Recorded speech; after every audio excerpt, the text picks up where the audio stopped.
Blessings of the evening. I'll be right with you, folks. Thank you for your patience and stand by.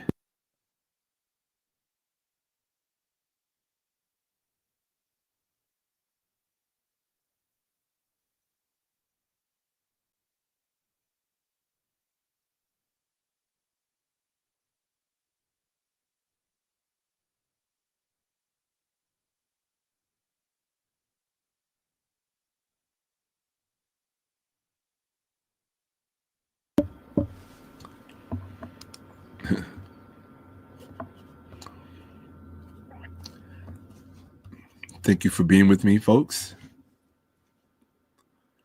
I ask that you bear with me. I'm getting my broadcast bearings back. I haven't been live for quite some time. I haven't done a live for quite some time. And just trying to get my legs back. Let me see. Here we go. No.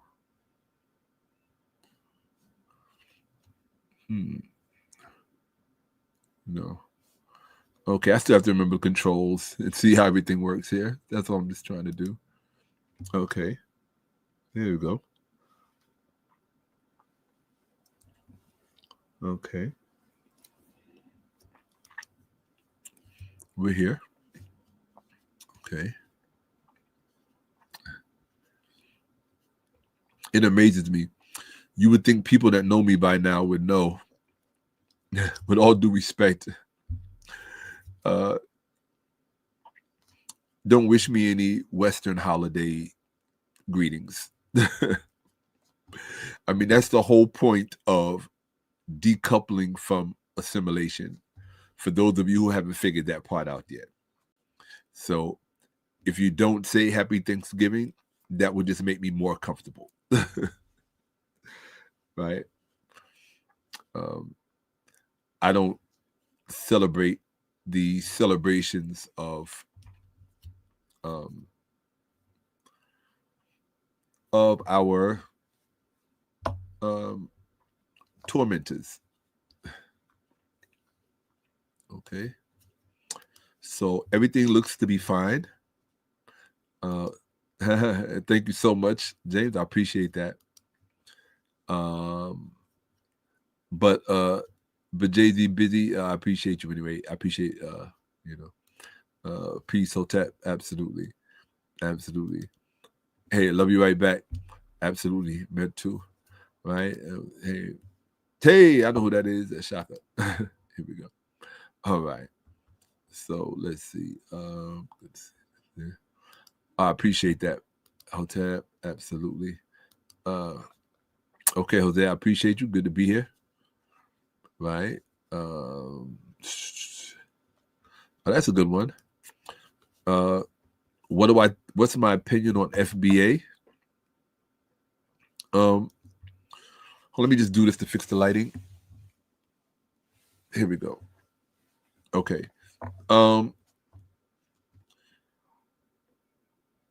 My perspective on FBA is that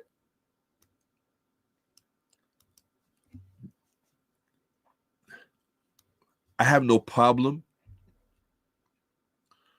I have no problem with the term as long as it's defined appropriately and as accurately as or unlike Black folk usually fail to do. Normally we name things or we subscribe to names or terminology in general without understanding the implications of what we're saying, without any regard as to whether or not if what we are espousing is congruent with the evidence, with the overriding prevailing evidence.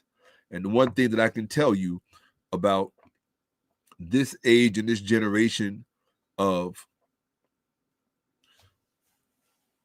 our respective Black communities is that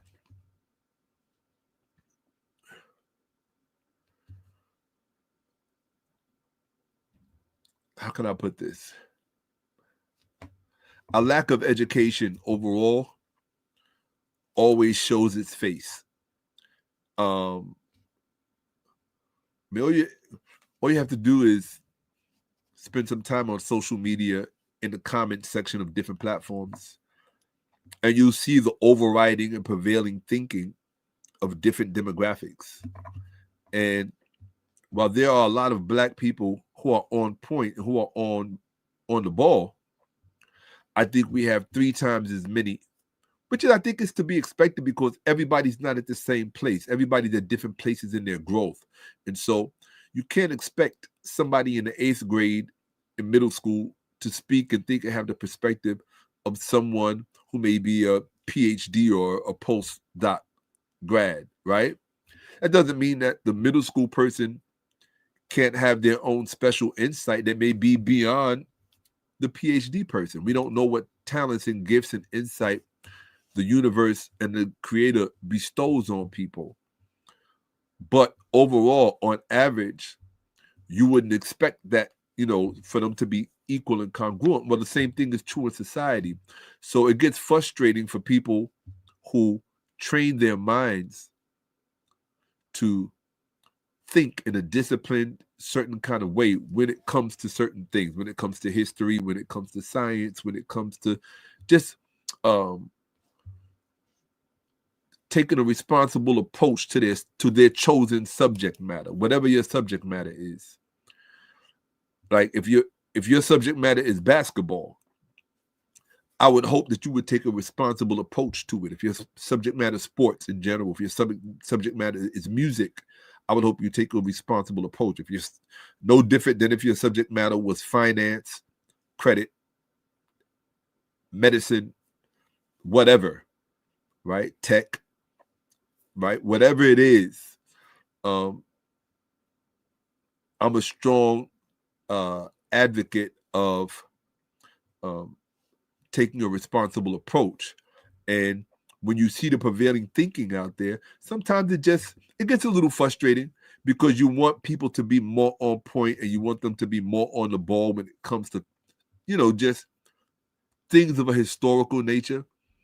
The one thing I find is that there are a lot of people that are really interested in, they're exposed to a lot of things on social media, so they start reading a little bit and they want to learn. And part of the problem is that too many people are ready to teach too fast, right? And so that can kind of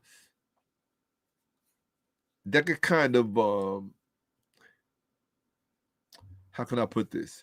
Sometimes it can cause problems for people who are really for people who are actually capable of teaching, right? For people who are capable and competent of teaching, having to compete with and drown out the noise of persons who mean well, but will really only further, to me in the end, they just become a distraction, right? Can you imagine being in school and you're trying to get a degree or something, and rather than focus on what the professor's saying, you have to really be subject to a constant barrage of competing ideologies, thoughts, and perspectives.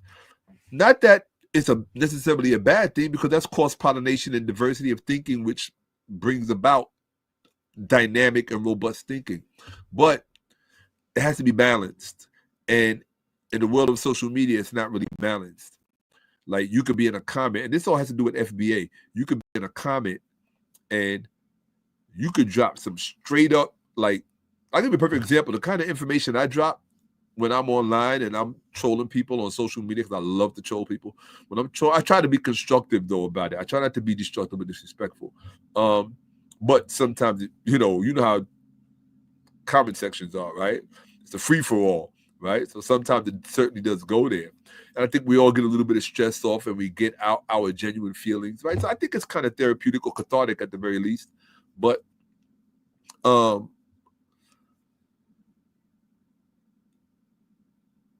bringing it back to the FBA thing, so when I say, I embrace the FBA moniker, that doesn't mean the same thing when this idiot over here says, yes, I embrace the FBA moniker, because we're not saying the same thing.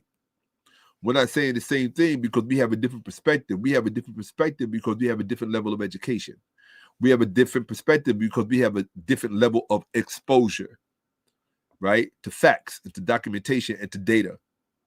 You would think with all of us having the same thing at our fingertips, that more of us would be much more well-informed, one would think.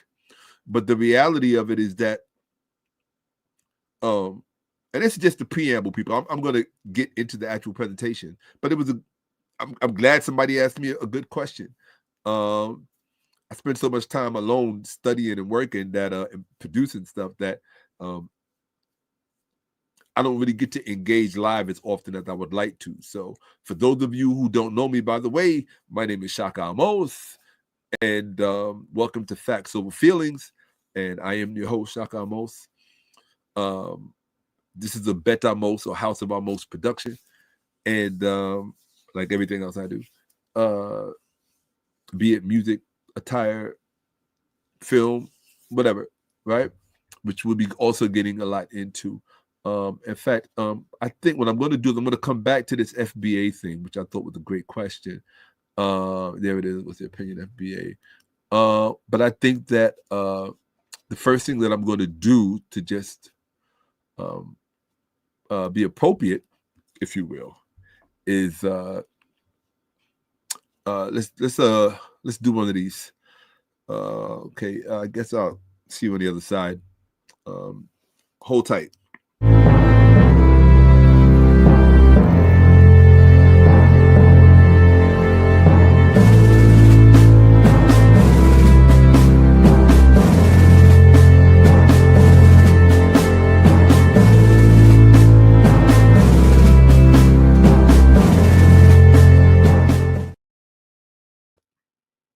Okay, welcome back. This is, as I said, Facts Over Feelings. I'm your host, Shakka-Ahmose. And before we get into this evening's topic and subject matter, which, by the way, was requested, let me fix the lighting. Boop, boop, boop, boop, boop. It's a little trick that I learned early on this evening.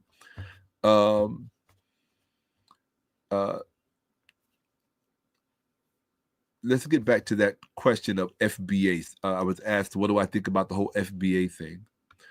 For those of you who don't know what FBA is, forgive me. And I would think that if you're watching me, you know what FBA is by now. Foundational Black American, right? I don't have a problem with it. It's not. I think it's convenient. And I just think it's one appellation out of a number of appellations, or the few appellations that describe us accurately as how we should be described. I don't have a problem with foundational Black American because it tells you something about our historical identity, right? Where we come from, where we ended up, who we amalgamated with, whether by choice or against our will. Most of it initially was certainly against our will.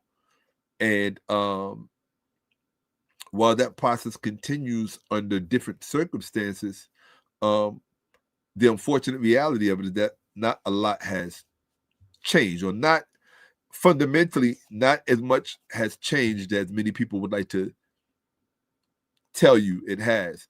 What would really mean a lot to me, for those of you who are new here, and then for those of you who are old here, please like, please share, please subscribe. It makes a difference.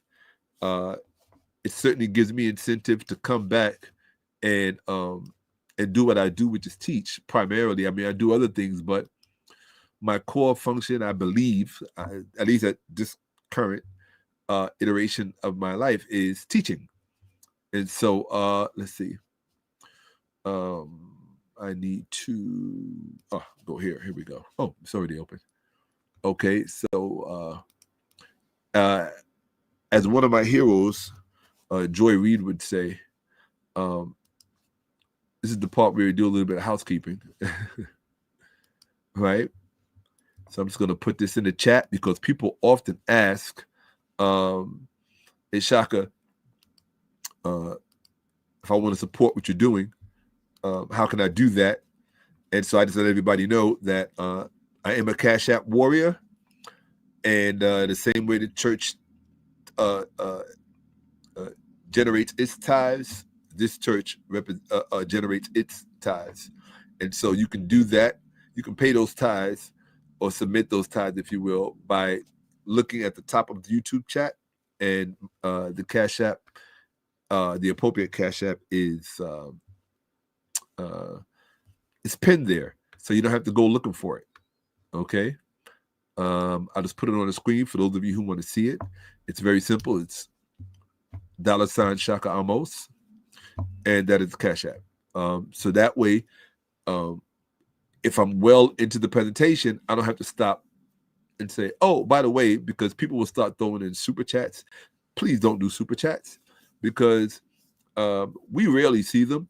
At least I don't think I've ever checked in my YouTube account to see what's in there. I just don't.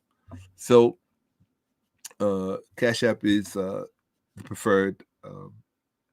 And by the way, if you look in the description, I think everything is in there. Cash App, Zelle, PayPal, all of that stuff. I make it easy for you to show your appreciation.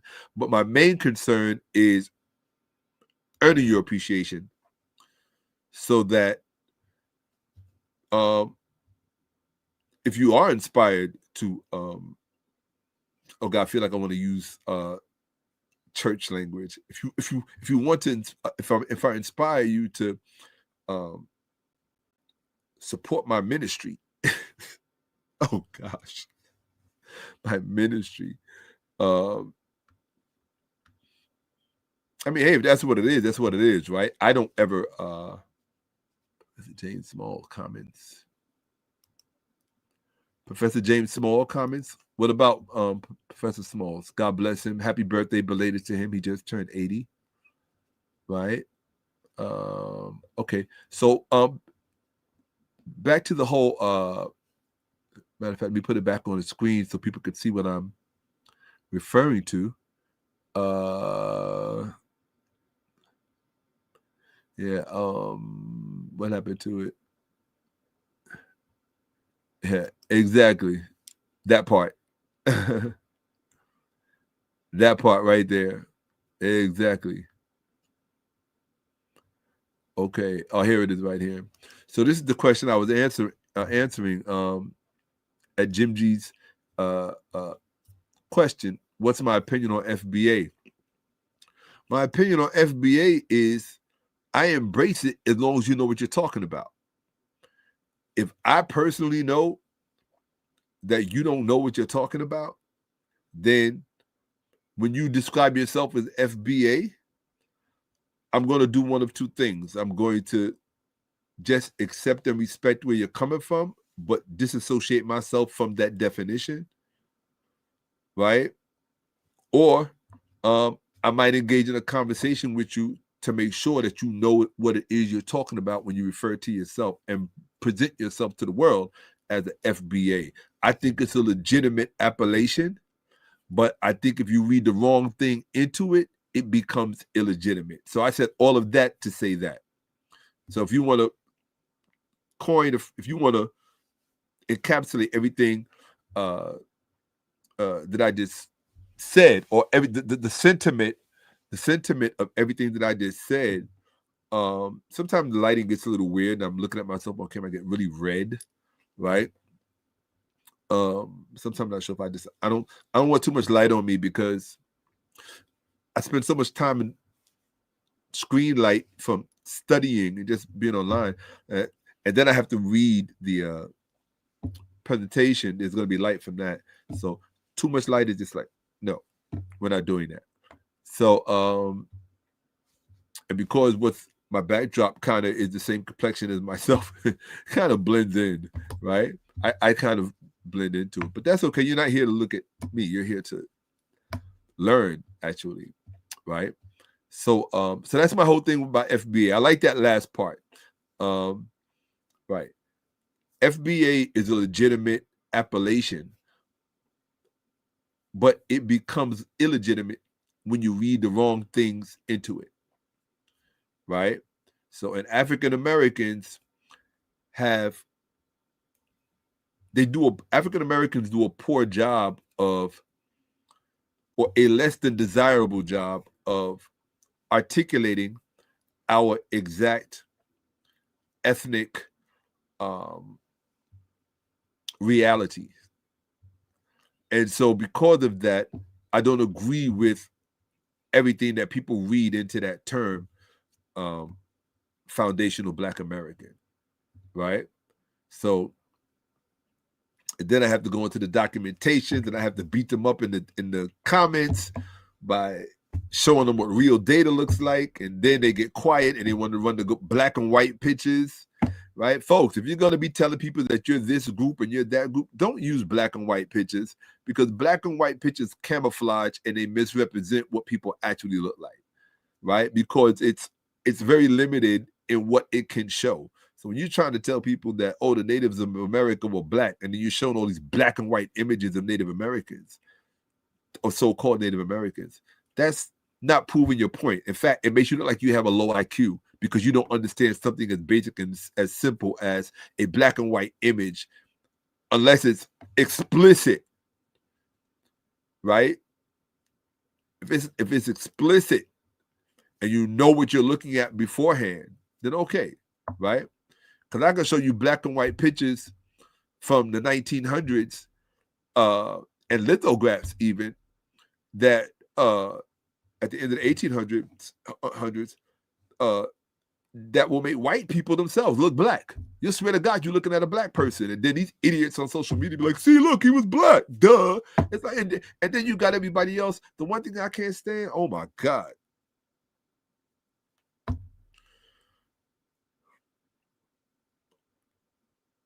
I could deal with a dumb white person. It's hard to deal with a dumb black person. I think maybe it's because I expect more from us. Even though I know I probably shouldn't, I do. But and not only that, sometimes one of the things that I want people to appreciate is if we take more time to really understand each other, what we will discover is that a lot of the things that we don't like about each other, be it black people, white people, or anybody else, a lot of it has to do with things about ourselves that we don't understand. And once these things are explained to you, then you realize, oh, that's why I don't like these people, or oh, that's why I don't like this person. It really doesn't have anything to do with them. It has to do with things that we were subjected to as individuals. And I'll give you a perfect example. If you look at classism, right? Classism does not often necessarily always begin with money or wealth. To some degree it does, but I'm talking about it in a what's the word I'm looking for? In a pre-nascent way, right? So you can have an elitist group in your community, and their elitism is not based on their money or their wealth, but their education. And so you have an educated elite who looks down their nose at those in their community whose education comes nowhere close to theirs. That creates a very real asymmetrical situation. It creates a very real separation, and it creates a very real class situation. Now, these people who are the educated elite,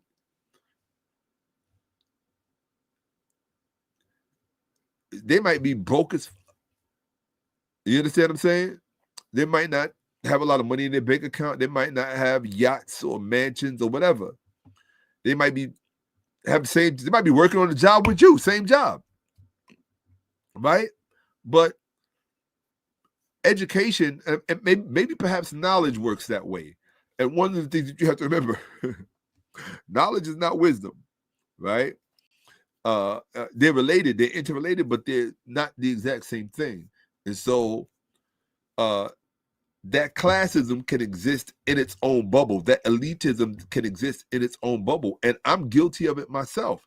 There are a lot of times that I have to catch myself from looking down my nose at maybe millennials or Gen Zs or the newer group, right? I forgot what they're called. And I think that happens intergenerationally with most people. Most people from the advancing generations do tend to look back and look down at the younger generations. And that happens with every generation, which means that the younger generation coming up behind us are going to do the same thing to the generation coming behind them. So number one, don't take these kind of things personally. It's just it's a spectrum that we all temporarily migrate on, right? And so, and you'll see a lot of the same patterns continually play out. And one of those is elitism. And sometimes I myself can be an elitist. And part of that just has to do with a habit of relentless discerning, so that when people are speaking and talking, I'm not listening with the same ear everyone else is. You understand what I'm saying? Right? It's like if you think of somebody like Dr. Neil deGrasse Tyson, right? You can't listen to a conversation with his ears because you don't have his breadth of knowledge.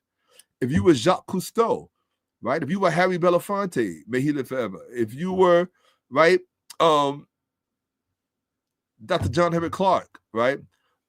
Dr. Joseph Benyakinen, Shakka-Ahmose Diop, James Baldwin, right? I just watched a documentary with him the other day. I've never really been a fan. I can't say that I'm not. What I'm learning to do is I'm learning to respect people whose life choices are very different from mine. Not even life choices, but whose life paths have been relatively different from my own, right? So, because we tend to judge each other a lot based on things without any real substantive understanding, right? So I'm learning at this point in my life to respect people with different realities. It's very easy to look at someone and say, oh, you're this and you're that because you do this, that, and the third, right? But at the end of the day, you're not living their reality, right? What you have to do is respect your own reality enough so that it's not threatened by the realities of other people. And as long as respect and boundaries are in place, then we could coexist. And that's the part where you have to do the work. But we can't ever get to that part of doing the work, right? We will never get to that part of doing the work because we're too busy pointing the finger and judging instead of just explaining, right? That's all, right? It's one thing for me to tell someone, oh, I'm what you would define as homophobic, right? Which to me is not an insult, right? It's like see how stupid people are, right? When you accuse someone of being fearful of something that they disdain, you're not insulting them. It's like when a black person calls a racist white person racist. Sometimes I look at the black person and say, damn, you stupid. Like, do you think that was an insult to them? Right? It's a compliment, dummy. They know what they are, right? So I love that. One of my favorite memes is that little boy. I use it a lot when I love the GIFs, right? The GIFs. When you're in the comment section and you want to punctuate your comment with a GIF or a GIF, whatever you call it, right? I think it's a GIF, right? Bro, one of the funniest ones is that little black boy. He's a little brown-skinned black boy leaning forward going, that's racist. He got his teeth missing, little two front teeth missing. every time I see that meme, and y'all know the little boy I'm talking about, because what makes me laugh is we all grew up with somebody like that. You know it. You know we all grew up with somebody like that. That little kid, yeah, that's racist. Right? But the thing that's funny is that, or to me is funny, is that you're not insulting a racist person by telling them that they're racist. You're not insulting a person who is homophobic by telling them that they're homophobic. It's not a put down. And the fact that you are so ensconced in your own world that you don't understand that, it doesn't facilitate good communication, and it doesn't facilitate pleading your case, right? To maybe not show the person the error of their ways, but what it does is it prevents understanding, right? If you want to be understood, you first have to be willing to understand. And most people don't want to understand. They just want to be understood, right? The person who practices homosexuality, they want to be understood, but they don't want to understand those who have a inherent disdain for it, right? And they internalize that disdain, and they personalize that disdain instead of just seeking to understand the person. And then maybe when they seek to understand the person, they might realize, oh, this person doesn't hate me. It's just that because of this person's own reality, my behavior is not congruent with their value system. And the person has a legitimate reason why their value system is not congruent with my lifestyle or my behavior. And if you take the time to understand one another, all of a sudden there's no real fear. You know what I mean? There's no real, because now we understand each other. Like nobody's a threat, right? Everybody understands boundaries. Everybody understands thresholds. Everybody understands respect. And when you got those things present, the sky is the limit. Why? Because we're not tripping over each other. Why are we not? You know why we're not tripping over each other? Because a person dancing one dance and a person dancing another dance, trying to dance together, you're gonna be tripping over each other, right? We know to stay in our lanes. The problem, especially in Western civilization, especially in modern society, people don't understand the concept of lanes, especially with social media. And I'm going to do a whole presentation on that just to let y'all know, because I get so tired. Look, you know by now, I guess I would be considered a veteran influencer, right? I laugh because people, a lot of people don't realize I have a worldwide following, right? You would never know it by coming to my YouTube channel and looking at my subscribers. I have a few thousand subscribers. You go to my fan page on Facebook. Most people don't even have a Facebook fan page anymore, but I do. And you'll see I have a few thousand, I don't know, 20,000 or something like that, people following. But let me give you a little anecdote. I tell people in the comments, especially females are the worst when it comes to this. Females they've had a bad radar, bad sonar, really bad, like real bad. And I think a lot of it has to come with a whole lot of things. I'm not even going to go into dissecting that. But if you're in the comment section and a person responds to your comment, or if you make a post, right, and somebody comments on your post, they might be the first to comment, they might be the second to comment, but say they might leave a healthy comment. It might be a few lines because they really had something to say about what you put. What I tell people is it's in your best interest to interact with those people. Why? Because what ends up happening in the modern society is that many people go to a person's social media account and they look at what they see on the account, and stupidly, that is their assessment of the person, right? This is how a lot of people lose out in modern times. That is their assessment of the person. You go to the social media account, you don't see the flashy stuff, you see whatever it is that you see, and you think, oh, this person's just a so-and-so. You don't realize you were just on the page of a billionaire, you idiot. But that's because you've been taught to look with greedy eyes. Oh, I don't see the normal hallmarks that my ghetto ass, and ghetto don't mean necessarily being in the hood. There are a lot of people who are in the hood who are not ghetto. There are a lot of people who are in mansions that are ghetto AF. Ghetto. Look at the one in the White House. Perfect example. You got trailer park white trash that don't want to claim him. And this is the truth, right? So, I'm sorry. One thing that people who follow me already know, for those of you who are new to me, my followers, people who really, what I call my people, they know that I don't normally communicate with people on a regular basis. And so when I do come to do a presentation, I would say like the first 25, 30 minutes, I'm not saying rambling. It might be some rambling or ranting, but I haven't communicated with people for a long time. So it's like when I come up here, it's kind of my catharsis, right? I wouldn't call it my therapy. It's just nice to have someone to talk to for a change, because I spend so much time studying and so much time producing and so on and so on that I don't get to talk to people. So when I come up here, I take the advantage of doing that. So if that bothers you, I would just say, go do what you got to do and come back when this whole thing is done, and you can fast forward right to the part where the presentation comes, because you'll see it on the screen.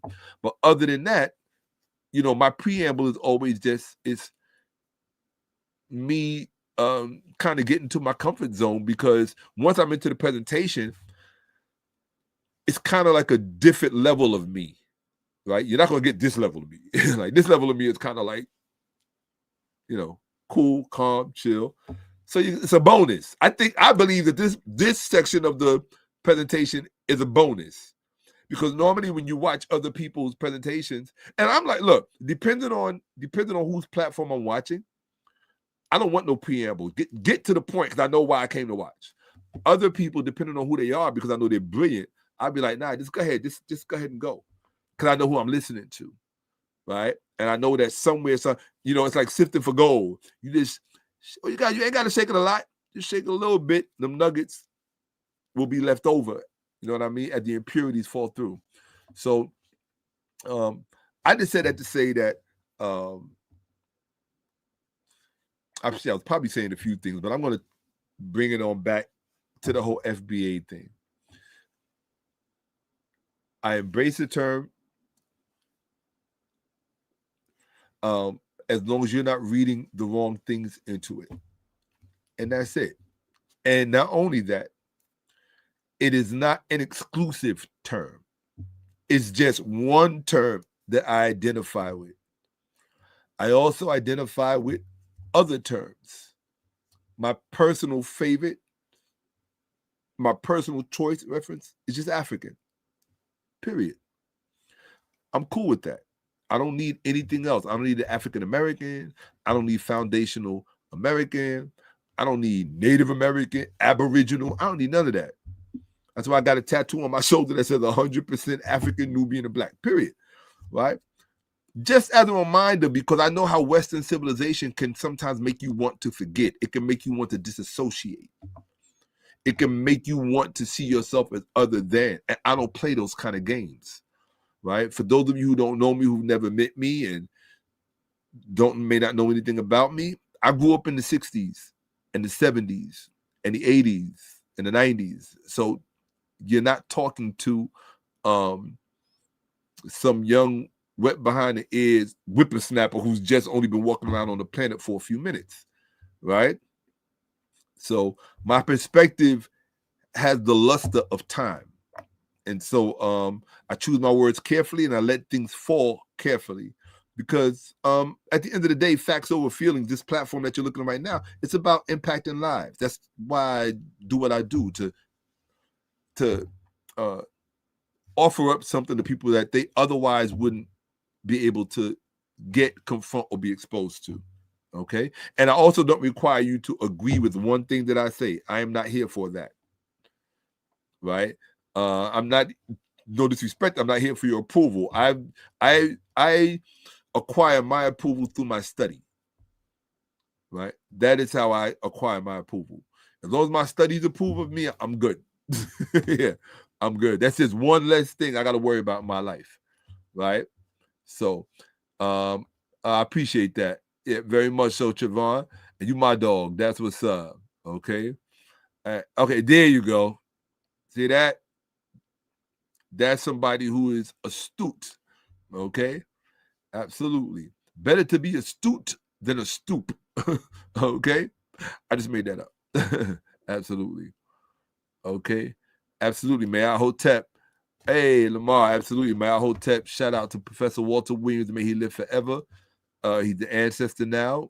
Miss him. Appreciate him. Shout out to Baba Samaj, or the correct term would be Yitef Samaj, Pata Samaj, Ta Samaj.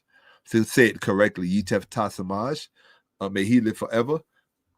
He recently wested, which means he has gone over to the west to be with Asar and to achieve his Asarhood. We'll be celebrating. The elder ancestor statesman who is now in his constellation and who has gone to his ka. He is united with his ka. There'll be some celebrations. I'll post some of that on my Facebook fan page. Okay, Florida checking in. That's what's up. Shout out to Florida. Ryan Goodson. Hey, absolutely. Love Florida. I miss Florida. Oh my God, I miss Florida. Hey, I kind of won. I love it when the family shows up. That's what's up. And much love back to you, Power. I appreciate you. Peace to the gods, of course, always. Absolutely. Oh, wonderful. I appreciate that. Uncle Johnson there, but I appreciate you, family. Absolutely. Wonderful, man. I appreciate you. By all means. Okay. Oh, Duao. I appreciate that. Nehem. I appreciate you. Very much so. Absolutely. Oh, wonderful. I need to remember that. Just took a screenshot of that to inspire me, to remind me of the joy that that I am blessed enough or privileged enough to be able to extend to people for as long as I can, right? So as long as I'm permitted to. Right. Oh, wonderful. I appreciate you. Very much so. Okay. I think that's another screenshot, right? What do you call? I forgot what it's called. Not testimonials, social proof, right? Absolutely. Okay. Hey, I like that. Go where you already invested. Absolutely. He said, I'm FBA, but it's turning negative and hateful of our own. It's turning negative and hateful of our own because it was born in negativity and it was born in hate. It was born as a reaction to hate and negativity, right? So when people get their feathers singed, they tend to respond or react rather vociferously. But again, I think that there's a lot of legitimacy in some of that resentment, right? Like, the person who I think contributed the most advancing of this term, if didn't create it at all. I don't know if he created it or not, but who I'm aware of who advanced it strongly was Brother Tariq Nasheed.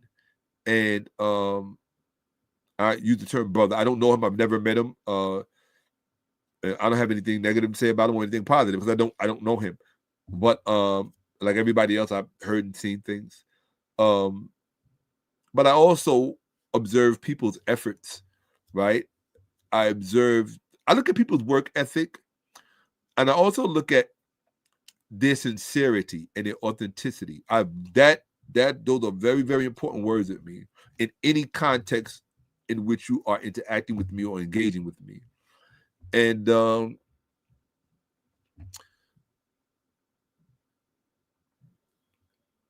that's really what I look at. And because sometimes, at least for myself, when I look at certain individuals, and I think it's something that we all do, when we see a piece of ourselves and it resonates with us, because life is about reflection, and it's certain individuals, while I might not see all of me, I certainly see some of me. So I have my favorite podcasters or my favorite influencers, right? But with respect to the term foundational Black America, which I'm spending too much time on this term, but it's probably because it's a topic I don't really get the opportunity to talk about. I will be on a platform this Friday coming. I forget the name of it, but not that I forget the name of it. Forgive me. I didn't mean to say I forget the name of it. I remember the name of it. It's just the pronunciation is a bit, it's new to me. So I prefer to be looking at it when I say the host's name, because it's not a Western name with Western orthography. Okay. So, but I'll show it to you guys for sure. But yeah, foundational Black American was born out of resentment because people felt that continental Africans that too many people were appropriating our identity while at the same time denigrating us, which is true. That's true. I mean, nobody could deny that. We all know that, right? That different demographics of Black people from around the world haven't always had the nicest things to say about American Africans, which is the term that I prefer. Right? By the way, I forgot to mention that my term that I prefer is actually, and so I said African, but I had to learn something years ago that your environment plays a role in creating who you are. You can pretend that that's not the case, but it does. And so the term that I prefer to put everything in context is American African. That's what works for me. American African. I don't use really any other term. American African. But as such, people have not always spoken kindly about us, while at the same time emulating us and importing our swagger, importing all of those kind of things. But the way I look at it is I don't necessarily really look at it that way. And even though it's true, just because something can be true, and I can still not look at it that way. I can have my own nuanced view of it, right? My own nuanced view of it is I grew up from childhood with African family members from all over the continent.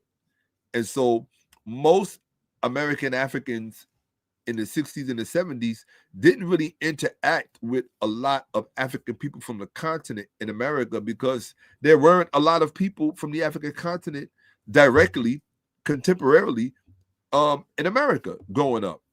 It's not like now when I walk outside and the whole block around the corner is all Senegalese. Like this whole section of Manhattan where I live, it's all Senegalese, right? That's what it's called, Little Senegal. I love it. I'm an African. I love the idea of being around African people, right? The food, all of it. Although my favorite food, FYI, if anybody wants to know, is Somalian. I'm just letting you know, right? But I love my Jabujan, right? Absolutely. And so, yeah, I grew up with African family members, nephews, nieces, in-laws from Sierra Leone, from South Africa, and I'm talking about during apartheid South Africa. Yeah, spending summers with them, sleepovers. So African people as family members have always been in my life. My family, we're from America. We came off the slave plantations in America. We literally come off the slave plantations of Louisiana and South Carolina. So I'm just as American African as any Black person whose lineage comes from here, right? But one of the things that a lot of American Africans have to remember is that a lot of us have Caribbean roots that we don't know anything about. Because a lot of those people that ended up on those plantations actually came from the Caribbean. A lot of them, even those who fought in the Civil War. Do you know how many Haitians fought in the Civil War and they never get the credit? Nobody ever talks about that. There's a lot of Haitians fought in that Civil War. In America, the American Civil War. I'm not talking about the Haitian Revolution. I'm talking about the American Civil War. A lot of those black soldiers that you saw coming out of Louisiana, where my people are from. So, and because of that, I also claim Haitian roots. I don't know if anyone in my family is actually Haitian, but I believe so, especially when I look at my grandmother, my father's mother, right? I personally believe that, right? And I say it with pride. I be hoping I look at my lineage and see somebody Haitian, because I love Haitians. Of all of the people in the Caribbean, Haitians are my favorite. I don't care who like it and who don't. Haitians are my favorite. Because of all the people in the Caribbean that I met, and if you grow up in New York, you meet everybody, you live with everybody. Haitians were always, to me, the nicest, the friendliest, and the most humble. Always. And also the most, from my opinion, the most musically talented, although they've never been given their props. Right? Yeah, real talk. That's not to dump on my people from Yard, because I love my people from Yard. But anyway, let's see.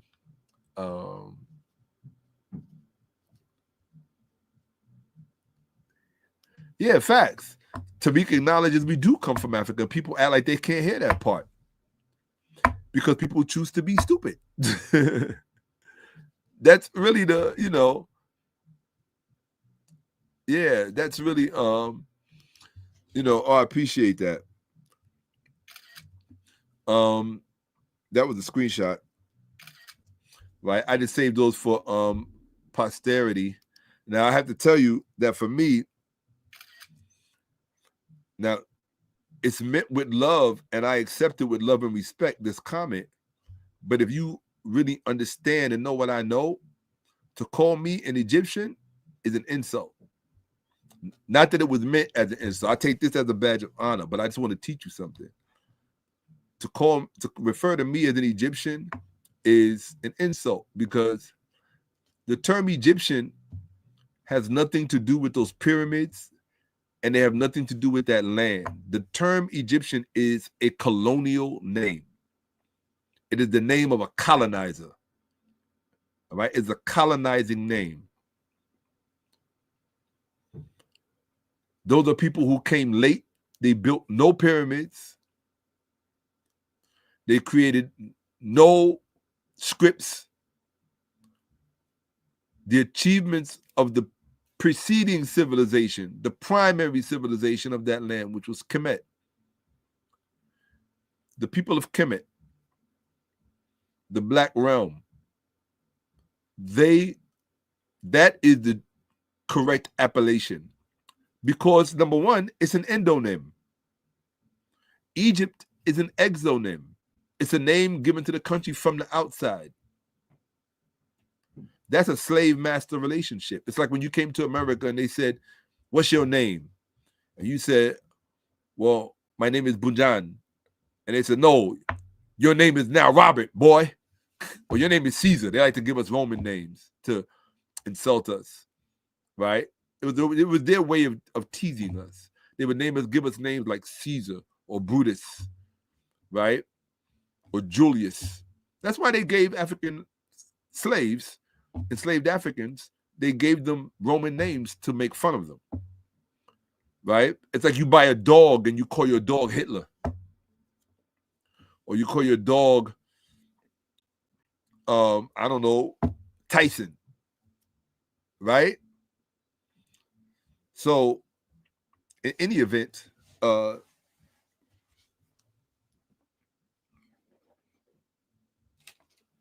just going to munch on these dates so I can.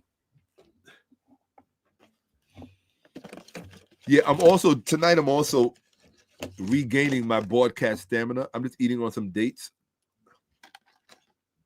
Some hard, dry dates. All right. Well, I'll show you the true term. Here you go. Hold on.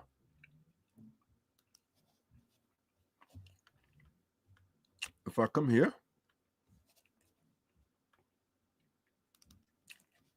here we go. Close that.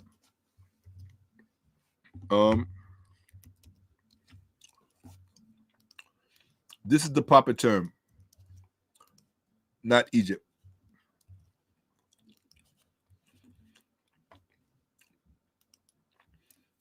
You see that? That is the proper term when we refer to each other. So if you wanted to say, so the proper term would have been to say a true Kemet general. Okay? And the word for general is this. This is the word for general.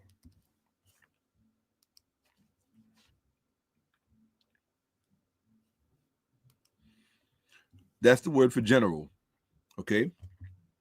How do you say it, you ask? Intermission. Intermission. Okay? That means general. It's a title. General, generalissimo, big general.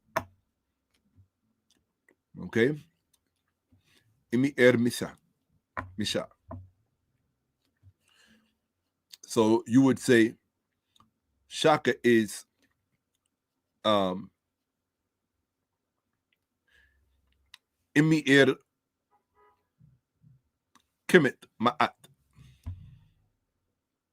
𝓈𝓔𓄿��������𓀢𓀁.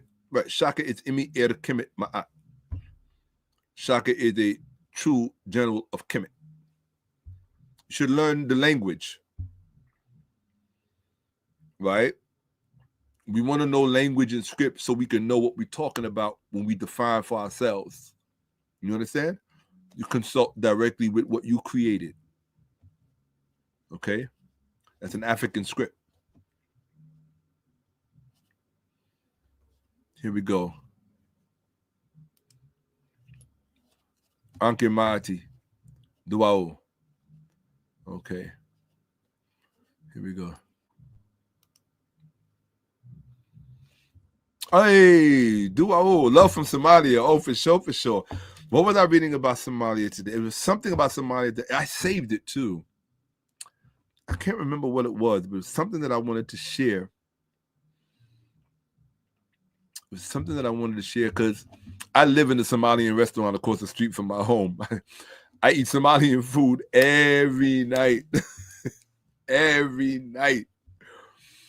And part of the reason is because, well, first of all, it's because there's no other food like it in the world. That's number one. In the world. Okay? The second reason is because the owners of the restaurant, I go back with them like, gee whiz, like almost 30 years. Right? I'm talking back in the club days, nightclubs, you know, like I know, like we go back. So to be able to eat out of their establishment is an honor and a privilege, but it's expensive, but I don't care. It's like, yo, I eat that food. Oh, the intra-Caribbean slave trade? Oh, facts, yeah. My grandparents are South Carolina Geechee, absolutely. And we were in the Caribbean before we came to the States. Oh, for sure. Yeah, that's why all of this stupid stuff about back and forth about, don't get me wrong. I do think that American Africans are entitled to their own distinct identity, but that does not mean that you get to overstep boundaries with that identity. You have to know where that identity begins and where it ends. You understand? And that's key. Trust me when I tell you that's key, because if not, you're going to be selling yourself a bill of goods. You know? I'm telling you, you're going to be selling yourself a bill of goods. So rather than do that to yourself, just be on point with your definitions. Know that definitions have histories. All definitions have history, because definitions are products of language. concept first, ideas first, but at the end of the day, communication, right? It's always communication, because who's the first person you're defining it for? Yourself, right? Before you can define it for somebody else, you have to define it for yourself first. And so I just wanted to put that out there. So that's we spent all that time on foundational Black American. But these are, look, don't get me wrong. If you ask me any topic, I'll probably go, I could go for an hour on anything, only because I keep a lot of my thoughts to myself. I don't normally share them with people. But yeah, so the term I prefer for myself is American African, because it says what my common denominator is, which is African. The numerator is a fraction. The numerator is American, right? Whereas all rest of Americans, it should be the opposite, because they didn't come here like we did. And I do understand that we were already here before many of us came here, but don't get it twisted. Even the ones that were here before the enslaved ones came, they also came from Africa. And if you don't know that, that just means you're scientifically illiterate. And I don't wear other people stupid, right? I don't wear you stupid. If you don't know the story of Homo sapien and where Homo sapien comes from, if you don't know anything about racial differentiation or migration out of the continent, back migrations, if you don't know anything about DNA, right? Haplogroups, subclades of haplogroups. If you don't understand any of that stuff, genetics, if you don't understand any of that stuff, then you and I aren't having a conversation. Because number one, you're in a limited conversation by yourself, right?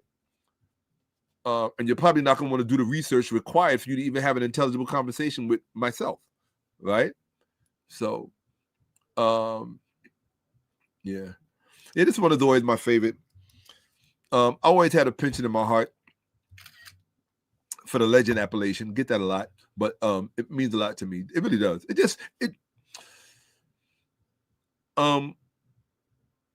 It's a confirmation. It's like a report card, some people, and this is, some people, I mean, yeah, if that's the case, you might as well go with first citizens of the planet. Why limit it to United States? You know what I mean? The conversation's got to make sense, right? Absolutely. Okay. Yeah, they're starting to take on. Somebody asked me to do a presentation on it. I probably will.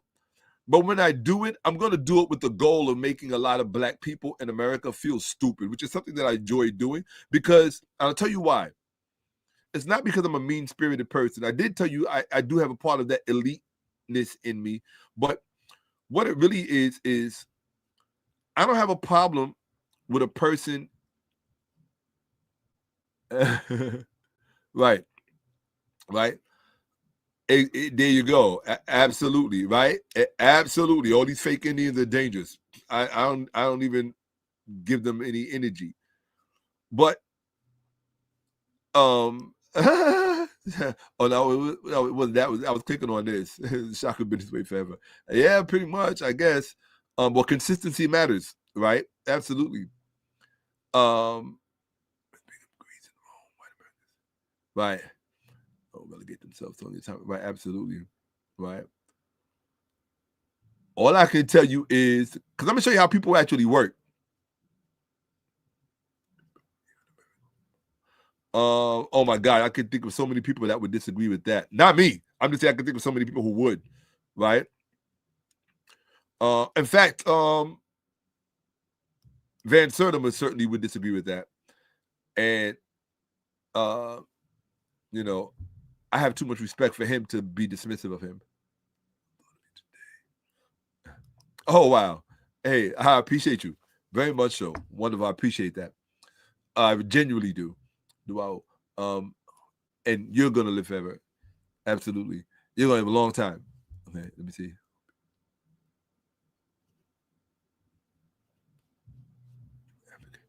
Oh, no. Oh, no. No, that wouldn't happen. Exactly. My mother lives in Africa. There's a reason. I have a lot of African relatives. I tell people, I grew up that way, and it's something that I'm actually very proud of, when I see, oh,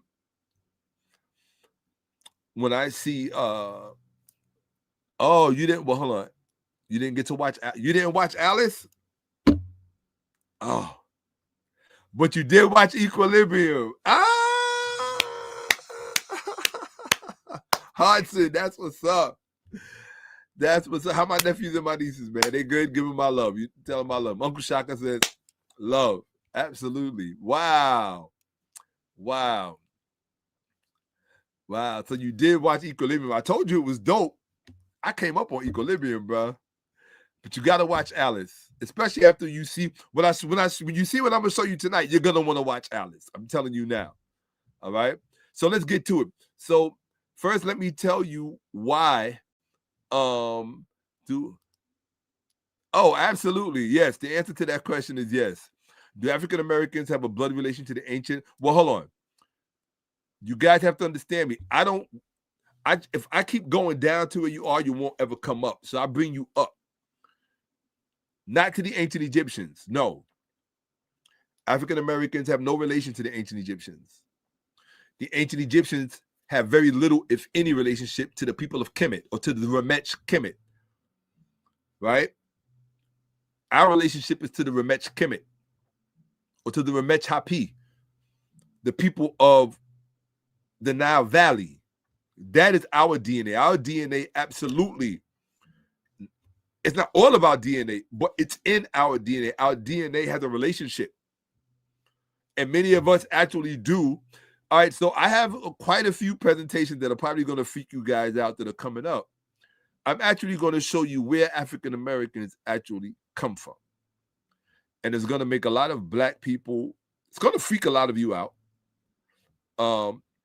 One thing is for sure, we do come from Africa. Do not get it twisted. People are going to tell you all this, they're going to give you every, no, listen to what I'm telling you. We do come from Africa. What people get twisted, and then I'm going to go right into the presentation. What people get twisted is that there is what I call an African-American phenomenon with most black people, no matter where they are in the world. Let me explain to you what I mean. If you look at the Aborigines, so-called, of Australia, we know that most of them are much blacker than us. These people, real black. They black. They're not brown. They be black. Like the people in the Sudan. They be black like that. That royal black. Got to put that royal in front of the black, right? They're that royal black. But if you look at many of their descendants who identify as Aborigine, they have admixture. You can see the admixture. But they're still considered black in Australia. The same way black people in America who may not have a stereotypical African phenotype, they're still considered black, right? You look at somebody like Irene Cara, 𝓈𝓔𓄿𝓅𓏁. These are actresses and singers y'all probably don't even remember, right? Or who else? Beyonce is always on her Africa thing, right? But the crazy part is, and the problem with most people in the West, it's like when you hear them say stupid things like, there's no such thing as a black person. And I look at them and I say, have you ever been off of your block? How in a day and age with social media, when people from various parts of the world who are black, not brown, they're black. And the problem with most people with their limited, narrow Western perception about what's in the world is that they fail to realize that even within black, there is a spectrum of colors. And we're talking about within the shade black, there is a spectrum of different hues. Not all black is the same. Anybody who wears clothing knows that. Haven't you ever put on a black shirt and the black pants and it's very obvious that they don't go together? Because they're not the same black. And then you put on a pair of black sneakers and shoes and now you've thrown the whole thing off. You got on 3 black things, but they all look mixed matched because they're different. They're different expressions of black. The same thing is true in people. There are different hues of black. And when you've been around African people as long as I've been around, African people, you have to be mentally ill to think that there are no black people in this world, or you just don't. Maybe you don't have good eyesight, or you just don't. Your interests have never led you to look in environments or at content where black people are prevalent and the norm. But there are black people in this world. Don't get it twisted. Right? And the one thing I can't stand is when somebody with a low IQ needs me to come down to fit myself into their low IQ. No, you're just not exposed, and you need more exposure. There are black people in this world. But one of the prettiest of how can I put this? The most common black person that you will really find in Africa, and sometimes and quite often actually in Australia as well, that kind of black has this beautiful, like there are parts of the skin that are straight up black, but then there are other parts of the skin that have a very slight reddish, and it's like this interplay of this I don't even know how to describe it. It's like I want to call it an ebony brown. Yeah, I guess it's ebony. It does really look like ebony because you have different color ebonies, right? You have a gray ash ebony, you have redwood ebony, right? So if you look at the red ebony, that's what they look like. And it's I get jealous personally, right? But I also know that the reason why when you look at the walls in Kemet, how do they always show the people? As black and brown, or black and reddish, a reddish brown, a ruddy reddish brown, right? A dark ruddy, right? My complexion, for the most part, if my eyesight is not betraying, because I don't know what all of you see, but I'm not Michael Jordan's complexion. I used to be when I was a child. I was very dark, and oh man, I missed that. I was so dark. But this is from years and years of spending time inside, right? Studying, reading, and but yeah, I really miss my old dark. If I showed you a picture of me when I was a child, you'd be like, that is not Shakka. Be like, yeah. You would think you looking at some little African boy from the Congo. Dark, black. Right? So and I miss that so much. Right? I always say I wish I could get enough work done so I could just spend one full summer in the sun and just let all that melanin just do what it do. So let's get it started, folks. Yeah, that whole foundational Black American thing, I don't have a problem with it. Just don't read into it what's not there. We definitely come from Africa. Make no mistake about it. But what you have to remember is that most Africans, especially in the coastal areas, are mixed with other people. The world has not stood still. Right? When you go to West Africa, you're going to find many black people that have strains of Portuguese, strains of British, strains of Spanish, strains of French. Yes. Right? When you go to South Africa, you're going to find African people who have some admixture because they live in an environment where people find each other sexy. And it might not come from your particular ethnic group or from your nation. Right? You just happen to be fellow countrymen or fellow country people. Right? So, a woman is also referred to as your fellow countryman. So,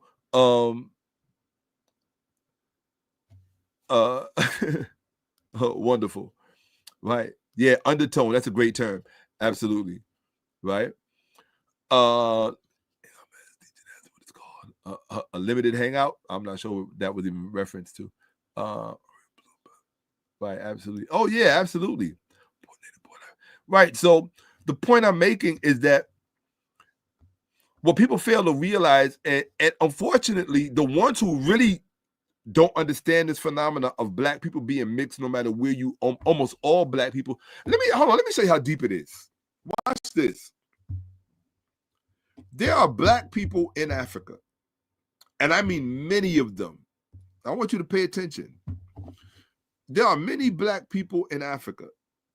If you looked at them walking down the street, you would say, oh, that's a pure African. He's 8 shades black, the most tightest curly hair.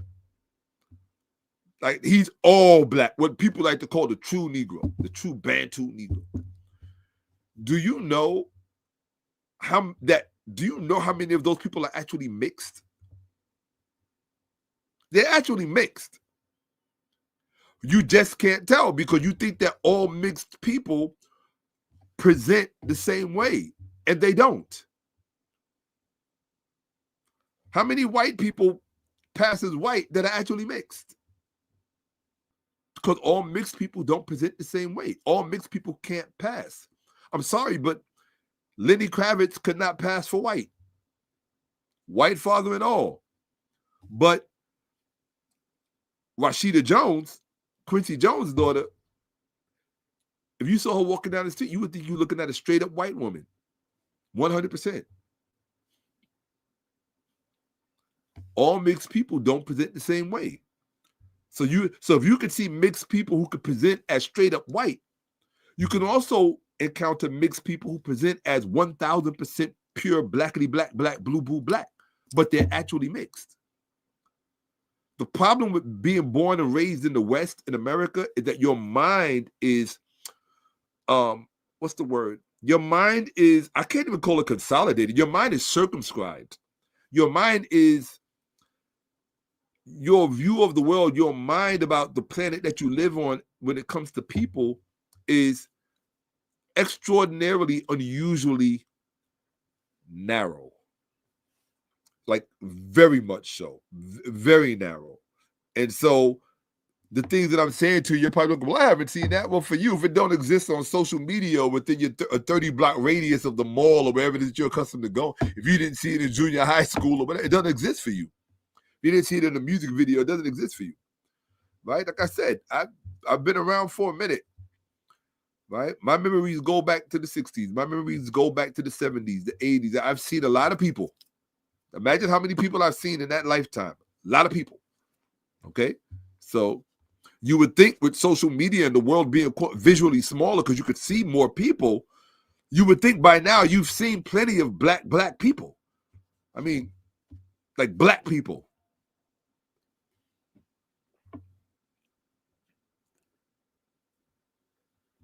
All right. So that said, let's get to the presentation. I'm going to salivate, and then we're going to go. How do we celebrate? I'm going to take a bite of this orange, and I'm not going to be rude. Don't worry, I'm still right here.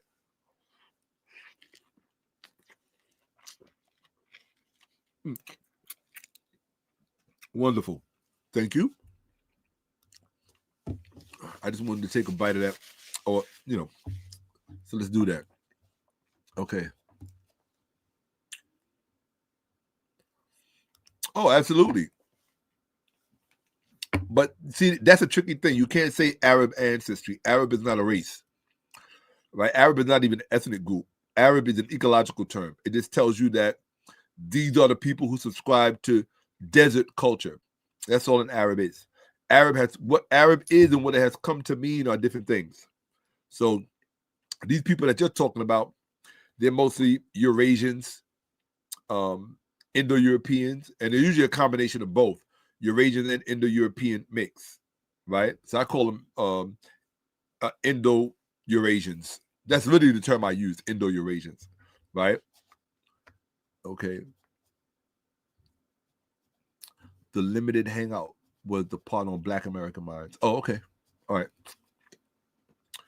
Well, I don't have to name a specific place to talk about their identity as far as it being Nabateh or any place else like that. Not necessary. Okay, because then after that point, you can start talking about Bedouins and blah, blah, blah. It becomes unintelligible.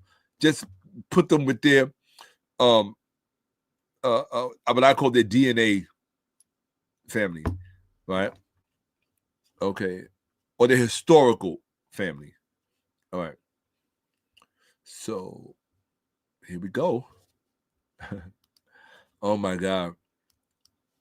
You have no idea what this presentation put me through. It's not the kind of presentation I normally give. And so I prefer to talk about Kemet, but I was asked to do a reaction video to the film Alice. And so and the person was rather generous with their request. So I said, sure, I'll do it. Let's see. Presentation mode. Oh, let me share my screen first. I have to remember. Let me see. Share screen. Okay. Yeah, guys, I have to update my browser in order to use StreamYard correctly, but until then, I just use it the makeshift way. So, is it giving me StreamYard? I don't think so. Gift orders. Oh, maybe it is. I don't know. Maybe StreamYard got this together. Here we go. Okay. I forgot how to do this. Give me 1 second. Oh, I see what the problem is. This should be over here. Okay, now I'm better. All right. Here we go. Sharing my screen. Boom. This is the presentation. I'm going to go to presentation mode, and we're on. So the first thing I want you to remember is that we're still under the Trump regime's memorandum, National Security Presidential Memorandum 7, which makes it illegal to say anything bad about Christianity and to say anything bad about America or to say anything bad about capitalism. Or I think it's absolutely disgusting that something like this should even be taken seriously in our country. I think it is, because you got to remember, it's our country. The man who wrote this memorandum acts like it's his country, which tells you he doesn't even understand the nature of what a presidency is in terms of a government, right? And while America is a corporation, to presume that it is just any kind of corporation, such as, a corporation, right? General Electric, or any other corporation for that matter, right? Amazon, Microsoft, all these other corporations, to think that America falls under that rubric, it says that you don't have any political understanding or any political education about what the nature of the role is that you actually are earmarked to fill, right? So that means we have to be subjected to this person's sanctioned miseducation or sanctioned uneducation.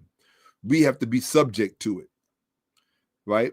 It's like having a Rottweiler, a 700-pound Rottweiler that just misbehaves and throws its weight around, right? So I just wanted to remind you, that's what we're dealing with. This man comes from those Louisiana slave plantations. This is the flag, the Confederate slave flag for Louisiana. Okay?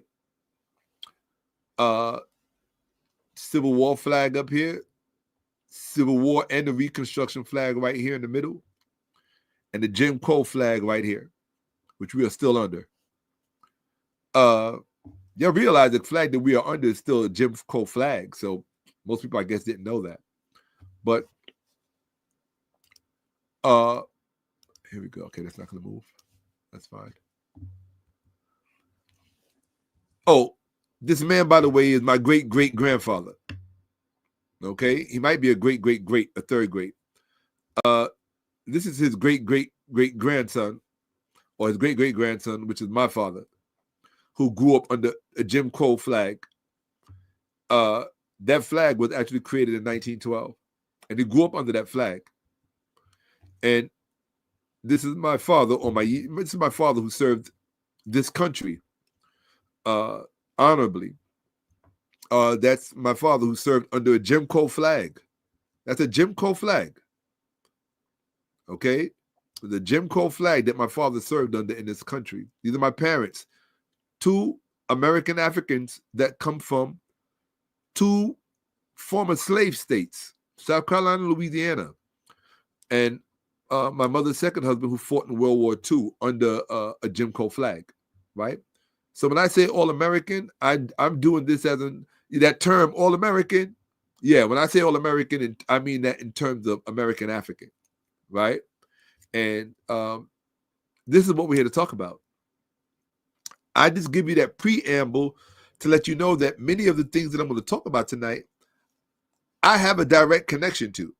So this experience of watching this, now the person who requested that I do this, what I didn't do, forgive me, what I didn't do was check to see where I am on the screen, but now I know. I forgot to check for that.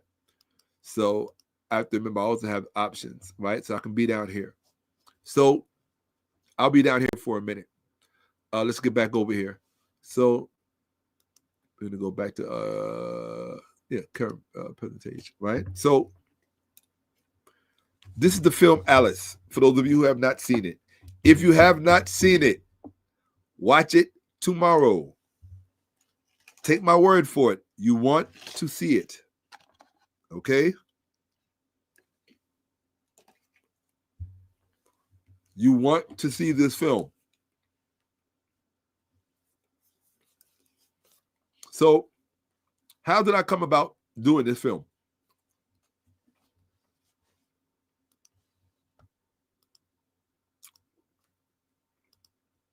Hold on. How did I come about doing this film? I came about doing this film. This is funny. I'm just looking at, I'll leave that there for a second. I came about doing this film. I came about doing the critique for this film as a request. Someone contacted me and said, Shaka, I would love for you to do a reaction video, do a presentation on Alice. I hadn't seen it. I had never heard of it. I didn't know it existed. And this is a few weeks ago, about a month ago. And I had just finished working on another project that I was supposed to present and do and get some other things ready for a project that I'm working on that many people know about. But when the person made the request, I really couldn't say no. I could see the enthusiasm in their message.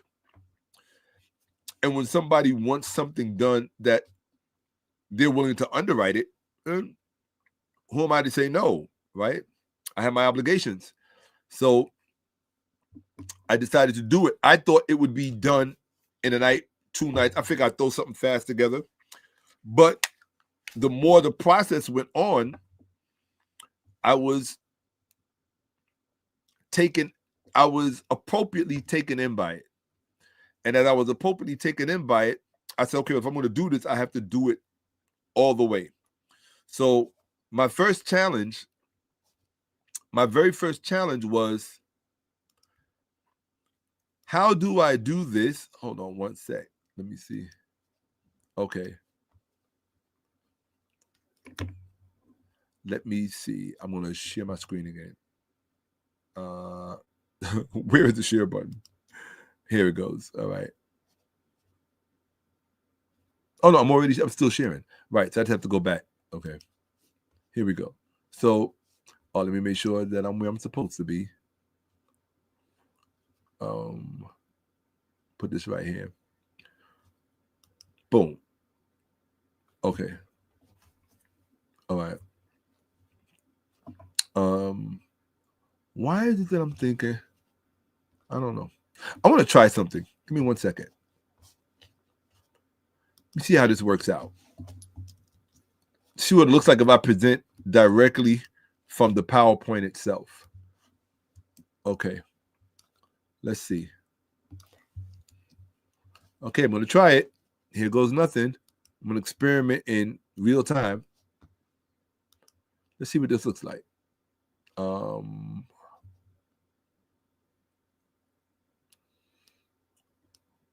Okay, we're going to go here.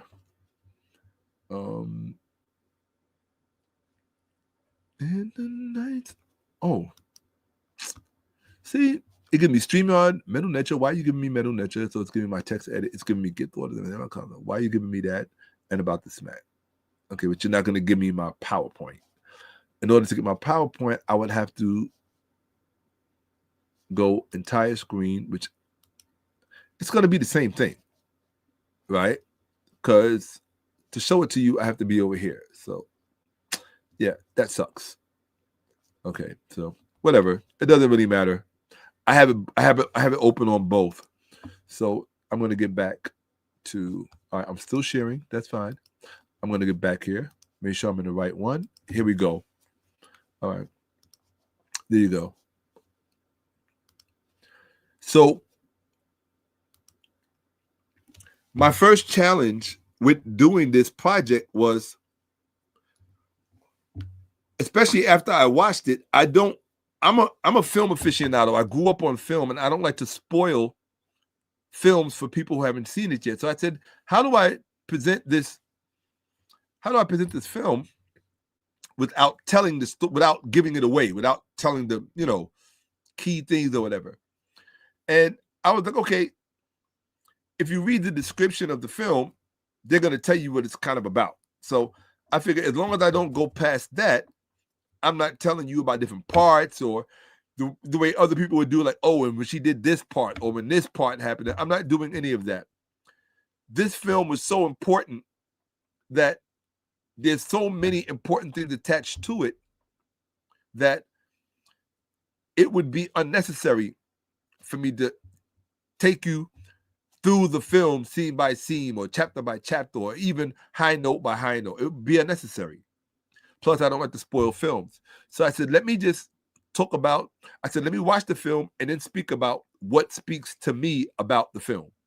Okay? So that's what you're about to see. And it's broken up into 5 parts. It's the film itself, then related films, and then inspired by, I guess what inspired it. Yes. And then ask a question, racism and white and black. Is that what this is all about? And then the reviews and the critics. So I touch on all of these things because they all matter. And there are a lot of things that you're going to see in here that I don't know how it's going to impact you, but hopefully, as long as it impacts you, that's all I care about. Right? I have no choice over how it impacts you, just as long as it impacts you. So I'm going to need a lot of stamina. So these are 3 scenes from the film that I think encapsulates the full spectrum of the film. Right? There is the epilogue. There is the turning point, and then there's the climax. And this film was produced it was released in 2022. Okay. The producer of the film is this woman here, which a lot of people will be surprised when they see it. Right? On first glance, when you see it, if you glance real fast, you'll think she's either Hispanic or white. Remember I said mixed people present differently. So Kristen Verlinden, who is the actual creator of this film, and I use that term carefully. I use that term succinctly because she really is the creator of this film, in the most meaningful sense, and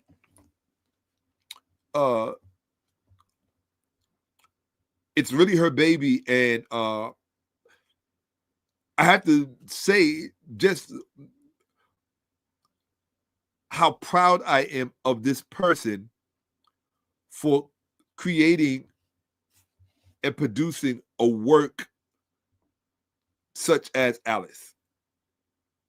And when you watch the film, you'll understand what I'm saying and what I mean.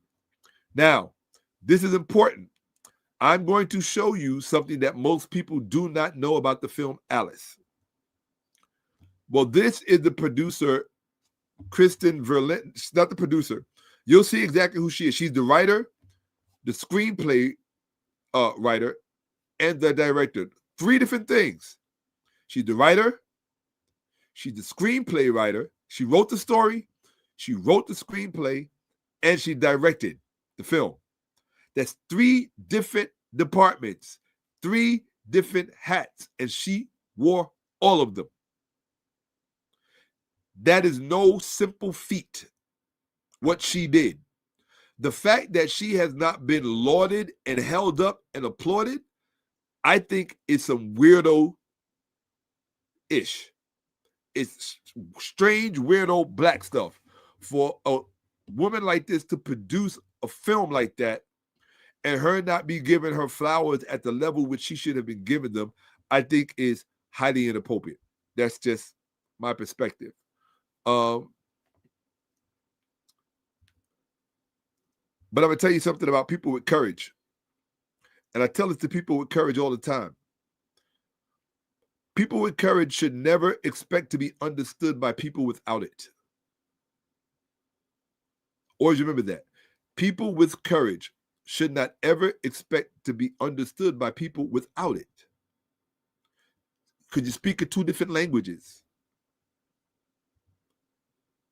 What you need now, for those of you who are real film aficionados, and here's the crazy thing. Before I even go into this, let me say this. This was a hard thing for me because I don't watch slave films. Okay? I grew up on Roots. Every episode, it was the original miniseries when it came out in 1977. I grew up on that.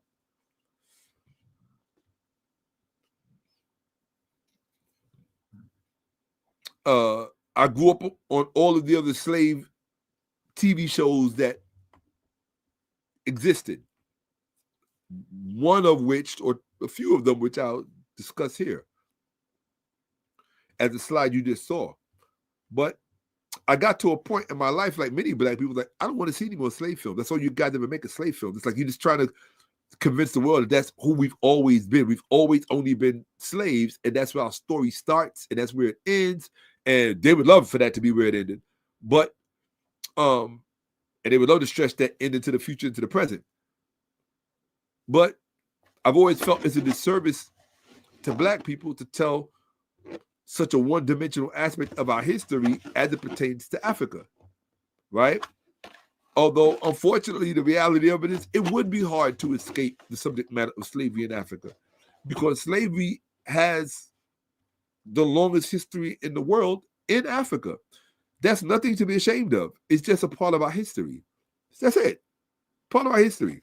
And people who disagree, always remember, you can disagree and still be wrong, because you would be wrong, definitively wrong.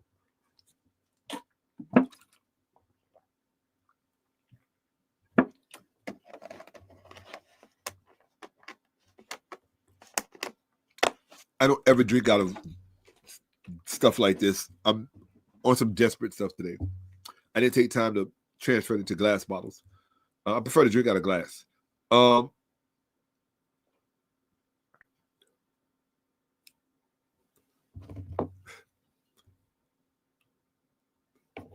So I had this music playing in my ear, and I'm like, you hit that high note. So because I prefer not to watch slave films, this was like, for me, it was just like, it was work. It was real labor, and not something that I really wanted to spend a whole lot of time on. But as I said, the longer I worked on it, the more meaningful I saw it was, and the more respect I saw it deserved. And so I said, okay, if I'm going to do this, I have to do right by this topic, by this subject matter, also by my viewers, and I have to do right by the person who requested that I do it. So that's kind of a tall order, because you want to impact these 3 different elements, right? Your viewership, the person that requested, right? And I forgot who the third. Oh, and the topic itself, right? The people who went through it, who were subjected to it, wanted to do right by them. So let's get back to where we were. Okay, put myself back down there. Here we go. I'm going to share the screen.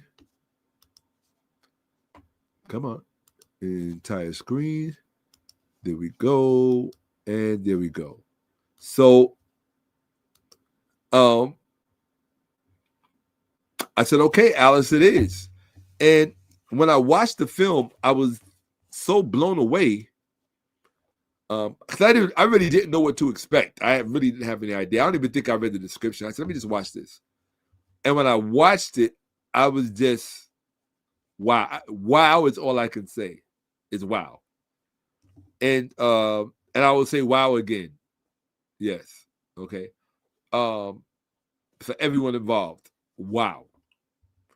Now, why is this one of the things that makes this film important? And one of the things you have to be careful about, and this is Black folks, you have to be very careful about not being told the whole story about things related to you, because white people won't even bother to tell you a story about you.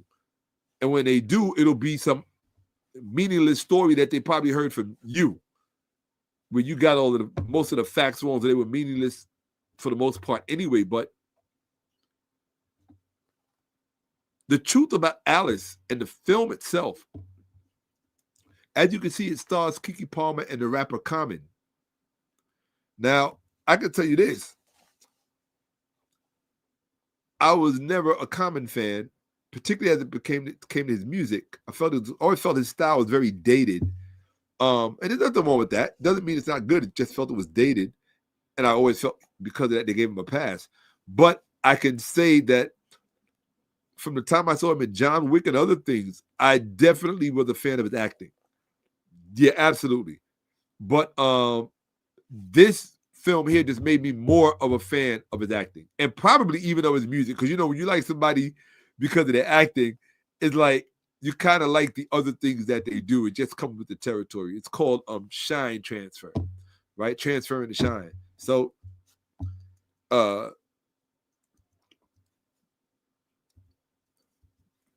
this is what's important about the film Alice. What they're not going to tell you is that Alice is a legacy film. Why is it a legacy film? It is a legacy because Verlinden, the woman who wrote the story, wrote the screenplay, and directed the film, it's her film. It's her film. What they're not going to tell you about her is that this is the movie Mandingo. It's a classic film. Watch it. You can watch it on Amazon. I will put it in, I'll put the script, I'll put the link for Alice and Mandingo in the description when this is done. But what's important to know is that Dino De Laurentiis' hugely successful film, from the famed novel, is a powerfully realistic portrayal of true brutalizing nature of slavery, which made victims of both the owner and slave. Boxer Ken Norton makes his screen debut in the title role. So Ken Norton, after beating up Muhammad Ali in the ring, and after he became the heavyweight world champion, he got a contract with Hollywood to star in a few films. And this film, Mandingo, there he is fighting Ali. And Ali said, this is the man who hit him harder than anybody else. And he starred in this film, Ken Norton. There he is, on the cover of Sports Illustrated. Well, Vanderlyn is his niece. That's her uncle. That's his niece. For those of you who didn't know that, put no in the chat. I just want to see how many people know. If you knew that, put yes in the chat. That'll just help me know if I've shared with you something up to this point that you did not know. This is her uncle, Ken Norton, and she actually lived with him. When her family moved out to California, she lived with her uncle. Pretty sure I got that part right. I don't know. I know she lived with him. I just don't remember where and under what circumstances, but she lived with him as a young person coming into her own. In fact, it was part of her plan. She said, I'm going to go live with Uncle Kenny. She said that in one of her interviews. And so that automatically put her in close proximity to Hollywood, let alone the fact that she was growing up in California. Okay. And so this was her uncle, right? The heavyweight champion of the world at the time. Sorry, my finger slipped. All right. Sorry about that, folks. My finger slipped. Here we go. So, right, so Mandingo came out in 1975. Okay. I was 8 years old and I watched it. And I got in trouble for watching it. I watched it on HBO. My family was one of the first families to have HBO in New York, actually. I would say maybe in the hood, right? We lived in what's called the good hood, right? Back then you had different levels of the hood. Like everything else in life, there's a good hood and there's a bad hood, right? The good hood was mostly where the more or less middle class to lower middle class families lived, and then you had the hood where they were kind of stuck in the tenement buildings, right? So, but we interacted with them very heavily because that's what Black people do. We interact. And so this film here, Mandingo, came out in 75. And then all these years later, 2022, you get Alice. So the uncle does it in 75, is the star. And the niece does it in 2022, and she brings it. When I say she brings it, she brings it. She delivers. So Alice is actually a legacy film, and this is what you don't know about it. And what I realized about white commentators is that, number one, they don't care enough about Black people to tell you the important facts about the things that we create. That's number one. That's no slight against them. They have no obligation to care about Black people. I can't tell you that I have some what I call misplaced care for or about white people. I care about people in general. I don't overemphasize any one group over my own. And of course, as self-preservation is a real thing, my group I'm going to make deference to my group above all other groups, right? And yes, at the expense of all others. Why? Because that's the nature of the planet that we live on. I didn't make the rules. I'm here and I got to understand it and act accordingly. So that said, the reason why I put this here is because I want you to look at Mandingo, which was a pretty big budget film. I'm assuming, and I should have done that. I should have looked at the actual budgets, but you would still have to adjust for inflation and time and so on and so on. But let's just say, for argument's sake, Mandingo was a bigger budget film only because of the talent attached to it, right? With Verlinden being a newcomer, I wouldn't even. Well, I mean, if you want to throw in the male-dominated industry caveat, if you will, that's fine. But these three men who worked on Mandingo, these were powerhouses in their own right. Kyle Onstadt, who wrote it, Norman Wexler, who wrote the screenplay, and Richard Fleischer, who directed it. She did all three of them. What it took all three of them to do, which is to make Mandingo a reality as far as the film, she wore all three caps on her own and did Alice. That in and of itself is a feat, and she deserves a warm African applause. And being that we have our own applause, we applaud this way. We slap right above the elbow. That is how we applaud. Okay? Now, but she deserves that applause because she did that. And I give Alice 5 stars. Not 3, not 4, but 5. You'd have to watch it to see why. Here we go. And you have to remember, even when you give a film 5 stars, that doesn't mean that it's the same 5 stars that you would give, say, another film that may have had a much larger budget, a much more consolidated team of access and power, so on and so on. You're going to get a different kind of project. So when you put 5 stars under that, it's going to be a different, a little different. But these 5 stars are earned for what the film was. Yes. I don't know how much she achieved her intention, right? Only she knows that. But as far as I'm concerned, from what I saw the consumer, 5 stars. Okay. Again, 2022. This is the spectrum of the film. Now, just to give you an idea about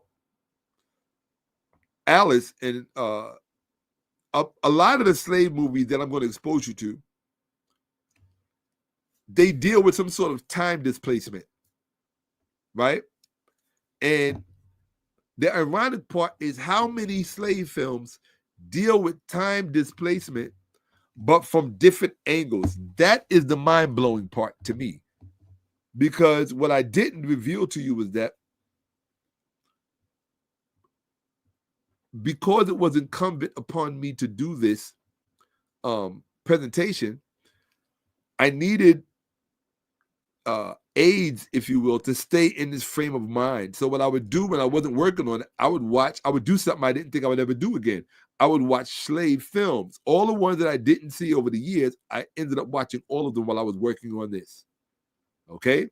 So I'll show them to you at the end so you can see which ones I actually watched. Okay. Now, when I talk about slave films and time displacement, I'm going to show you a film that I grew up on in the 90s that I was coming up, even though I was a young adult, I still, at the early part of the 90s, I was a young adult. And this is one of the films that I grew up on, that I came up on. It's called Brother Future. It's on YouTube. You can watch it for free. But this is another slave film, another slave show. It wasn't a film. It was a television. That was actually an after-school special. And I'll read you the description. Brother Future is, as a matter of fact, give me 1 second, folks. I just want to make sure that everything is as it should be, because I don't want you guys telling me something in the comments. Let me see. Okay. Right, the fetish movie education, pizza. Okay, cool. All right, wonderful. All right, so presentation mode. So this film, Brother Future, is a historical period coming of age movie made in 1991. Okay. It starred Phil Lewis, Moses Gunn, Frank Converse, Carl Lumbly, and Vanetta McGee. A street kid, Phil Lewis, this brother, from Detroit, Michigan, is hit by a car. When he awakes, he finds himself a slave in South Carolina in 1822. The boy then has to help his fellow slaves so he can return to his own time. Now, I wanted you to see this because this is an important film in this genre, or rather, it's an important series. This series is an important chain of events in this genre. The one thing I don't like about the PDF PowerPoint is that you have to wait for it to buffer. So, but yeah, that Brother Future is a part of this legacy. Not to the extent that Kristen Verlinden's is, because that was her uncle who was the centerpiece for that classic Mandingo, which I highly recommend that you watch. As I highly recommend that you watch this as well, because I remember when it first came out and I watched it. Okay, what else? So let's go to the next one. This is what she said about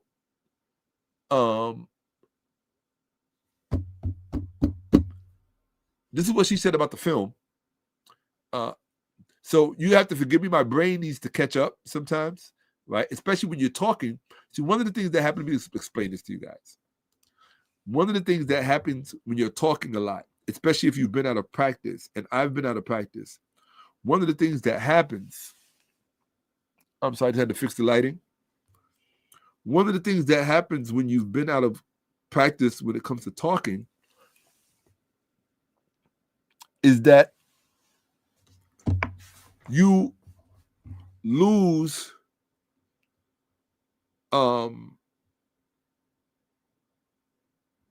your wind capacity. And so you end up getting dizzy from talking too much because you're not breathing in enough. So let me jump back in. Here we go. Here we go. Bang. Let's get back on it. Here we go. There's Miss Verlinden. Here we go. Great.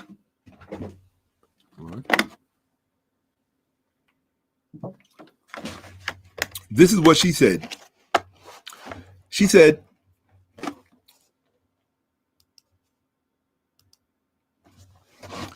the story came from a series of articles, probably like 12 different articles of 12 different cases of African Americans coming out in the 60s when I was born. African Americans, different cases, 12 different cases of African Americans coming out in the 60s that were born into slavery. You hear this?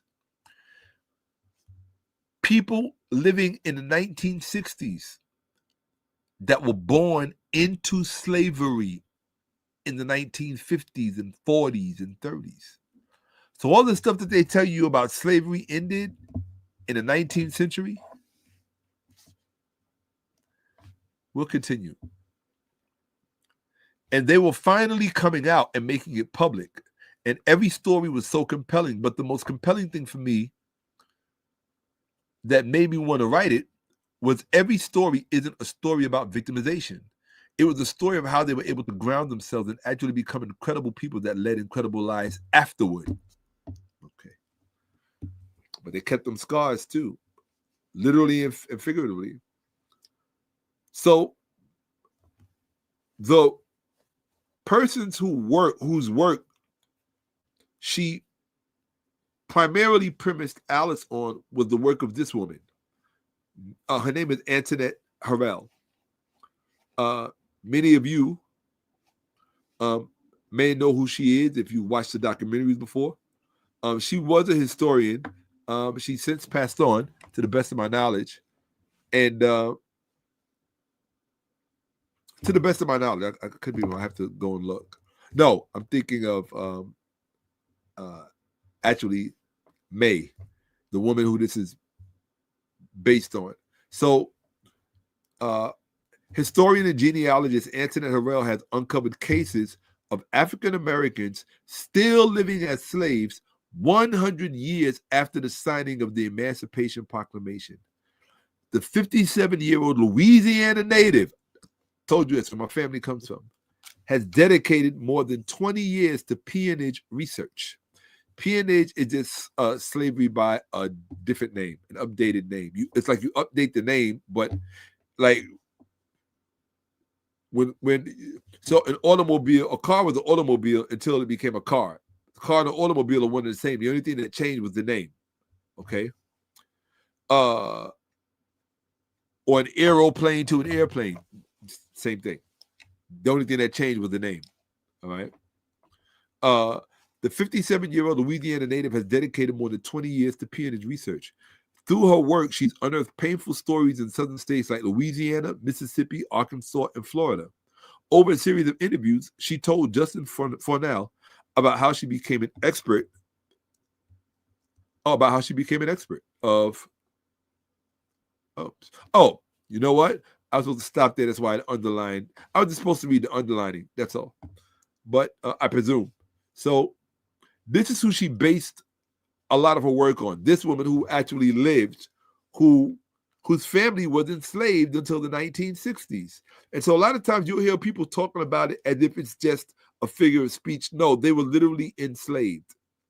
The same way people were enslaved back in the 1800s, in the 1900s, right?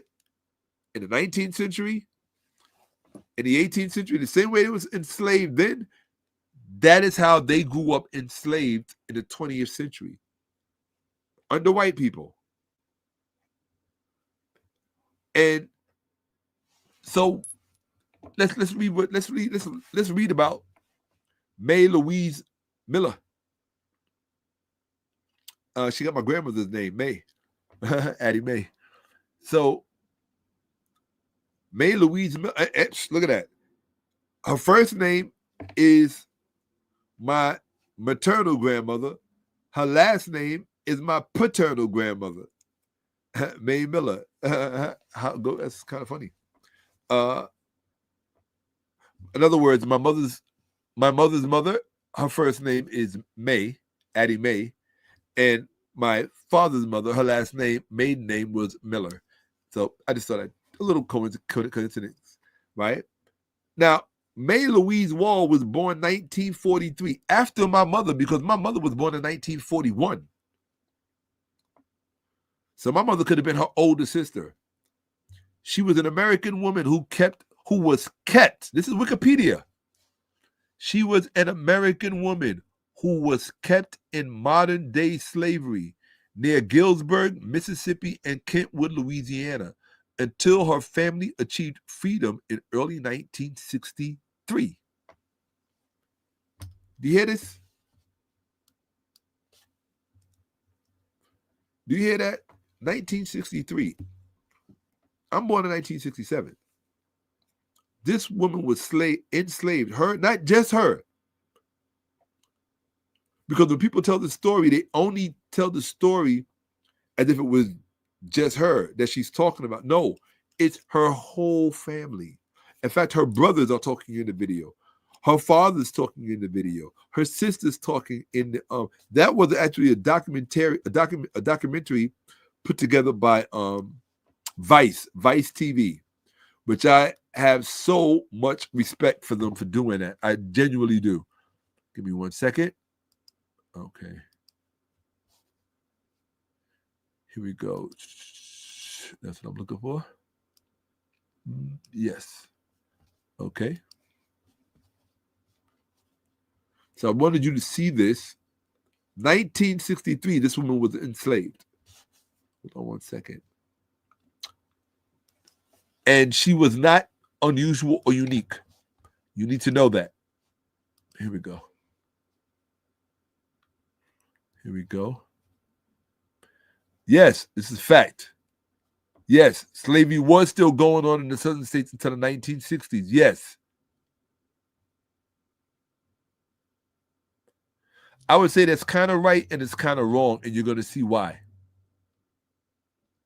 Okay. Let's see here. What are we looking for? Oh,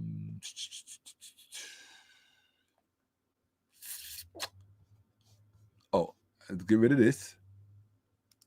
There we go. And then we're going to come back here. All right.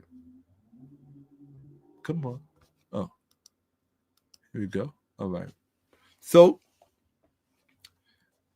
May's story was unearthed when she spoke to historian Antoinette Harrell, who highlighted it in the short documentary, The Untold Story, Slavery in the 20th Century, 2009. The story inspired the 2022 film Alice. So it was her story and the story of her family that inspired the film Alice. So remember that when you watch it. This is not some cartoon. It's not something somebody just made up. Okay?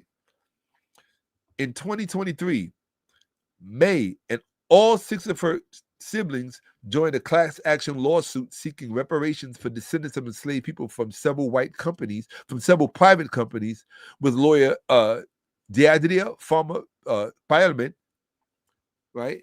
May stated to NPR that, this is what she said, maybe I wasn't free, but maybe it could free somebody else. There's a lot of people out there that's really enslaved and don't know how to get out. In 2004, a judge dropped the lawsuit. Okay. So, stop sharing. No. Next one. I want to read to you what her childhood was like so you can have a better flavor of what she went through. Because it matters. When white people tell you slavery was back then, it matters. This is her sister. And her sister told a hell of a story about how they grew up. These are her brothers. Their stories will impact you. This is her father, who their whole situation started with because of her father. Something that was beyond his means, he fell victim to, which caused all of them to be placed and go up on literally on a slave plantation and to be raised as slaves in the 20th century. I'm talking about the same thing you see in the films. Think about all of the horrors that you see in those films. That's what she was raised under. All the horrors. And so were her siblings. And she had other family members as well who didn't make it. So where are we? 1 second. I'm just going to take a sugar spike because I need energy. Here we go. We're going to power through. That's what we're going to do. We're going to power through. Here we go.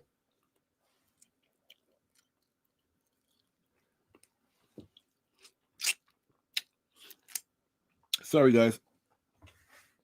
I'm just doing what I gotta do. All right. So, where are we? We're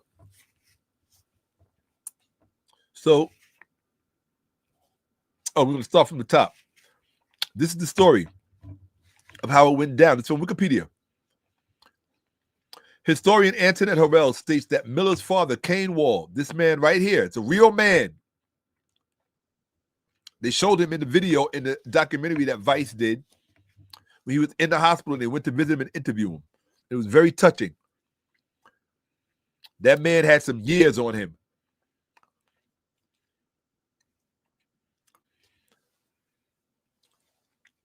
My mother's 84.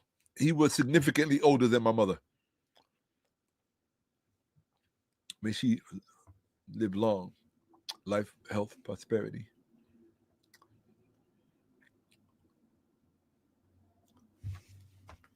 Historian Antoinette Harrell states that Miller's father, Kane Wall, lost his own promised farmland after he signed a contract that he could not read, which indebted him to a local plantation owner. You're going to find a repeated pattern that determines our relationship with white people in this country. They subject us to certain circumstances and then blame us for the circumstances. And will expect you to say thank you in the process, at risk of life or limb. This is the truth. Slavery in this country was perniciously vicious. So when I speak in such a way that is not flattering to those who benefited and who still continue to benefit from such a state of affairs, just remember, I try to not personalize it too much, Because when you put it in its proper context, historically speaking, you know that everybody had their turn at bat. And some was worse than others. Somebody had to be the worstest, somebody had to be the bestest. I'm just speaking off the top of my head. So I'm going to get back to this. It says, the Wall family was forced to do field work and housework for several white families attending the same church on the Louisiana-Mississippi border. So these various families in these white churches determined for themselves this black family was going to serve all of them. And this is what occurred. The Gordon family, the McDaniel family, and the Wall family, the latter of whom may have been related as descendants of the Walls, like of the Wall's likely owner, right? Drury William Wall Jr., who owned 10 slaves in St. Helena, Louisiana in 1860. Peon owners used the violent coercion akin to that of slavery to force black people to work off imagined debts with unpaid labor, which means they basically found a way to extend slavery, which is what Jim Crow was. Peons could not leave their owner's land without permission. That was the law, which made it impossible for them to pay their debt. So think about that.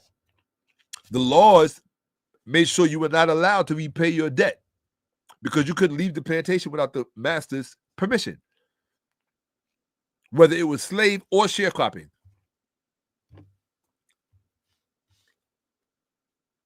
Where am I? Right here. Okay.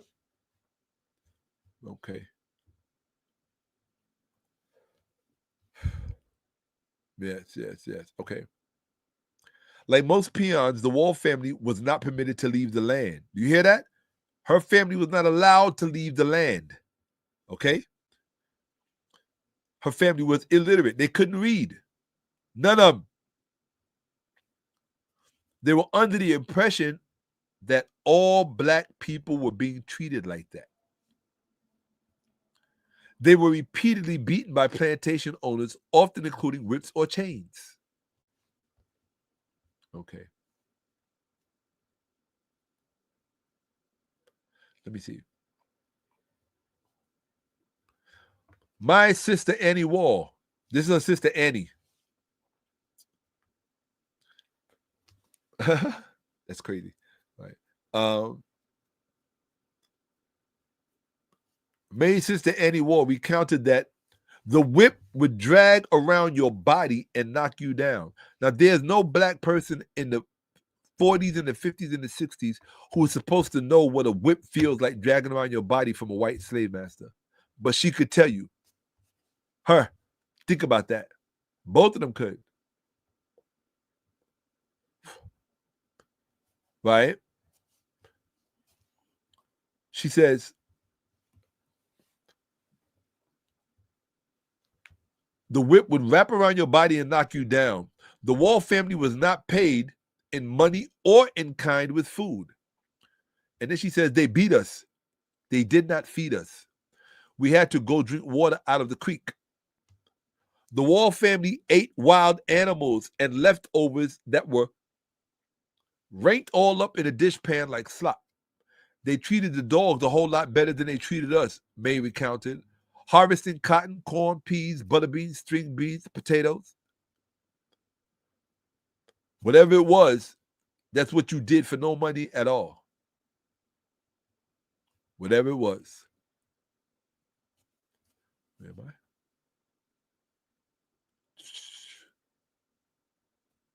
Here we go. May alleges that starting at 5 years old, listen to this.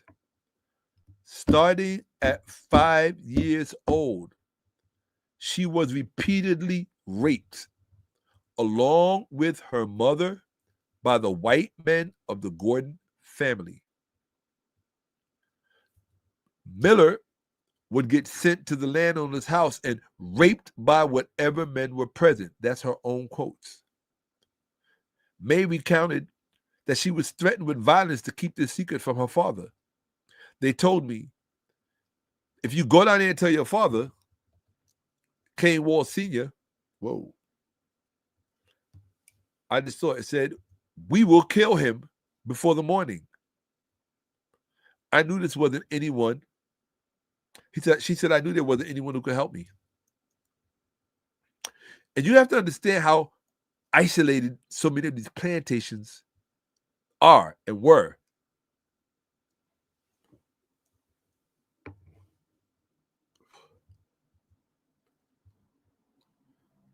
Mine said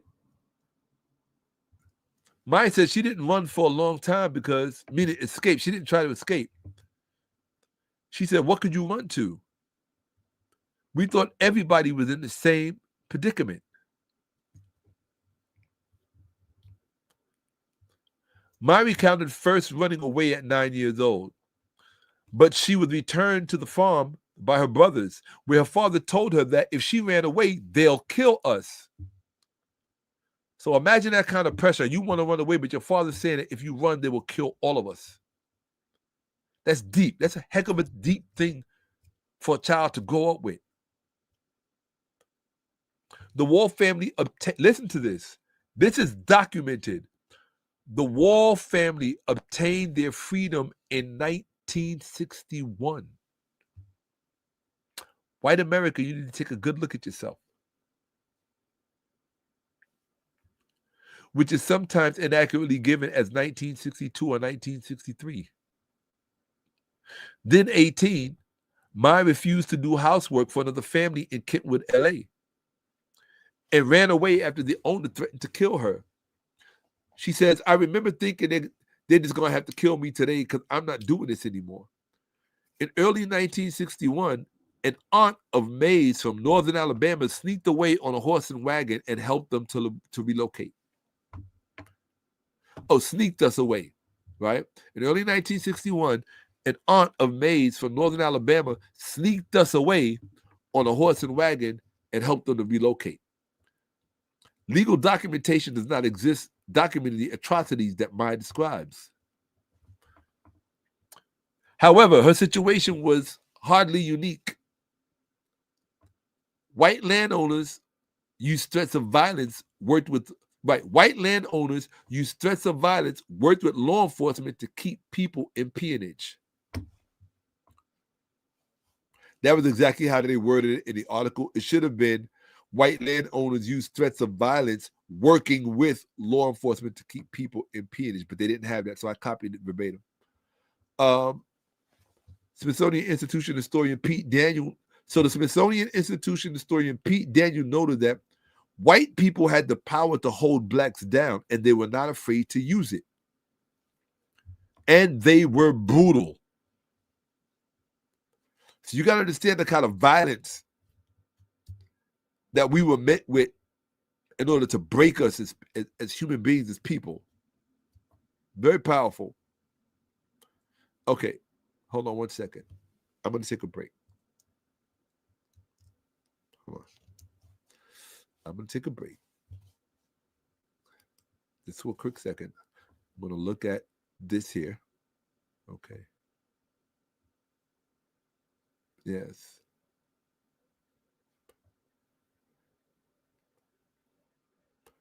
Absolutely. Good Lord. Yeah. This is real. This is real.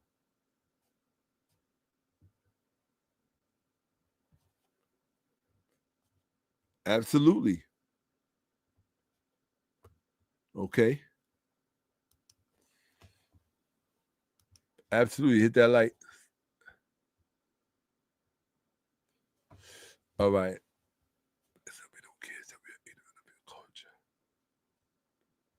Okay. Alive and well it is. Every time I see that, I could laugh myself. There's a lot of truth to that. There's a lot of truth to that. I agree with that. There's a lot of truth to that. But it's the ignorance that enables one to not care. So these two things are not mutually exclusive or necessarily distinct things. They're connected. One goes out of the other. So I already answered this question. How old I was when I watched Mandingo. I think I was 9 or 10. Right, probably 9. Right. So here's what I'm going to do, guys. I can feel I'm going to do this. I'm going to take the recommendation of someone else who also couldn't wait to see this. They asked me to do it in parts. So I'm going to do this in parts. I am not going to do the whole presentation. I'm going to do it to the part. I'm going to end probably right after the part on May. When we're done with May, we're going to end. And then tomorrow afternoon, I will be back up to do part 2. So don't worry, we're going to do the whole thing. Okay? You know, normally when I do presentations, I go straight through. It doesn't matter if it's 1,000 pages, 800 pages. This one we're going to do reasonably. So here we go.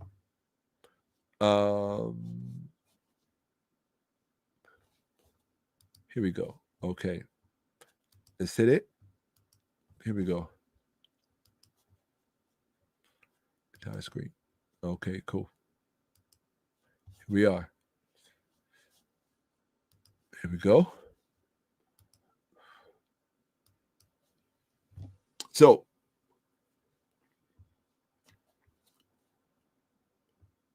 we talked about how brutal they were. Historian Antoinette Harrell, the woman who interviewed them, said that in some districts, the sheriff, the constable, all of them worked together.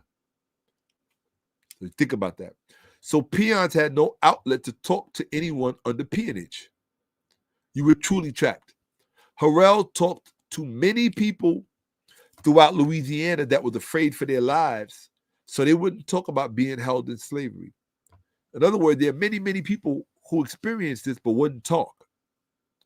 And this is in the 60s. First of all, if you were around in the 70s like I was, and if you were in the South like I was, you could still feel that slavery vibe. You could feel it. All you had to do was just look at the wear and tear on your relatives. You know, like it was a very oppressive thing. So where are we? Okay. Yes. Okay. So she's a quote from her, to many people throughout Louisiana that was afraid for their lives, so they wouldn't talk about being held in slavery. Ron Walters, a scholar of African-American politics, noted that letters archived by the NAACP tell us that in a lot of these places that such and such people were kept in, that people, right, that needed to be added, okay. Ron Walters, a scholar of African-American politics, noted that letters archived by the NAACP tell us that, and this is a quote, tell us that in a lot of these places that people were kept in bondage or semi-bondage conditions in the 20th century in out-of-the-way places, certainly where the law authorities didn't pay much attention to what was going on.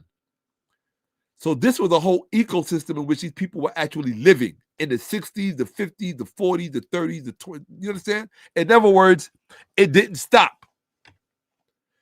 May said that they didn't know their peonage was illegal. Matter of fact, I thought everybody was living that way. In other words, they were still stuck on a plantation and couldn't leave under pain of death. May said that the Wall family's world was confined from one plantation to the other. They trade you off, they come back and get you from one day to the next. It's basically stealing your future. Annie Wall encountered that the plantation owners said, you better not tell because we'll kill them. Kill all of you. You niggers. I'm sorry, you N-words. Well, I know YouTube might, I don't know. Well, they let it in rap songs, so. Might recall that the plantation owners have the capability of killing you, and that we have been beat so much and they have been threatened so many, many times, you really didn't know who to tell. When contacted in 2007, a Gordon family member denied Miller's claims. Derwood Gordon, this is one of the white descendants, who was younger than 12, which means he didn't know anything, when the Wall family worked on the Gordon farm, claimed that the family worked for his uncle Willie Gordon in the 1950s, during the 1950s, and cousin William Gordon in 1991. Died 1991.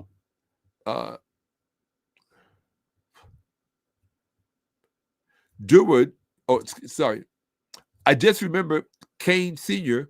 was a jolly type, smiling every time I saw him, talking about his white ancestors who held on to these black slaves.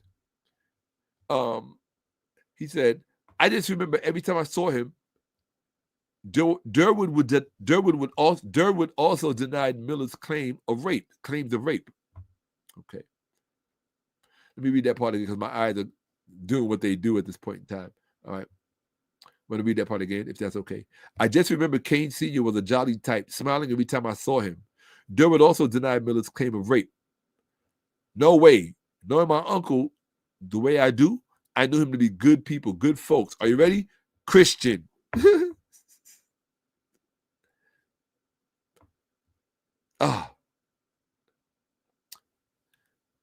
May called the experience pure D hell, saying, I feel like my whole life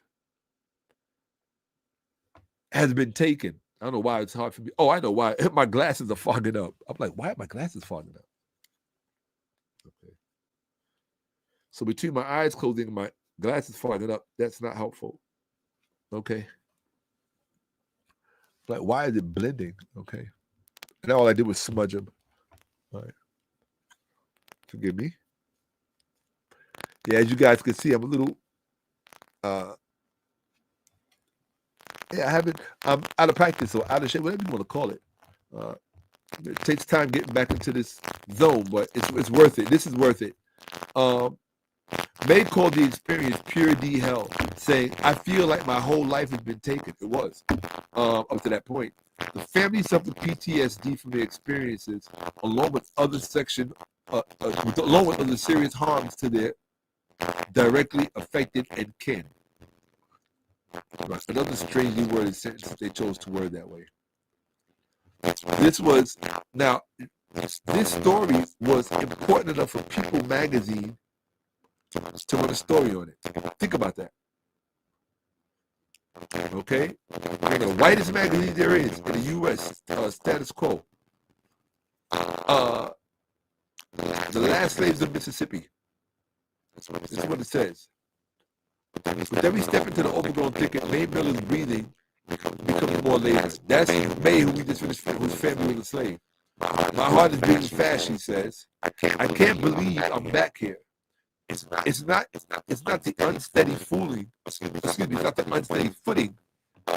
this field in Galesburg, Mississippi, that's giving her pause. It's the memories. Some 50 years ago, Miller said she and her parents, Cain and Layla Wall, and her 6 siblings were held like slaves on this land and surrounding farms. Quote unquote, we've been in dirty hell, she says today. I mean hell right here on earth. The story that Miller says and her relatives tell is a sepia-toned nightmare straight out of the Old South. For years, she said, the family was forced to pick cotton, clean house, and slaves, milk cows. All without being paid. That's how you ruin people's relationship to the land by abusing that exchange.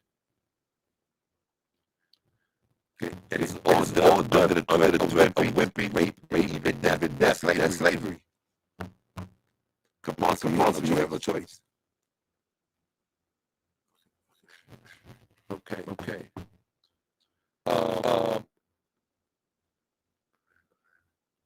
Okay, here we go.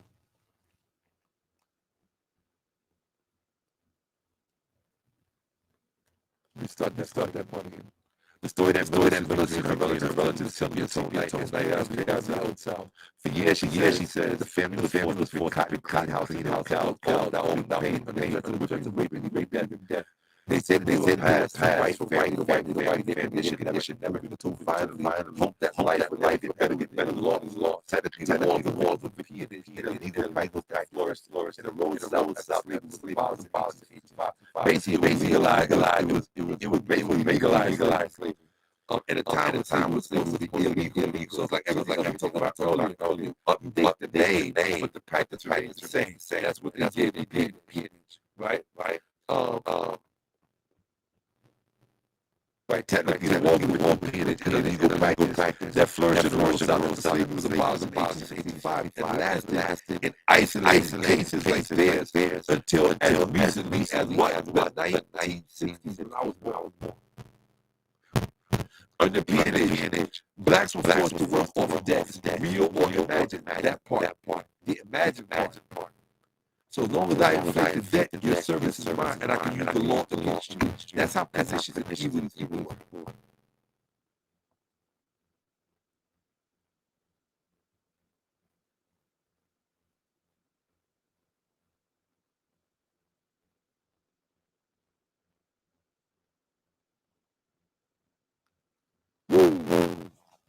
Told you. Yeah, when you guys study as hard as I do, hold on one second, I'm going to stop. Matter of fact, no, I'm going to finish that out. Yeah. Go hard. You got to go hard for yours. I said when I came up here, I said, you know what? I said, Shakka, when you do this, and we'll send you off. I said, there's a very good chance you'll fall asleep on camera. And I was like, you know what? I don't care. This is getting done. So, but I want you to see this. This form of slavery called P&age lasted in isolated cases like theirs until as recently as the 1960s. This is People magazine. Under P&age, blacks were forced to work off debts, real or imagined. So when you were working off imagined debts with free labor under the same types of violent coercion as slavery. It was slavery other than the name. It was slavery. You were still enslaved. They found a way to extend it just by changing the name. That's it. In contrast with the more common arrangement known as sharecropping, peons were not paid. See, don't confuse this with sharecropping. This was not sharecropping. Peons were not paid and could not move from the land without permission, which means you still had to have a pass. White people had the power to hold blacks down, and they were not afraid to use it, and they were brutal, says Pete Daniel, a historian at the Smithsonian Institution and an expert on P&age. So that got repeated first in the Wikipedia article, which probably quoted that one. Now, this is where it's going to get deep. I'm going to stop here, and I'm going to tell you why. Because when I come back tomorrow afternoon, what I'm going to show you is this. What I'm going to show you is slavery in the South did not end in the 60s. Excuse me. No, it did not end in after Reconstruction, right? We jumped to the 60s to look at May, right? May Williams. What's her last name? Let me make sure I got her name right. Miller, May Miller. We looked at May Miller. We looked at her situation in the 50s and 60s. When we come back, I'm going to show you that this particular black family was not the only black family. In fact, you know, I'm going to try to get this one piece in. Now, I'm going to save that for tomorrow. I'm going to save it for tomorrow later on because it's going to get so good for me. When I say good, I mean good in exposure, because I'm all about exposure. But you know, I want to see if I can power through. See if I got it in me. If I pass out on camera, just wish me luck. Here we go. All right. In fact, a few moments ago when I was out, I don't even know how long I was out. I could have been out for like 10 minutes for all I know. Okay. People are like, yo, he sleep. Like, yes, absolutely. Right? Where are we? In 1954, I want y'all to pay attention to this. Let me make sure I'm still sharing my screen. See, I'm not. I must have stopped it. Too much distortion? I got distortion going on. It's not me. The mic is phasing out. Maybe one of this. Okay. How am I sounding right now? Am I still phasing in and out? Let me know.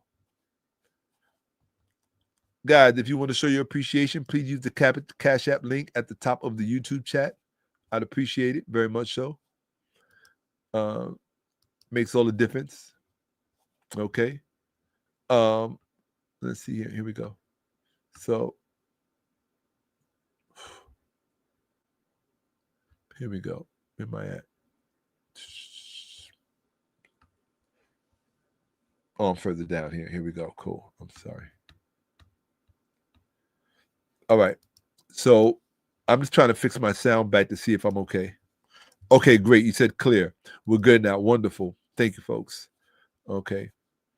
So I'm going to hide that. All right. So I don't think you missed much because there weren't that many comments saying it. So it looks like it only happened for a few moments. I don't think you missed much because I was just talking anyway. But as I go back, yeah. All right, cool. Okay, well, awesome. All right. So for those of you, try to avoid the super chats and use the Cash App. It's a preferential form of receiving contributions to the platform. So I'm going to get back to, and also if you look at the description, all of the links are in there. And definitely look at the description because there's a lot of great stuff in the description for those of you who are unaware that I put things that are important in the in the description. All of my contacts, other things that I'm working on that I'm sure you're going to want to know about, hopefully. And so make sure you're always checking in the description of this presentation because that's also where you can show support through various means as well. So great, I'm clear now. So let me see. I'm gonna take a chance. You got to believe in yourself. Here we go. Allow. Okay, there we go. All right. So here we go. Got this. Oops. Come on. Wonderful. So remember, she was enslaved in the 40s and 50s and the 60s, talking about May Miller. So when I saw that, I said, let me go to the Google machine, what they call it, the Google God. Let me go to the AI, Google AI, and let me ask Google AI, when was the last person convicted for enslaving someone in this country? I'm talking about in terms of the slavery that we went through, right? That's what I'm talking about. Who was the last person convicted for, and we have to learn to use this race because all slavery is not created equal, all slavery is not alike. We're talking about race-based slavery. Race-based slavery. When was the last time someone in America was convicted or charged with or indicted on engaging in race-based enslavement, meaning enslaving Black people because of the race and the color of their skin? When was the last time that happened? And this is what AI gave back. It said in 1954. Do you hear this? My mother was in school while white people were still enslaving Black people. In 1954, two Southern white men, brothers Fred N. Dial and Oscar Edwin Dial, were convicted of conspiring to hold 2 black men in involuntary servitude on their farm in Sumter County, Alabama. The Dials were found guilty in federal court of buying 2 black prisoners, Hubert Thompson and 𝓭𝓀����ℎ𝑢𝐺𝑒, from Alabama and Mississippi jails and forcing them to work on their papa's farm using force and violence. This case is considered one of the last known convictions for enslavement in American history. I want you to see what you just read, because I'm going to hit you in the head with some stuff in this presentation. This is the actual newspaper article. No appeal yet in slavery case. This was slavery. They were calling it by its proper name, people, in 1954 in the South. Birmingham, May 15th. The attorney for two West Alabama farmers who were convicted of holding Negroes in brutal slavery. You hear this? Brutal in 1954. So while Smokey Robinson and everybody else who was singing in the 50s and the 60s, right? Whoever else who was doing it in the 50s, right? Elvis.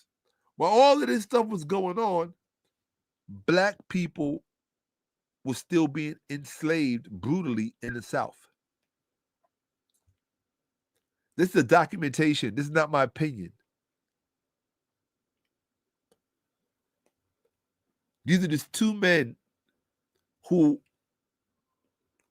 are thrown into that demographic with May Miller and her family, because this is what black people were living in the South. There was no social media for people to look at and say, hey, what's going on here?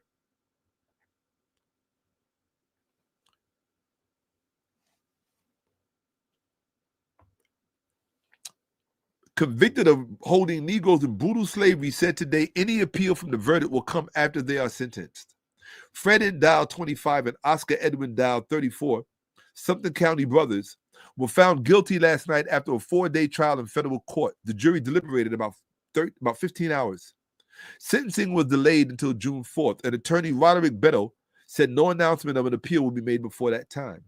The brothers were convicted of forcing 𝓭𝓀𝓢𝓅�𝏭𝓀𝓫, 25, Klondike, Mississippi, and Hubert Monk Thompson to work in slavery on their farm. You know what slavery means? That means you have no rights. None.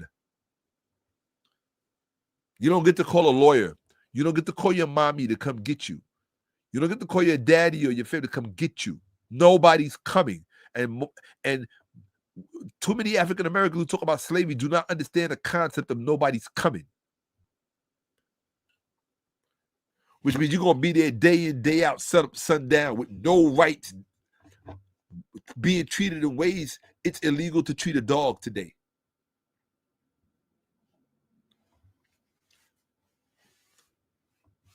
Witnesses testified that the Dial farmhands were beaten when they tried to escape.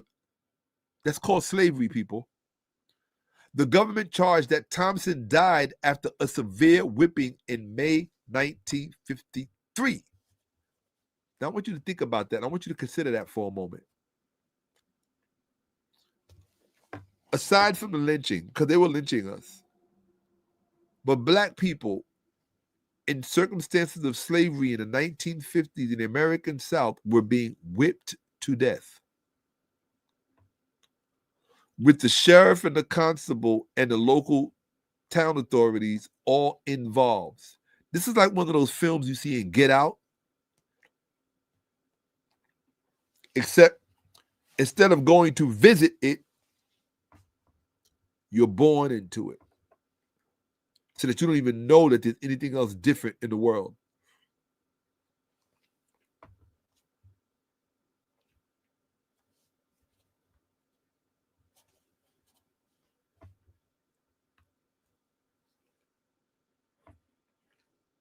Okay.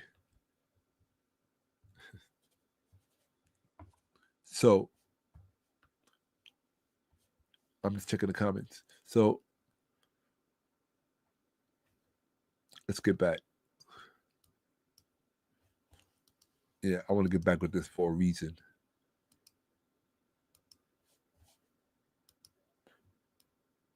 All right, let's do this, people. Okay. Yes, I'm there. Let's go.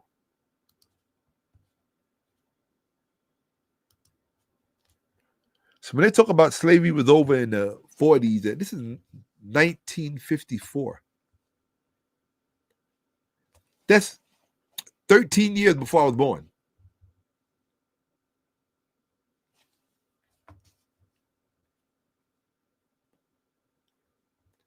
He was beaten to death. Oh, right here it says Thomas died after severe whipping in May 1953. Fred Dow also was convicted of holding Thompson in P&age by forcing him to work out an alleged debt. Fred Dow faces the maximum sentence of 15 years in prison and Oscar 10 years, plus additional fines. Both brothers swore in testimony during the trial that they were innocent of the charges. The government charged that the Dows paid fines of Negro prisoners being held in Alabama and Mississippi jails and then forced them to work on their farms. Tansley testified that Oscar Dow paid his $21.25. He bought a man for $21. My dinner cost more than that. He bought a man for $21. At $21 in the 50s. And why was he in jail? For drunkenness. He went to jail for being drunk one night. And because of that, was sold into slavery. That's deep. Imagine if you get locked up in modern times and you get a bail and somebody comes and pays your bail. And until you pay that bail back, you got to go do whatever they tell you to do. It's in the contract. This is serious stuff, people. Very serious stuff, especially being that this current administration, this regime, the Trump regime, do you realize what they're trying to do to the Civil Rights Act of 1964? You think this presentation is irrelevant? It has nothing to do with anything going on? Okay, stick around. Tansley testified that Oscar Dow paid his $21.25 fine for drunkenness at Meridian, Mississippi, and brought him to the farm with the promise to pay him $3 a day. Tansley told the jury he was paid nothing during the 2.5 months he was there. He was there for 2.5 months and given no pay, had to do all that work and was beaten. And finally was released when he became ill. They didn't want a dead on their property. Tansley said on the witness stand that after Thompson was tied to a bale of hay, 8 men beat him with ropes. The Mississippi Negro had testified that he was forced to help beat other farmhands who tried to escape. So they got one black they stole to beat the other blacks they stole. And I can hear all you blacks out there talking about, not me, what never happened with me. Okay. Go watch Brother Future. The autopsy report showed that Thompson died of pneumonia. But, see, they thought they was going to get away with it because the autopsy report is done by who? The medical examiner. The medical examiner is in cahoots with who? The constable. Right? The constable is in cahoots with who? The town leaders that are benefiting from this. So he gave a false autopsy and said, oh, it was pneumonia. But Associate State Toxicologist Nelson Grubb said he found wounds on the legs and left thigh of Thompson's body. That's how they knew he was X'd out. A federal grand jury originally indicted 7 men in the slavery case, including 4 Dow brothers, 2 Dow cousins, and a Mississippi man related to the family. That's a lot of people in that family. And these 2 black men had to go up against all of that. Now, that was in 1954. But then I said, I know these people. They don't stop. They are who they are. And I said, let me see if there were any more cases of slavery. What year is this? This is 2023. This is not 1954. And this is not 1960 something. The last people in this is AI overview. The last people indicted and convicted for a case described as forcing an adopted black family, 5 children, into slavery-like conditions in the U.S. were Jeannie K. Whitefeather, and Donald Lance. They were indicted in Kanawha County, West Virginia in October 2023, on charges including human trafficking of a minor, use of a minor in forced labor, and child neglect, with the indictment alleging the children were targeted because of their race. Remember that part. Targeted because of their race and used as slaves. They were found guilty and sentenced in March 2025 to hundreds of years in prison. Whitefeather got 215 years and Lance 160 years. I'm not even going to stop. Couple sentenced to hundreds of years in prison for forcing adopted black children to work as slaves. This is not 1954. This is not 1963. This is 2023. What did the judge say? May God have mercy on your souls because this court will not. Circuit Court Judge Mary McClare Akers said she sentenced Jean K. Whitefeather, 63, to 215 years in prison, and her husband, Donald Lance, 64, to 160 years in prison. Couple sentenced to 100 years in praise. So look at these nice, kind white people, how they present themselves in the store or driving by you at the toll booth or, making friends with you on social media. No offense to those white people who are genuine and sincere. But, the rules of survival say nobody gets a pass, right?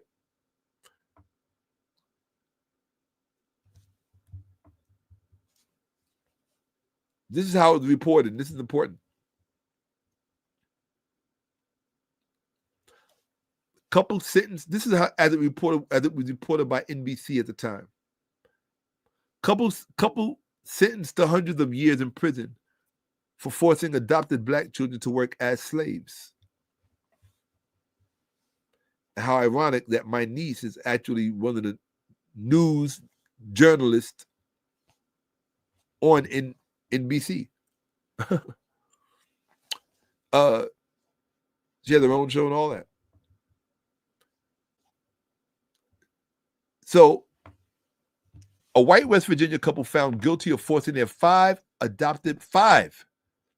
Think about the Jackson 5. 5 adopted black children to work as slaves on their farm were sentenced to hundreds of years in prison. Jeannie K. Whitefeather, 63, was sentenced Wednesday to 215 years in prison. Her husband, Donald Lance, 64, received 160 years. The judge said, "You brought these kids to West Virginia, a place I know as almost heaven, and put them in hell. I can attest to that. Why? I didn't just spend my childhood in South Carolina. My father's not just from Louisiana, but I also spent my teenage years in West Virginia, the same place she's talking about that this happened. So I have a lot of this stuff, just close proximity, experiences, history in these places, and these environments, these ecosystems. So you kind of can't help but feel a certain kind of way when you touch on these locations. Okay, here we go. Here we go. Wonderful. Okay.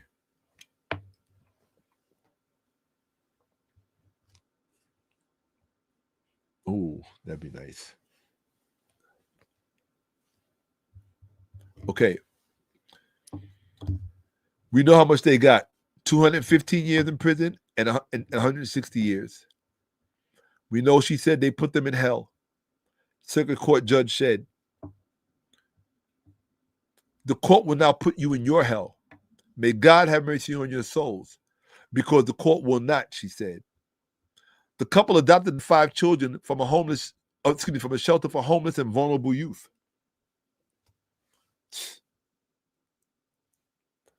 Whitefeather and Lance were living in Minnesota at the time and moved the children to Washington State in 2018 and then West Virginia in 2023. the Associated Press reported. They were found in October 2023 after Kanawha County Sheriff's deputies went to the Sissonville home to conduct a welfare check. A neighbor reported seeing Lance lock a girl and her teenage brother in a shed and leave. The sheriff's office said the two children in the shed had no running water or bathroom and had been deprived of adequate hygienic care and food. The children said they slept on a concrete floor and had been locked inside for about 12 hours before they were found. Remember that part about deprived of adequate hygiene, right? Another girl was found inside the home. When Lance arrived home, this is the white man here, Lance, the male enslaver. Call him what he is. When Lance arrived home, he had another child with him and led the deputies to a friend's home where the fifth child was staying. WCHS of Charleston reported, an indictment alleged that the couple targeted the children for forced labor because of their race. Now, how insane is that that would happen in 2023 when the exact same thing happened to their ancestors in the 1900s? Think about that. You need to really, really think about that. Because everybody who's looking at those children as they're going to a phone thinking, well, that couldn't happen. Well, that's exactly what happened.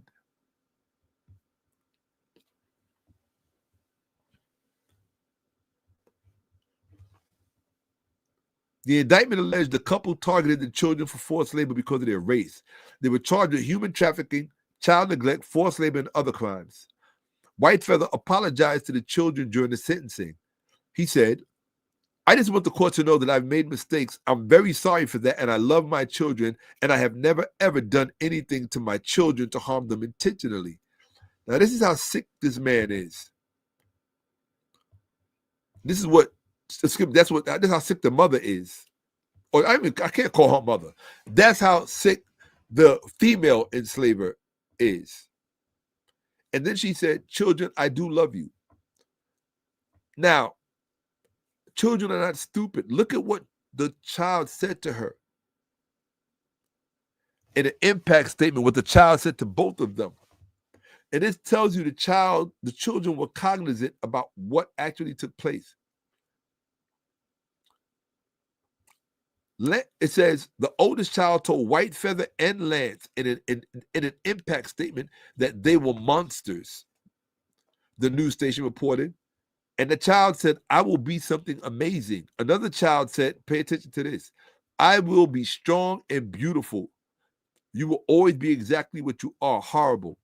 So what white people need to understand is that when black people talk about being black and beautiful, it's not because they woke up arrogant. It's in response of everything that whites have done and continue to do to make black be the ambassador for less than, right?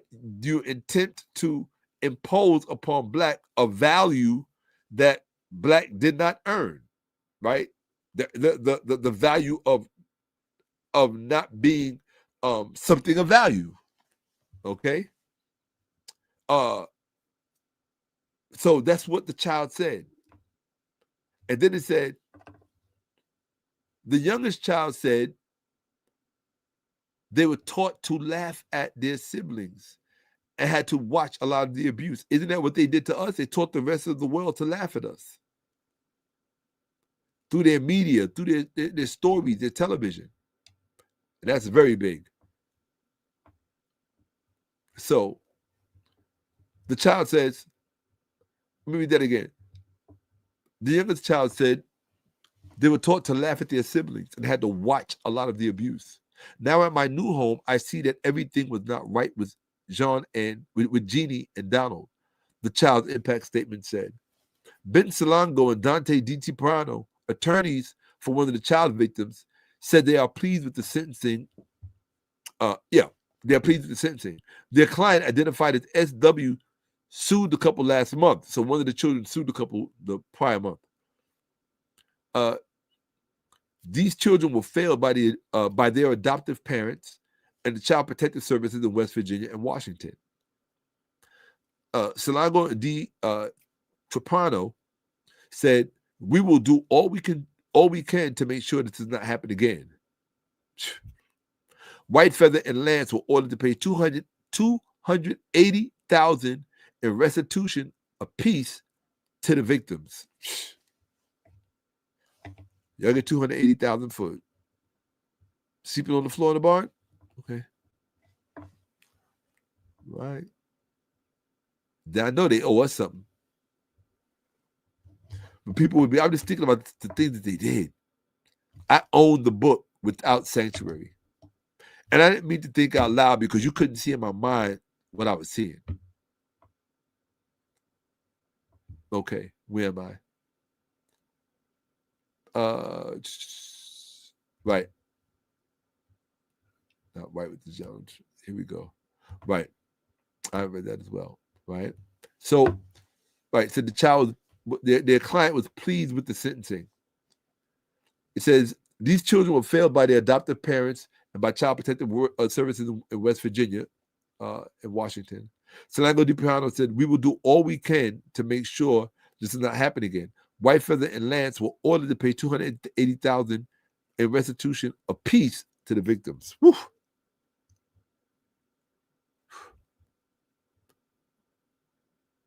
Couple accused of using 5 adopted black children basically as slaves in West Virginia. So this is a different report.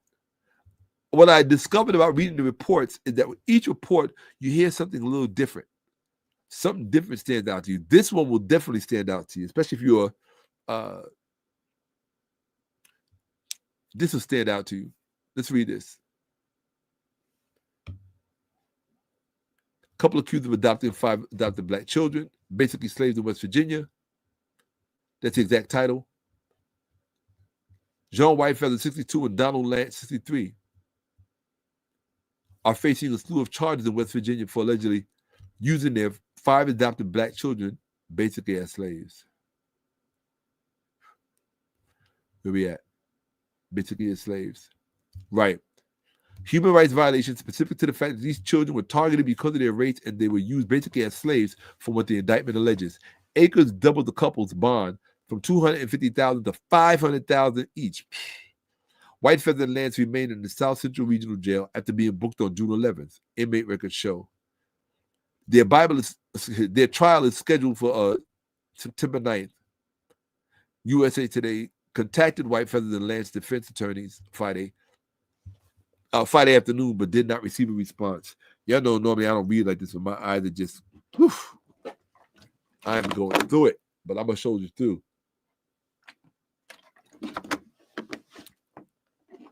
I'm a soldier too, baby. That's what soldiers do.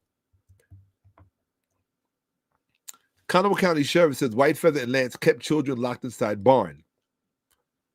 When Conoway County Sheriff's deputies responded to a call at White Feather and Lance home at 5:46 p.m. October 23, they found 2 children locked inside a barn. They discovered a teenage boy and a teenage girl in a 20 to 14-foot room, right? As according to the Facebook post shared by the department.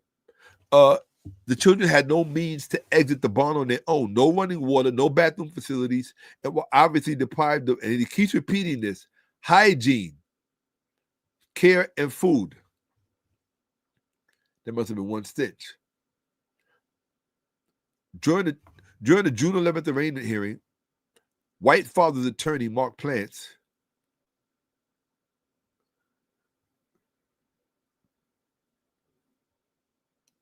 here we go.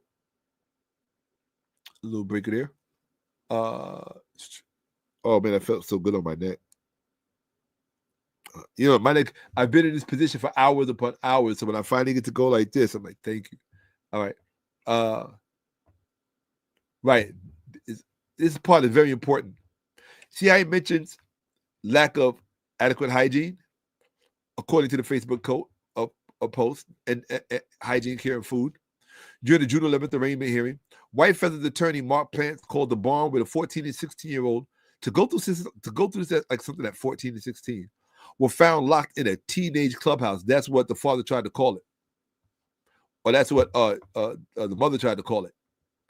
And she said the whole situation was just a plain and simple misunderstanding. as a key was in the shed the entire time, Metro News reported, which is a lie. I was repulsed. So the sheriff. This is the sheriff. Oh, yes, right here. The deputy. I was repulsed, for the lack of a better term.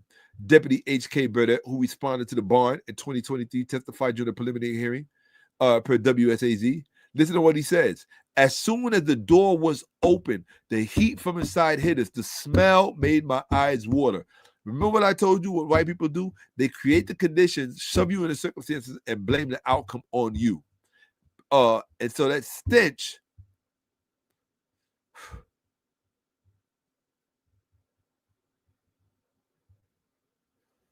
Just give me a second.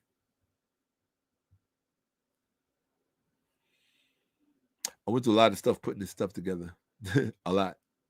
Just realizing that it ain't over. It didn't stop in the 19th century. I told you, remember the whole thing about the smell and lack of hygiene. And look at what he says here, how it brought tears to my eyes because it smelled so bad. The smell made my eyes water, from a 14-year-old and a 16-year-old.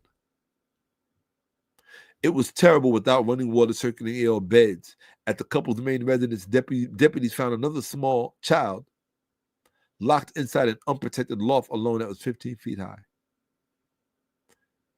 The sheriff's office said, no caretakers were at the scene. Right. Let's see here. Right. Here we go. Right.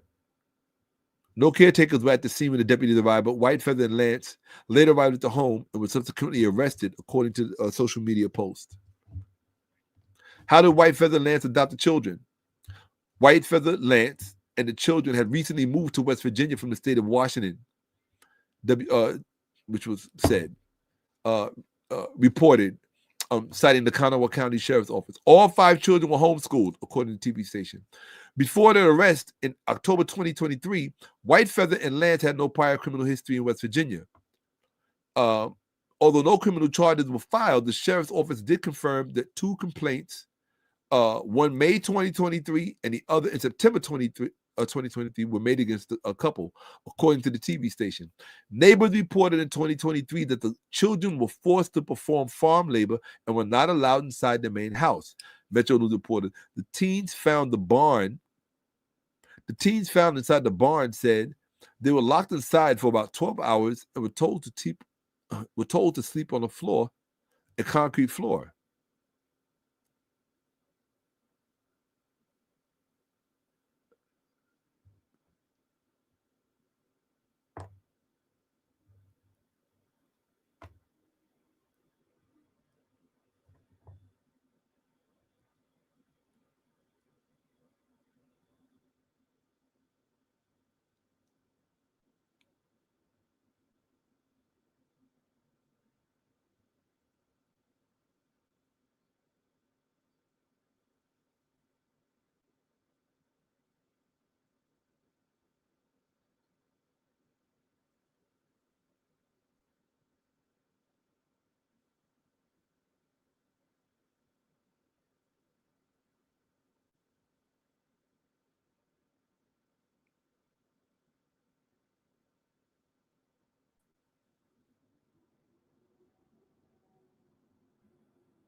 Oh, yeah. Here we go. So, people, here's the deal. Let me show you something. Pretty soon,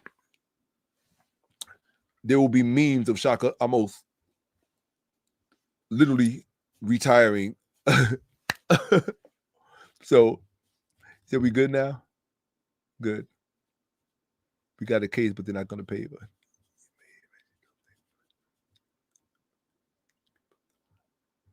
hey, sick, ugly people stuck in an era, barbarians. Yeah, absolutely.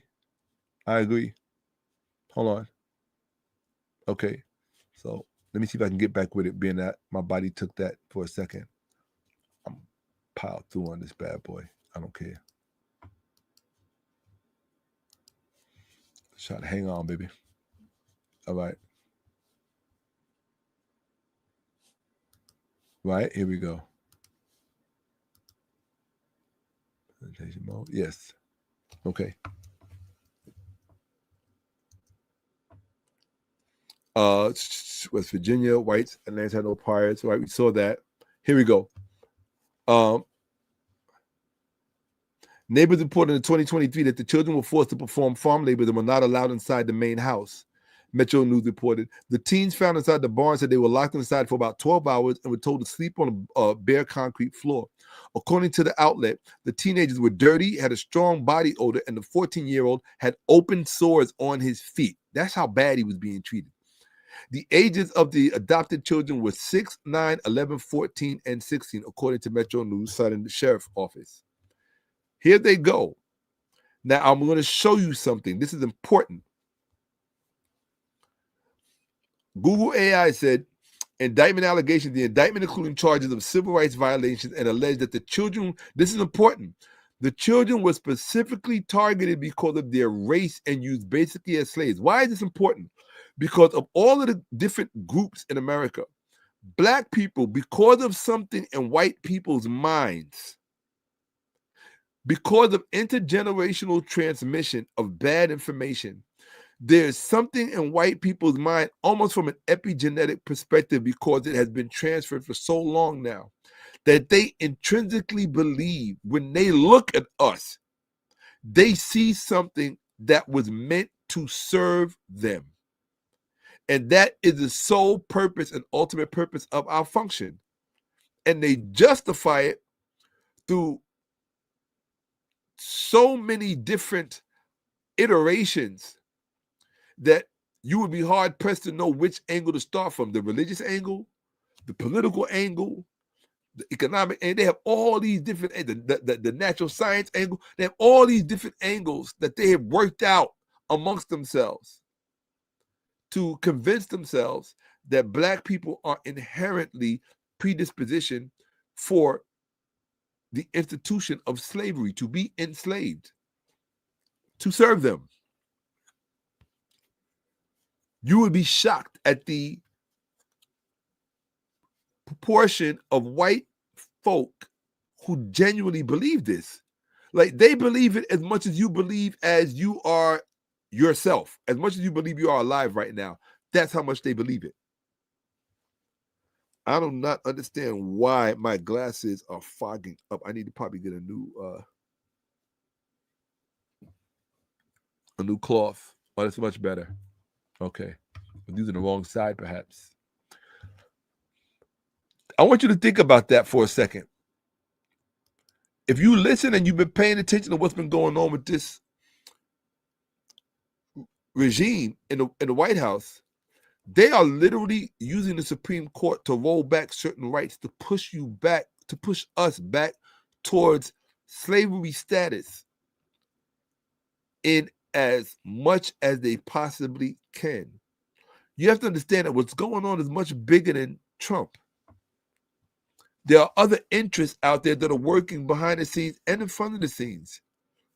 If you get rid of Trump, that doesn't mean you got rid of Russ Vought. It doesn't mean you got rid of J.D. Vance, who's a million times worse than Trump.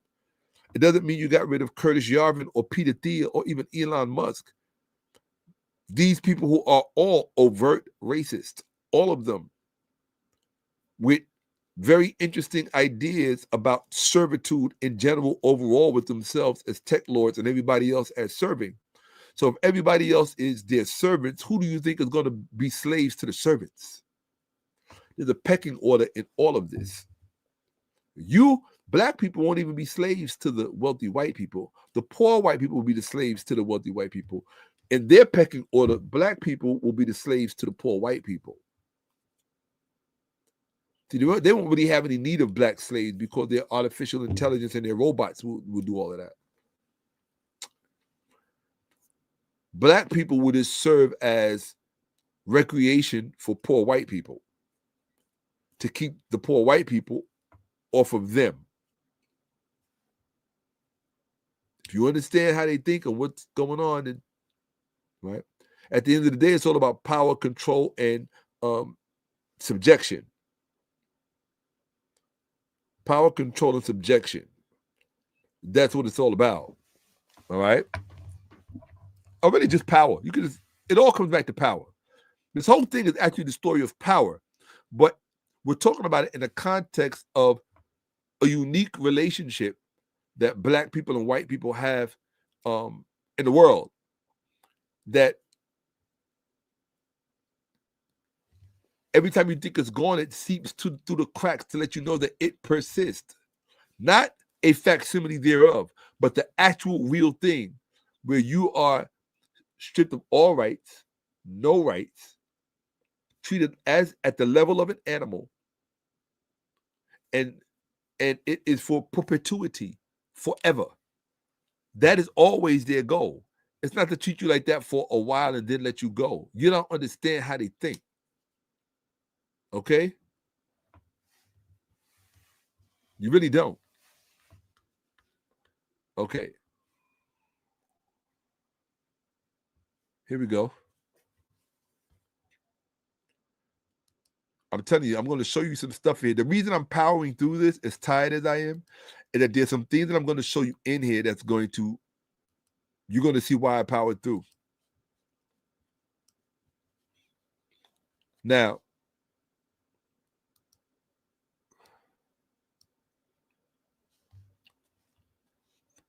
prosecution arguments.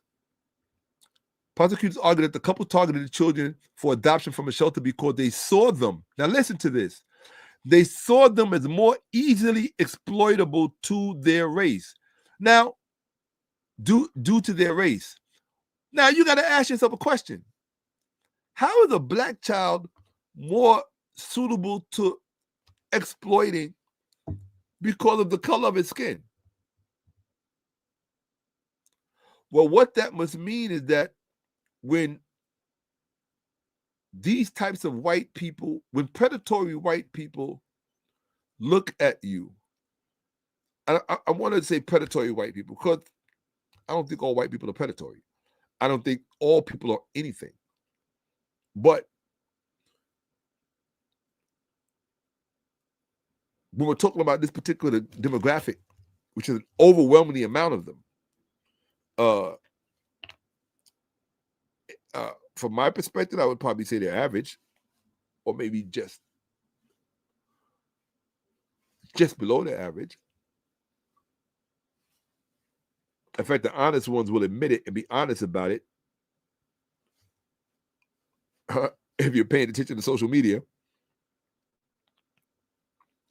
they're becoming brutally honest about it because I think they are starting to resent. I think with MAGA, a lot of white people got to get a collective look at themselves in the mirror. And once it became clear that the czar of this country was not going to fulfill their Christmas wish list or even their Thanksgiving wish list, once that became clear, hell, not even their Halloween wish list. In fact, that's all he was a big Halloween show with only tricks, no treats. Once they realized that that was the case, a lot of white folks realized just how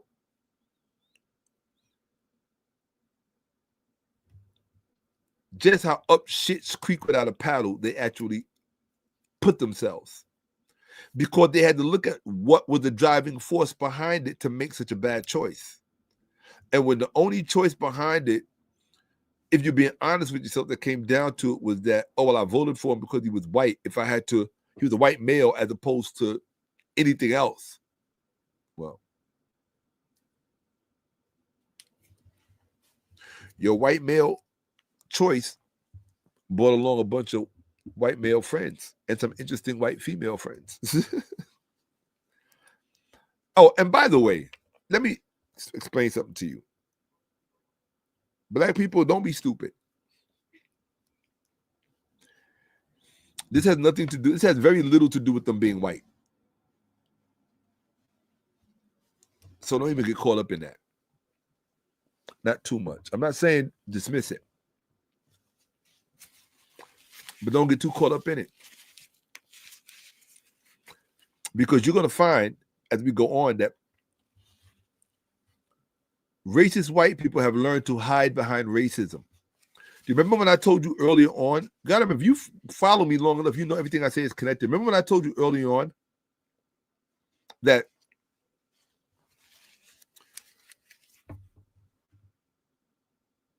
white people tend to hide behind racism when it's actually about power, but it's power that is just presenting as in these particular expressions, right? I remember when I said, if you call a racist, that's what I said. I said, if you call a racist, you're not insulting them. If you call a homophobe, you're not insulting them, right? I use the term like a hoe. You know the term hoe, right? It's just a transposed version of the word whore, right? If you call a whore, she's 9 times out of 10, she's not going to be upset because for whatever reason, it's a conscious choice she made that she's okay with. So I just tend to be matter-of-factly about things when I speak about them. I just say what it is. If it's the sun, I call it the sun. If it's the water, I call it water. I don't use euphemisms to dress things up, right? And especially if the euphemism doesn't describe what's actually going on or what's actually taking place. So here we go. Who next? All right. So now we're going to open up a brand new pitted dates. Because those other ones are old and dry. Okay. This should give me some energy.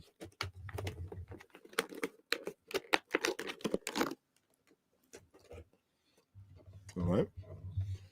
Give me 1 second. Put on some wake up music. I'm just going to change the track.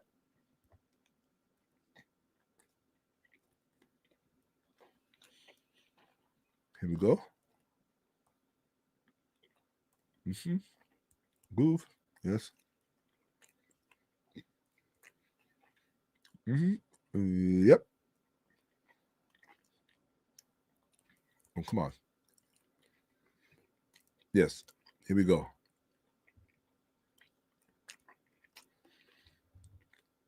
All right.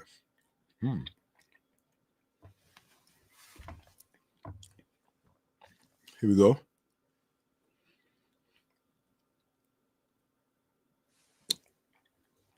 Where we at? Oh, those dates are so good. All right. I don't think I ate anything today. Oh, that's probably why I'm tired. I haven't eaten anything today. I thought I had fruit earlier. I said I have fruit for the whole day. All right. For those of you who are hanging in here with me, I appreciate you. All right. I don't have a large number of people watching, and that's fine. I haven't been around for a while, so I don't expect people to come running. I'm cool with that. This is meant for whoever is meant to see it and who's going to see it. And if you see me falling asleep on camera, that's fine. I don't have a problem with it. I've seen people do worse things on camera than fall asleep. The only thing you can accuse me of is working too hard, right? As long as I got this reaction, goddamn. Because you're seeing what I'm showing you. Slavery, the whole point of what I'm showing you is that slavery never stopped in the U.S. To this day, it has not stopped. The greatest illusion that they successfully pulled on people was that slavery ended. Slavery didn't ever end. That's the whole point of this presentation. And it was watching Alice that brought me to that conclusion, because after I watched Alice, as I was working on the presentation, which took a lot longer, I needed to stay in frame of mind for this project So I ended up doing something. I said, being I'm already in a slave film state of mind, I said, why don't you watch the whole genre of slave films that you didn't watch over the years because you stopped watching slave films? Just watch them. And just that way you'll have something really to say when this is all done. So I did. As you'll see toward the end of this process, I watched every slave movie that I missed. All of them. Quite a few. And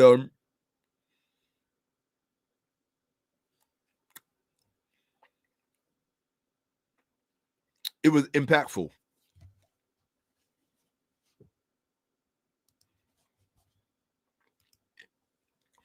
I had a piece of date get caught on the roof of my mouth. Here we go. All right. Here we go. Forever. Oh, wait a minute. I can do that? Let me see. Oh, no. Okay. What's wrong? All right. It's just showing me my text edit. Okay. Allow. Doesn't really matter. We're good with teaching. We're back on. I kind of slowed it down a bit because it's about to, you'll see. Hold on. I slid my hand on the mouse. Let's go. Here we go. Okay. Okay. We went through this. Come on. Come on. Okay, here we go. All right. Right. So what I'm trying to get in your minds is that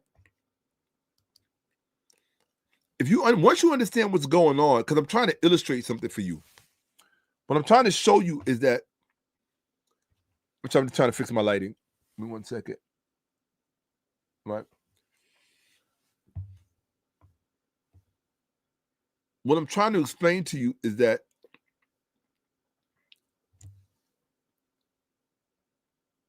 when a predator like these people walk into an orphanage, you might have a Mexican kid, you might have a Chinese kid, you might have a Vietnamese kid, you might have an Indian kid, right?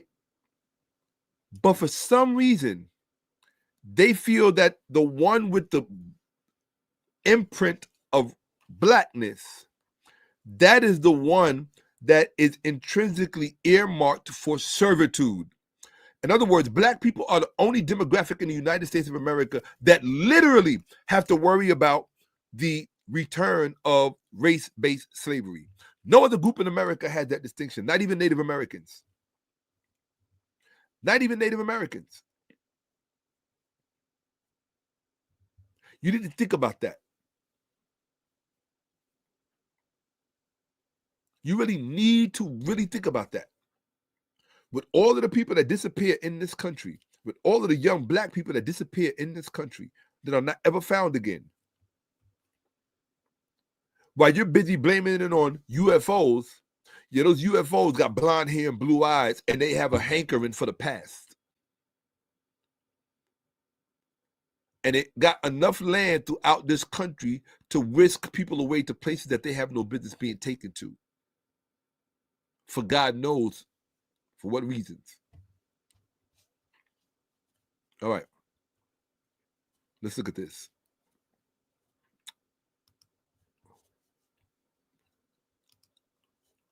Here we go. I'm just being on my job. Here we go. Entire screen, yes. Okay.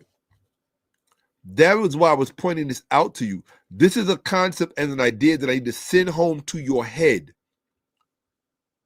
The couple targeted the children for adoption from a shelter because they saw them. So you're talking about a particular psychology resting up in, look above those eyes. There's a brain in that case.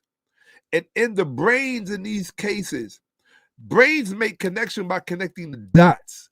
There's something in their wiring that has caused them to connect the dots when it comes to black people And you better understand the concept that I'm attempting to highlight for you.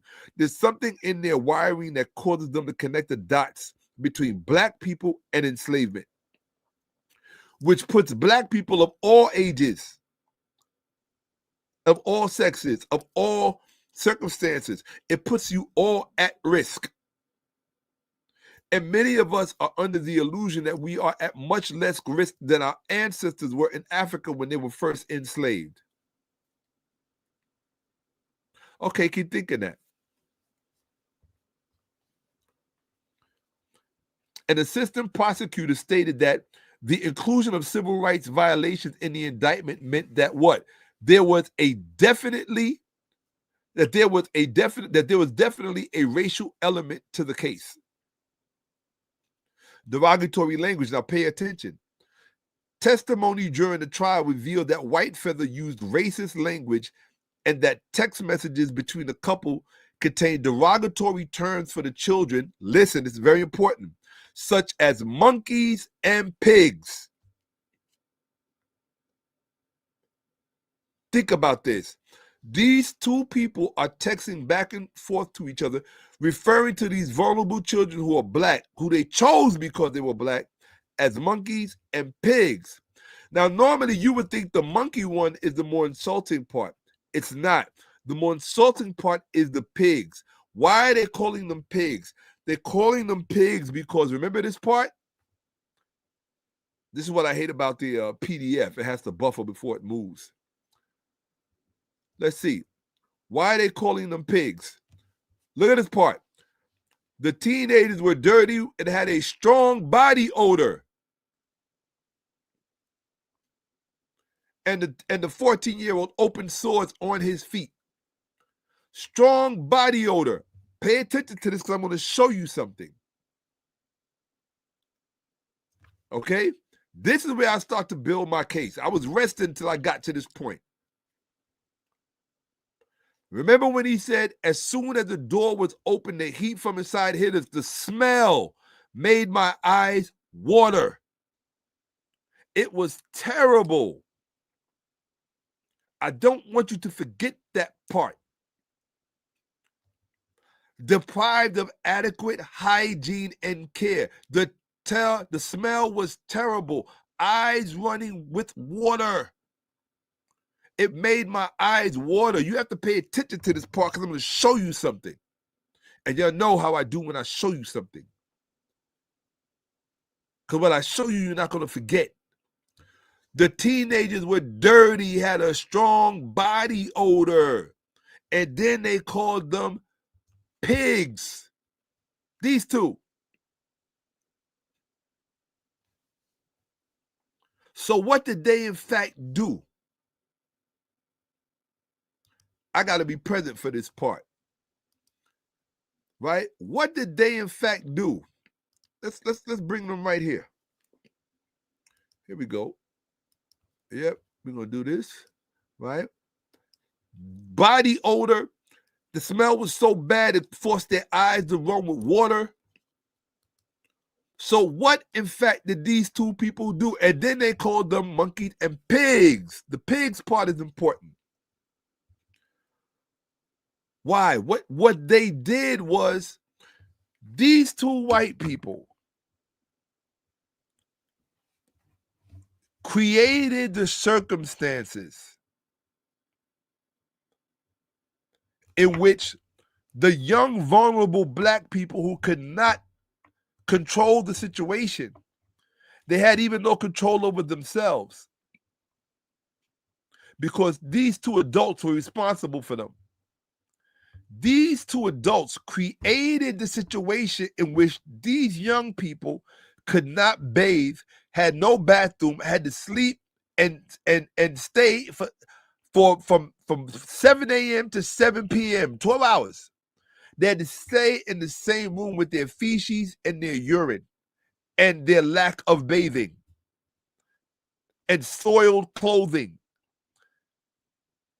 They had to stay in that situation for hours in unbearable heat with no ventilation. So these two people, And this is the part you better learn if you want to learn from it. You always call me a master teacher. Well, now's the time you better pay attention. They created the situations and the circumstances in which the vulnerable Black people, forget their color, the vulnerable people, well, you can't forget their color, because the whole point I'm making is that they created a certain set of circumstances that then they could graft onto and append to the color of the people's skin, to then say, this is the color of their skin. So what they do is they use the color of your skin as an alibi for their behavior. This is what I'm trying to show you. It is something in the psyche of these. Look, I want to speak about them as if they are less than human beings, but they're not. You have to understand what happened to them to make them like this. And until you confront that, you are always going to reproduce. Black people and white people are going to reproduce people like this until you understand what it is that made them like this. It's important to understand that.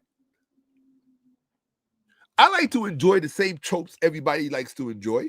Oh, they're naturally evil. They're naturally bad. They just woke up like this. They're children of Satan. Yeah, look, that's a good story that you could tell yourself. That's fine. Okay?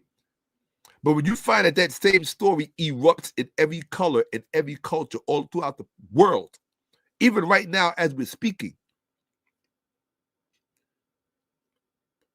then you're not thinking sophisticatedly enough. You're still stuck in grade school in your thinking.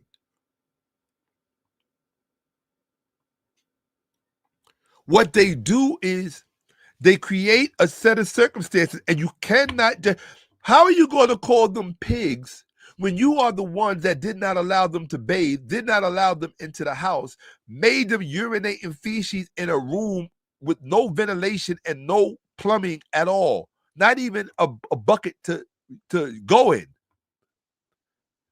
They had to sleep on the same floor in which they went to the bathroom. And these are not little children. These are children that are 14 and 16. Imagine how conscious of this they were while being subjected to this. What were you doing to their psyche? So what happens is that the damage that is done to white people by virtue of what they believe, the damage that is done to their psyche, that damage is then visited upon the people who are victimized by their damage. You ever heard the saying, damage people, hurt people, hurt people? White people are hella hurt. You have to ask yourself, what are they hurt by? That is so deep in their psyche that this, for them, has become a natural phenomenon to the point where it's almost it's basically in their genes. They've been passing it on for so many generations now. What is it? Well, if you stick with me long enough, you're going to find out what it is. Because one of my main issues and beasts that I have with the Black community writ large is that they don't address the things that really need to be addressed. They don't get. You remember when we were growing up?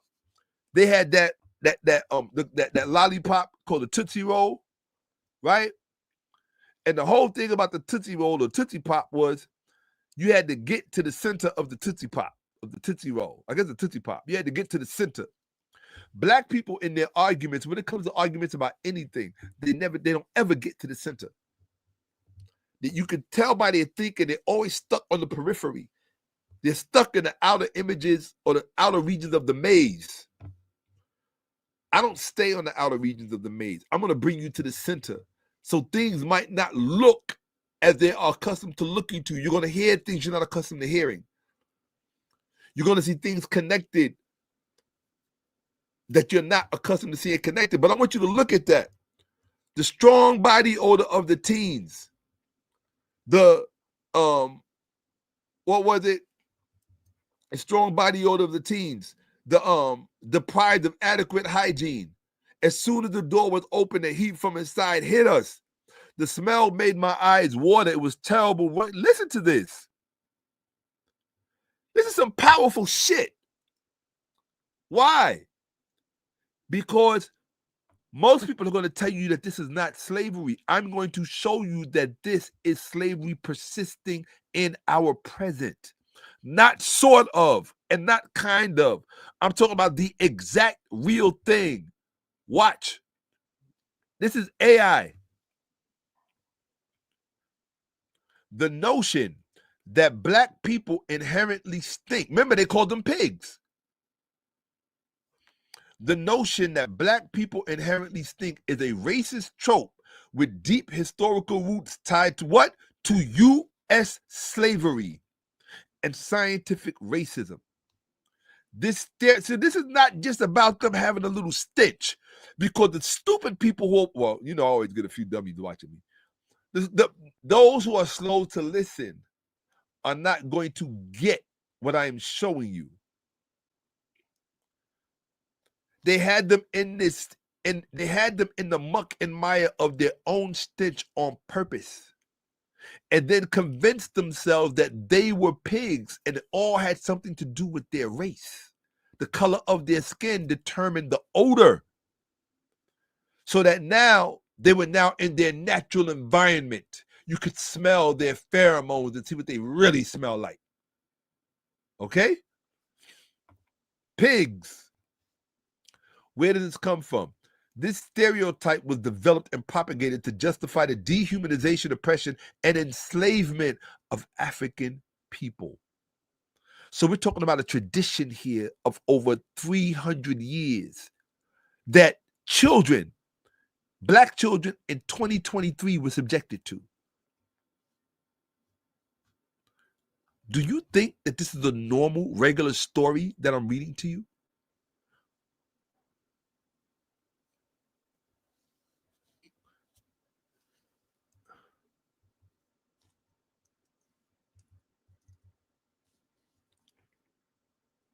Justification for slavery. Associating black people with foul odors was a way for white people to establish and maintain a racial hierarchy, making black people seem biologically inferior and thus suited for a life of servitude and segregation. See, y'all don't really understand. I didn't realize that I wasn't sharing my screen. Y'all don't really understand what I just finished showing y'all. Y'all really don't understand what I'm showing you. Oh, I was taking that rest on my way here. That's why I was dozing off. I didn't care. I was trying to get to this point. I'm well rested now. I don't think you have to worry about me falling asleep again. Okay? Well, if that was MK Ultra that they were using on those kids, then that was MK Ultra that they were using on us for over 250 years, because that is the exact thing.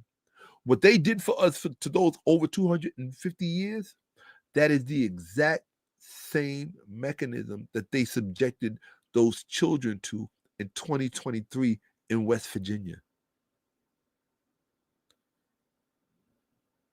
What this means is that race-based American-style slavery is not a thing of the past. And if somebody tells you it is a thing of the past, then I would suggest you have an old school conversation with them. And for those of you who are old school, you know what I mean. Have an old school conversation with them if they think it's in the past. Because I'm going to show you, I'm going to treat you like it's right now. Straight up. I'm going to treat you like it's right now. Because it is right now. You think it's right now because it didn't happen to you.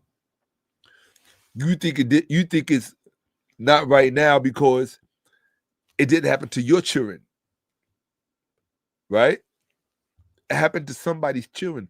Not only did it happen to somebody's children, my family's from the South. I'm going to say it the way it was said when I was growing up. Not only was it somebody's children, but it was the most vulnerable children in our society. They were in a home, they were in a shelter, an orphanage. They went and got kids that already had a kick in the teeth from life. They couldn't adopt them and bring them into a beautiful, loving home and environment. Instead, they saw the racial pathology that defines their forefathers. And that was the cue and the impetus and the inspiration and the motivation and the particular set of, that was the particular mindset, the predacious mindset.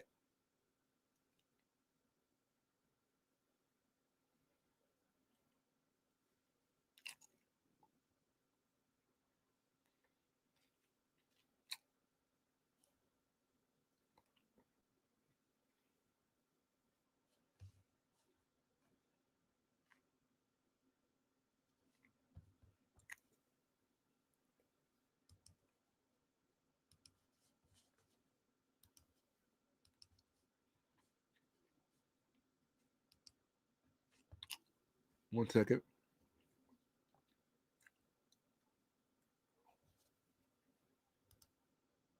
Hold on. Okay. Allow. I'm going to stop sharing. 1 second. Just want to make sure my in the right place. Here we go. Thank you for your patience. Oh, I'm going to power through, because I have too many of the PowerPoints that I have to give this week right here on this platform, and I cannot extend this any further. So yeah, I'm definitely going to power through. Plus, it's going to start getting well, we had to, I had to make it to this part.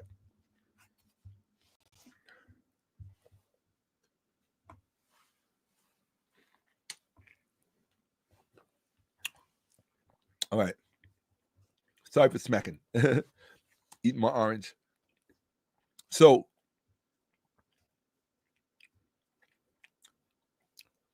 justification for slavery.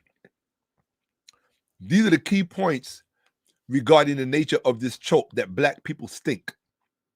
And by the way, I'm going to show you something. I'm going to show you something right after this.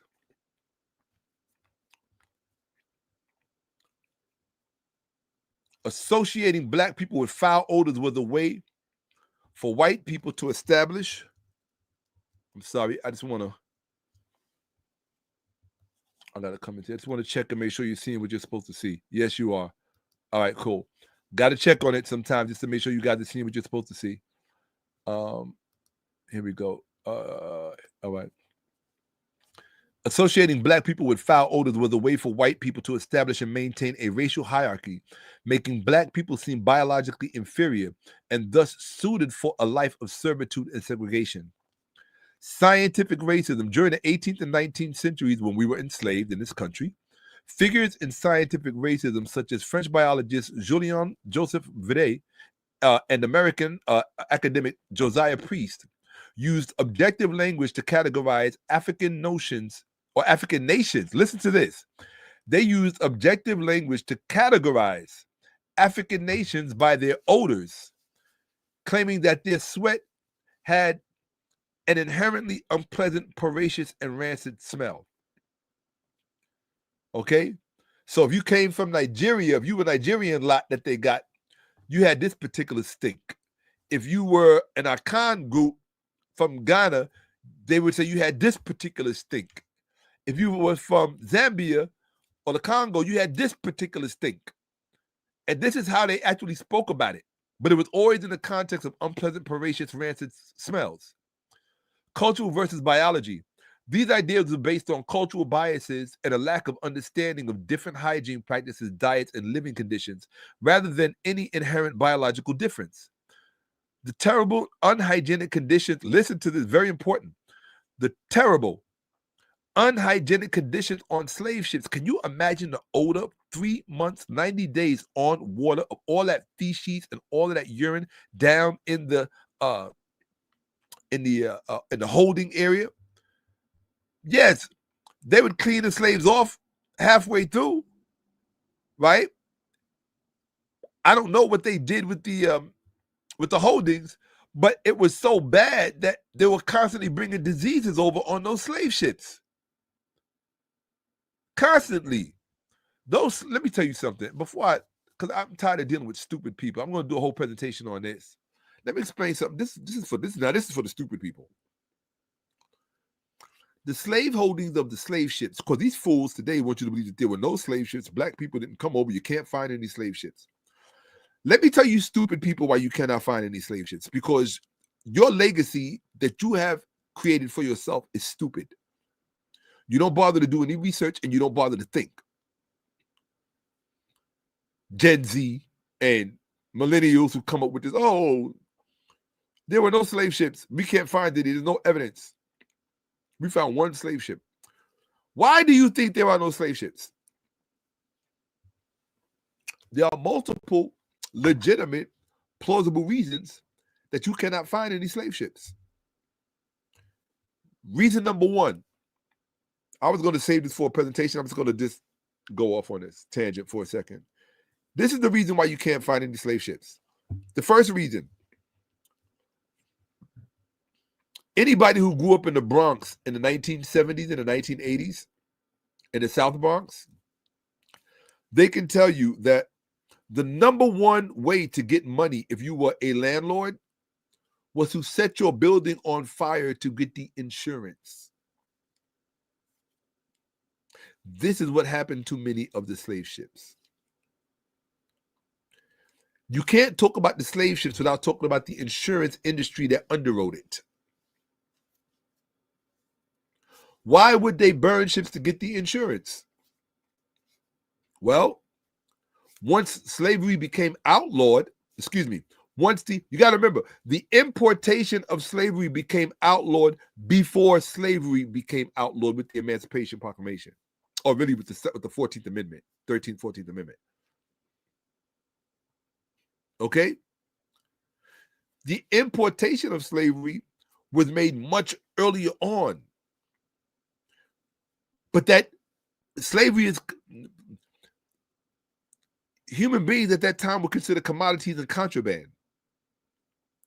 So if you got caught on a slave ship with a healthy dose of slaves, for every slave you got caught with, if the authorities caught you on the waters, if the sea patrols caught you on the water, on the Navy, and you were caught with those slaves as a slaver, trying to just make money and trying to profit, because if the slave owners wanted what they call prize bucks from the Yoruba, because they knew their groups, they knew their different ethnic groups, and they would call them by name. In fact, the more known your ethnic group was, the greater of a price you fetched. Because in their minds, they saw you as cattle, breed, pedigree. So if you were Yoruba or Igbo, you got props. If you were Akan and a female, or you was making some babies. Also, Yoruba too. Them three right there, because they were considered prized. But according to the foundational Black Americans, ain't no Africans come over here, because they know the history of slavery, So when these ships, illegal ships, would get caught on the water, first of all, they would have to burn them, destroy the ships, right? Sometimes with us, with us on the ships. See, that's a part of history they don't tell you about. We'll talk about that. Or they would throw you overboard first and then burn the ship. Yeah. They would tie you to the anchors, throw you overboard, throw us overboard, and then burn the ship. Absolutely. And they'd get in their little boats. Well, like, slaves? What slaves? What are you talking about? This was a regular occurrence. That's one reason you don't have ships. The other reason the ships got burned is because those slave holdings were so filthy and so overran with bacteria because of the urine, the feces, the semen. You know how people stress out, they masturbate in order to maintain a form of equilibrium? Y'all know how it goes in this age, how many people are subject to that. That was going on in them ships. So that by the time they got over here, those ships were so rampant with disease that the diseases begin to wipe out people in the colonies. They don't tell you that. This is one of the things that, one of the reasons why white people were constantly getting wiped out. The same thing that happened with the plague in Europe, or the Black Death, right? It was because of filth, vermin and filth disembarking from ships. Period. The same thing happened with the slave ships in North America, of which there were plenty. I'll prove it to you in a second. So they burnt those ships because the diseases.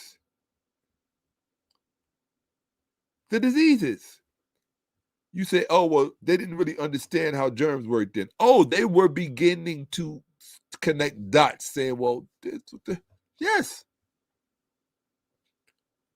Absolutely. They was starting to, people, they weren't as stupid as you think.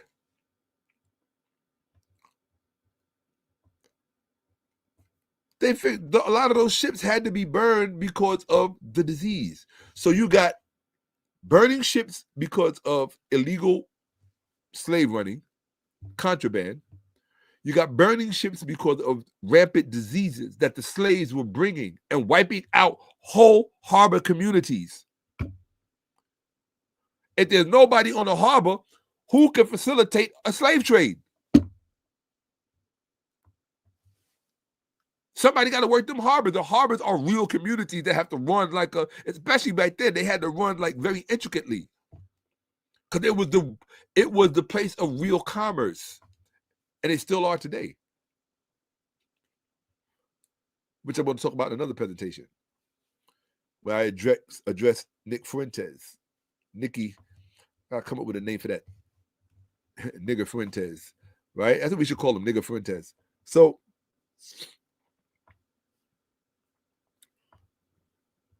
here's the deal. So I gave you two reasons why you couldn't find slave ships. Two reasons for burning. One was the contraband. Two was the disease. The third reason for burning, so now you got three reasons, was insurance. So now you got three solid reasons for burning your ships. Now, when you got three solid reasons like that, how many ships do you think are going to get burned? Or better yet, how many ships do you think are going to survive those motives? Don't want to get caught with contraband, or that's your whole business and you go to jail. You do real prison time. You don't, and you owe a crazy fine that you can't afford, right? The second one was disease. You had to burn those ships unless you want to wipe out your market.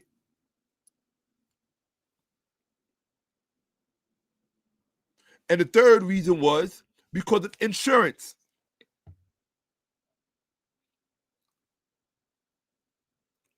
They were burning ships to collect insurance.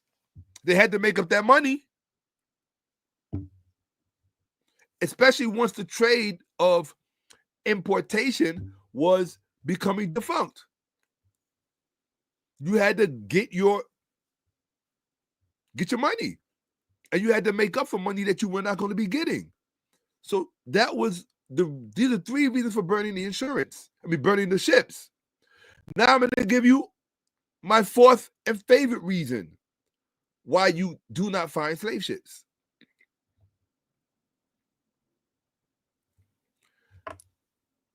Human beings, especially today's human beings, are stupid. Today's human beings believe that we are the first ones to start recycling.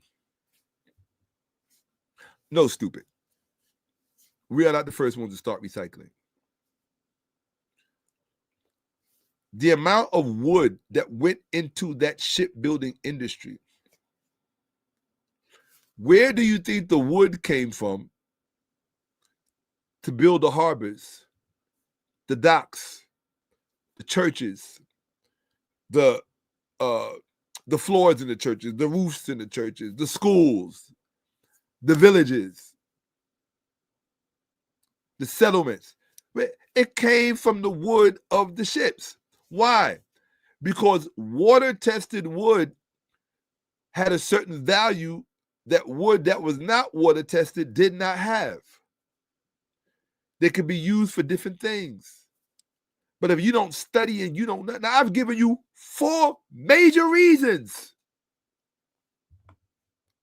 why you couldn't find slave ships, you stupid foundational Black American. Get an IQ. Call yourself a high IQ American. Do that. And then graduate to being an American African. That's me. Right? This is why you can't find slave ships. But you went around social media telling everybody, no slave ships came. No slaves came. There was 5 slaves. Well, let me tell you something. El stupido. This is to the stupid people. Because I have a thing about stupid people. I talk to them like they're stupid. It's a bad habit, but it's just what it is. I wouldn't care if they bought 30 Africans. And I'll tell you why. Because from a planter's perspective, let's just say, yeah, there were Africans already here. Yeah, but nobody's arguing against that. Nobody's saying that that's not true. But don't take that out of context. Don't be stupid. Many of those blacks that were already here, see, they never talk about that. They want to say, oh, the natives, the natives, the natives. They never want to talk about how many of those blacks came from the Caribbean islands to be here. Even if it was before Columbus. No, because then all of a sudden you're giving deference to the Caribbean. And foundational Black Americans don't want to do that. Right? So that's why I said I don't mind the term foundational Black American. Just don't be stupid with it. American Africans are mixed Africans. Keyword, Africans. We are just as mixed as those Africans in Ethiopia. We could pull a room of our African American women who are just as light skinned and just as wavy hair in a room with all of those Amharic Ethiopians, and it's damn near the same mix. That's why I refer to Ethiopians or Habesha people as the first African Americans, even though you could go back to Kemet for that. But that's what I call them, an early version of African Americans, because it's pretty much the same mix. It's pretty much the same mix. Minus minus some West Asian DNA, right? Although we probably would get that DNA from other. There's another way we would get that DNA in us, but you have to know the history of migrations and back migrations. In any event, oh wow. So the point I'm making to you, again, I know I was going to make some major point, but the point I'm making to you is that when you say that there were no, the whole point about what I said about it doesn't matter if they had 30 slaves. Why? The reason it doesn't matter if all they had was 30, 50, or 100 slaves from Africa, what you had to remember about those 100 slaves from Africa was that to the planters, the 100 slaves from Africa would have had greater value than the people that they enslaved here. I'll say it again. Oh, thank you. I appreciate you. The the planters, you guys are looking at it from a planter's perspective.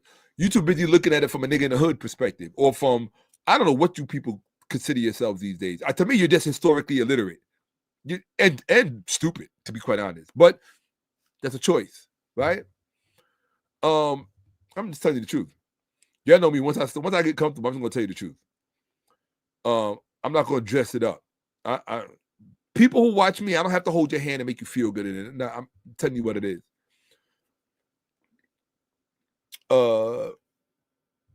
And that is,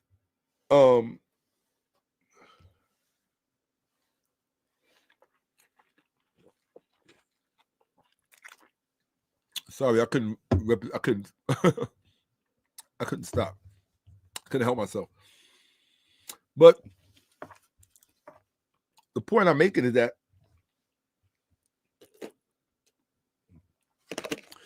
I'm listening to Anthony Hamilton in my ear.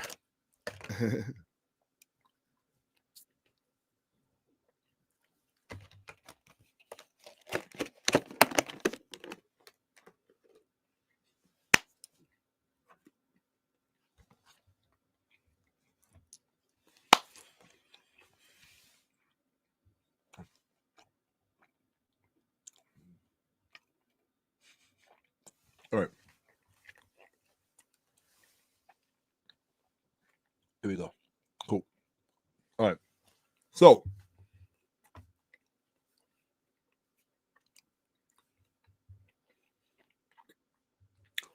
the reason why those Africans would have had greater value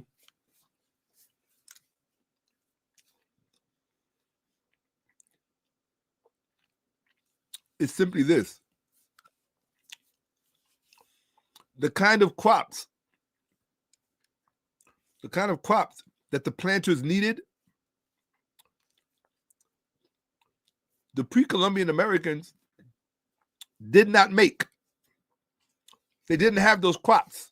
They didn't have those they didn't have that skill set. You would know that if you studied pre-Columbian agriculture in West Africa. If you studied pre-Columbian agriculture in West Africa, you will see two things.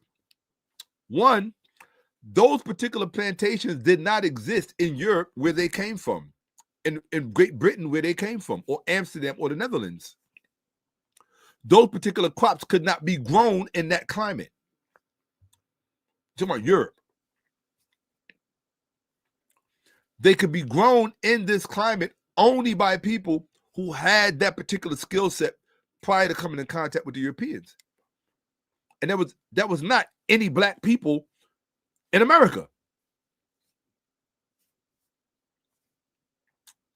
If you study West African agriculture, literally, as the slave trade was underway, when the Europeans went and they saw how the Africans were living,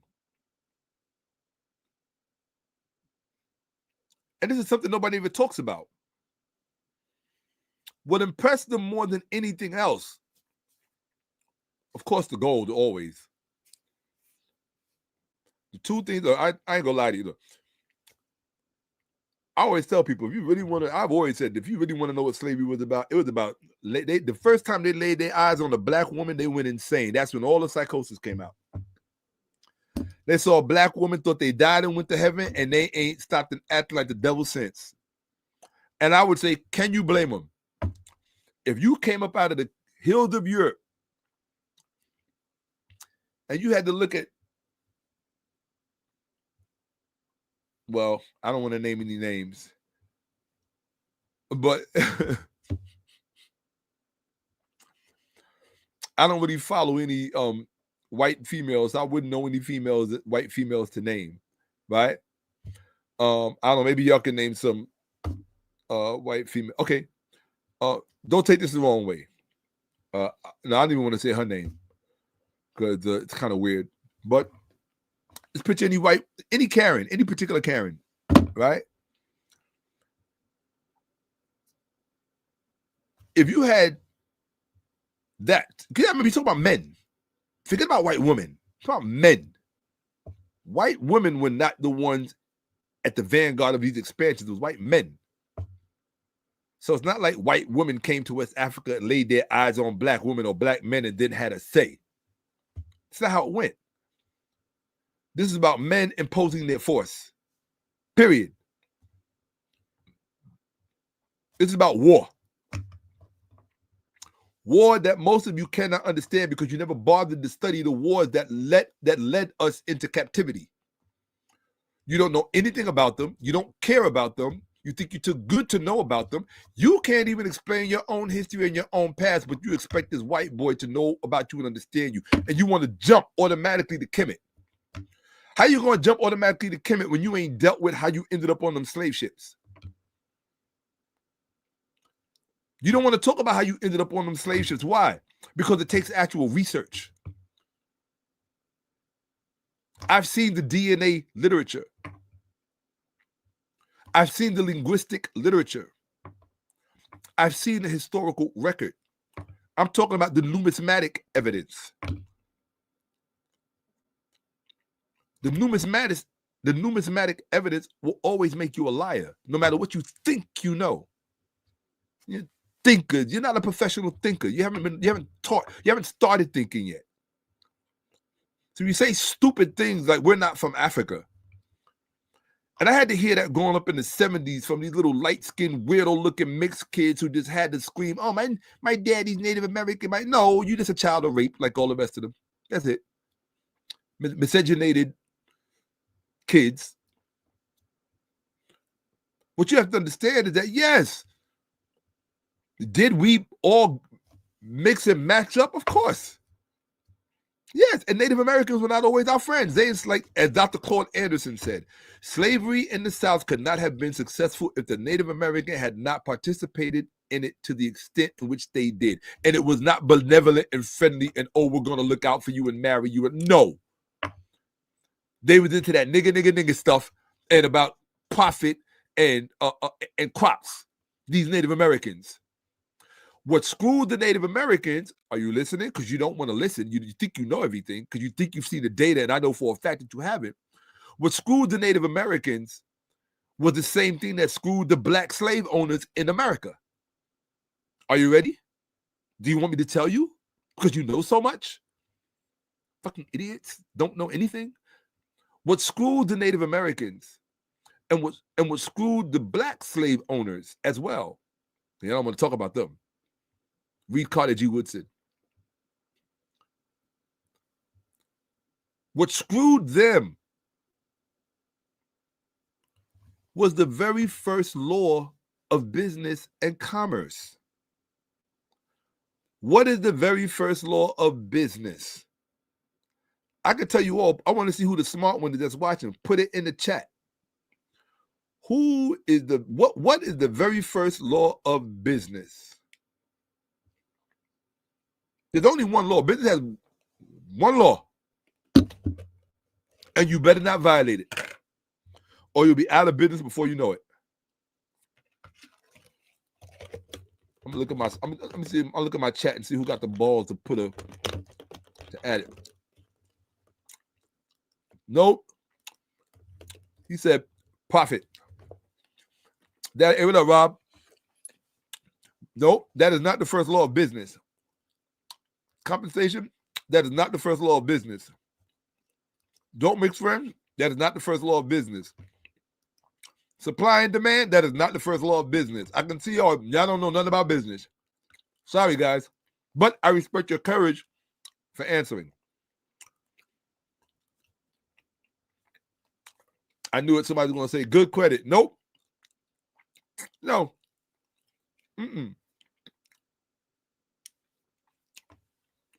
The very first law of business, marketable products. No. You guys don't really get it. No. The very first law of business is I'm gonna put it in the chat so you can all see it. And this word is what screwed the Native American. That's why vocabulary is very important. It doesn't take a whole sentence sometimes. It just takes one word.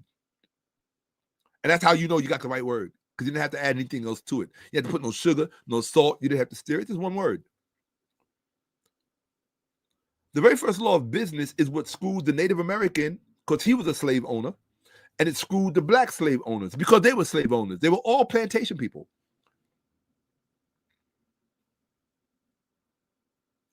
This.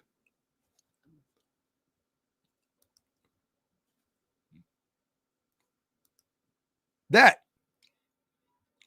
is the very first law of business. Not credit, not supply and demand, not marketing, not pricing. This. All people who go into business at a commercial level, you're talking about mercantilism. The ultimate goal is this. There is no other goal. If you think that there's another goal other than this, you don't need to be in business, because you don't know what the hell you're doing. See, now here come the low IQ questions. I'm sorry, but I'm straight up. This is a low IQ question. According to who? That's like a Christian, right? When you tell a Christian that Jesus Christ is fictional, not real, they're going to ask you a question like this. According to who? When you tell Christians that Christianity is not a black religion, it's not an African religion, right? You know what kind of question they're going to ask? According to who? That's why I tell you it's a low IQ question, because those are the kind of questions that low IQ, it's a low IQ question. I don't want to call you a low IQ person. I don't want to, it's a low IQ question. It's a low IQ question because all you got to do is look out into the world and it speaks for itself. What do you think Amazon is doing? What do you think Mark Zuckerberg has to constantly be brought in front of Congress for? What do you think Bill Gates' first crime was, where he got caught up with the feds? His very first major crime was being accused of monopolizing Microsoft. It was one of the greatest computer wars of all time. If you don't follow business and you don't know business, then you're going to ask a question like this. According to who? See, questions don't intimidate me. When you know what the fuck you're talking about, and you're historically literate, and you know how things actually unfolded on this planet, you don't have to be intimidated by shit like this. According to who? The mere fact that you have to ask that means that I'm going to end my conversation with you, and I'm going to give you time to come up. I'll let you go look it up, okay? And better yet, let's do it in real time. Here we go. Okay. Let's see. Here we go. Hold on. I'm going to tell you what I'm typing in. You ain't even got to wonder. Is the ultimate goal, better yet, here we go.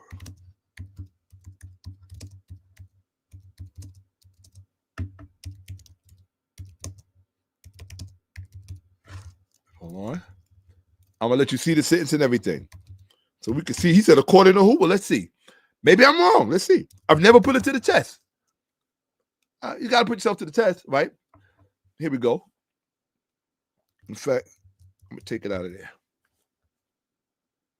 Here we go. New. I'm going to show you my screen in a second. Here we go. I'm just typing in a question. That's it. Okay. Is the ultimate unspoken goal in business / industry. Boop.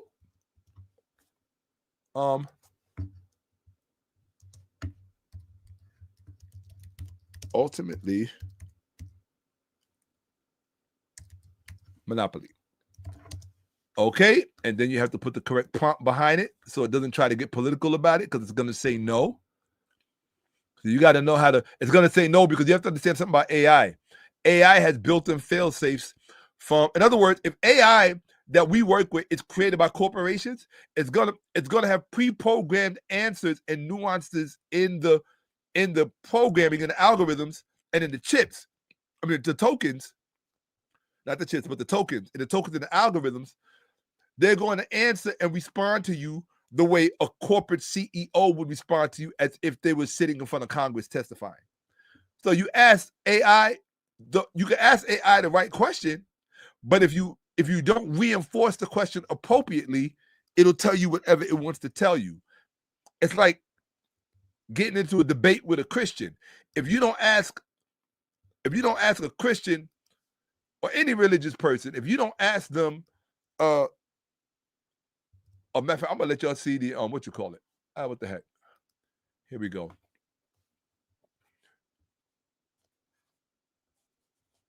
Here we go. Boom. I'm gonna show you my screen. Here we go. I'm gonna share my screen with you. How do I do that? And I'm gonna put right here so you can see it. I'm gonna share my screen. Share screen. Okay, here we go. So he said, according to who? Let's see. Okay. AI mode, all Google AI overview. In modern economics and business strategy, the pursuit of monopoly is often considered a key. It's really the key. They put the definite article in front, but it should have been the. It's considered the key, right? If unspoken, objective for many firms. What is the logic behind it? The logic is rooted in the drive for maximal profitability and market dominance. But here's the thing. If I say to you, what is the ultimate goal in business, or what is the ultimate purpose of business, or the ultimate goal of business, you cannot use any of these answers, okay? You can't use, where am I at? Right here. Hold on one second. Right? You can't use maximal profitability. Like someone said that. Somebody said profit. You can't say maximal profitability is the ultimate goal. Why? Because maximal profitability cannot achieve monopoly. That is not the sequential order of the variables in the equation.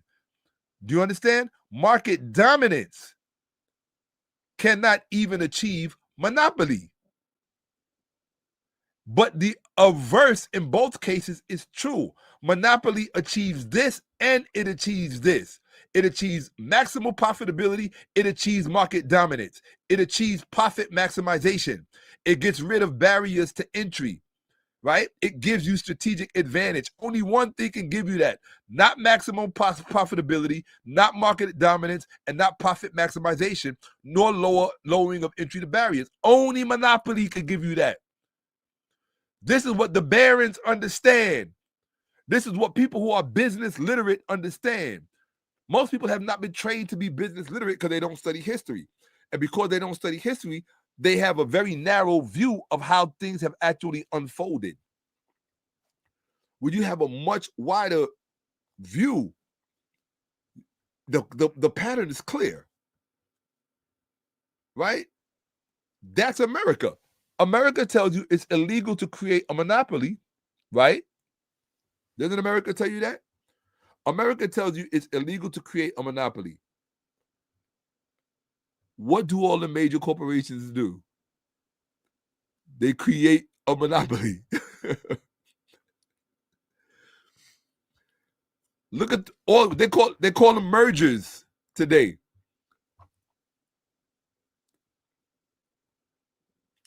Why do you think ABC kowtowed to Trump when he sued them?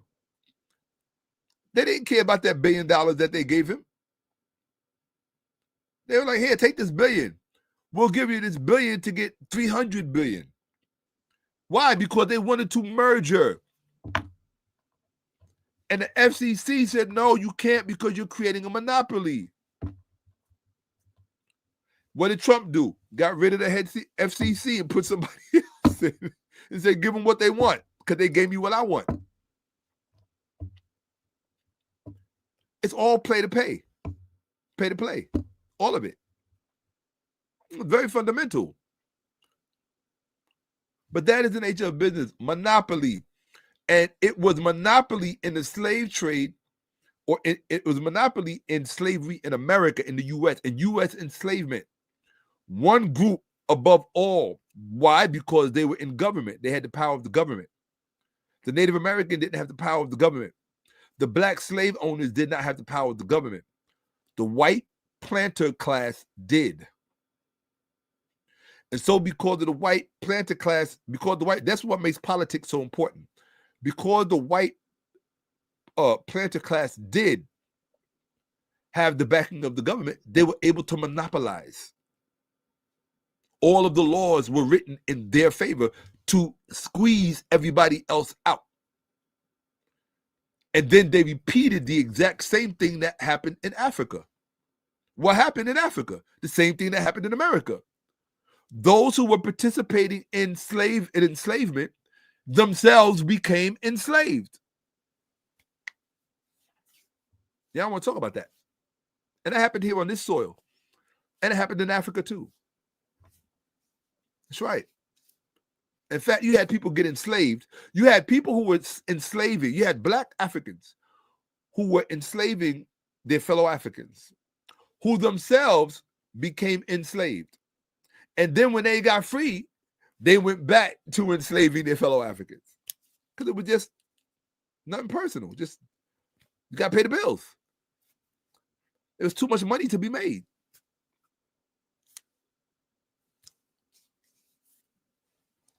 What am I going to do? Steal, however you survive if you didn't have roots?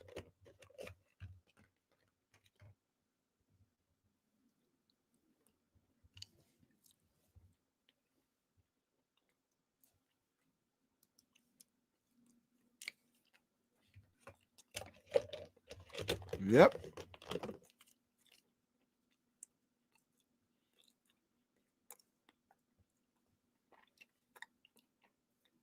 So I'm explaining this to you. That's what happened in slavery in this country.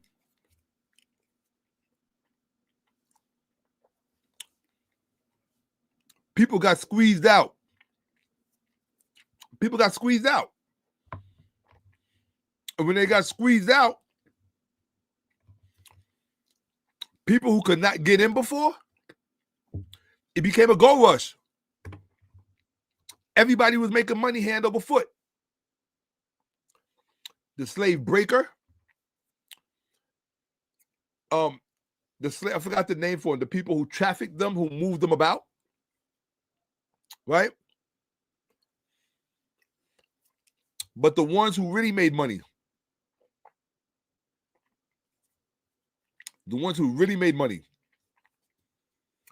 were the breeders.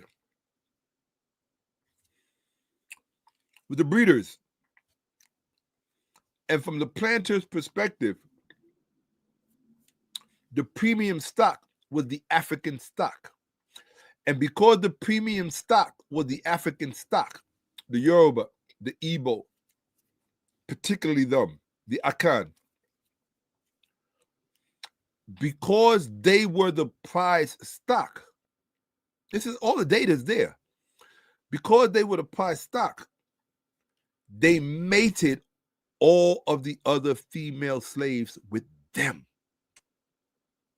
Doesn't matter which black woman you're talking about. If you're talking about the black woman that was here before Columbus came and she's the foundational black American, she had to fuck that African. If it was the African woman brought over, she was going to fuck another African.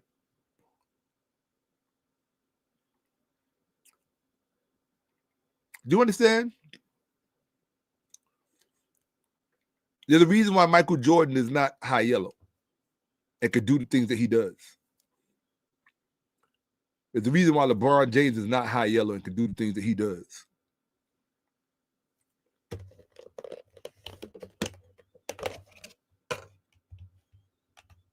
Even that, I don't want to call him an idiot, but Kyrie Irving, I'm a Hebrew.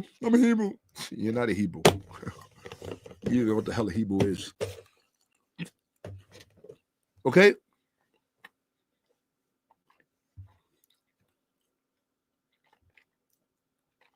So I don't want to disrespect the brother. Hopefully I can apologize, but that whole debacle just really pissed me off because so much unnecessary miseducation got passed around because of that debacle with Kyrie Irving. And that's what I can't stand about high-profile celebrities. When I tell you they be fucking up the game, you got people like myself who come to sweep up. I got to come up, clean up other people's history dirt. You know how exhausting that can be, how distracting that can be? Look, I veered off into this and got to get back to the presentation. But I just wanted to make things clear. Stop listening to stupid people that are historically illiterate, who think that the answers lie in black and white pictures. Right? Was there an African presence in America before Columbus got here? There was an African presence. There was an African presence across this entire globe before Columbus showed up. That answers the question. So to get caught up in whether or not if black people were here in America, it's kind of stupid. Of course, black people were here in America. And there's a very good chance if they were able to survive these white people's diseases, because you have to consider that.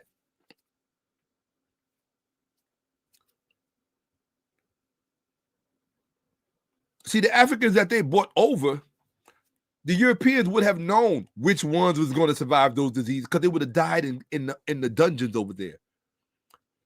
They would have. That's why that dungeon wait was as long as it did, to let the weak ones die off. They did everything they could think of to minimize people getting contaminated. Which you can see somebody when they sick, they got boils, or they.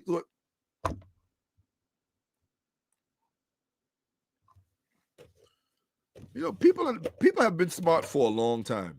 Don't let white people tell you these dumb stories about Louis Pasteur and this one here discovered the germ and nobody knew how diseases got. No, stupid ass Europe didn't know how diseases got passed around. Black people knew how diseases got passed around, which is why sick people were cordoned off. You couldn't even stay in the village if you was on your period. What the hell are you talking about?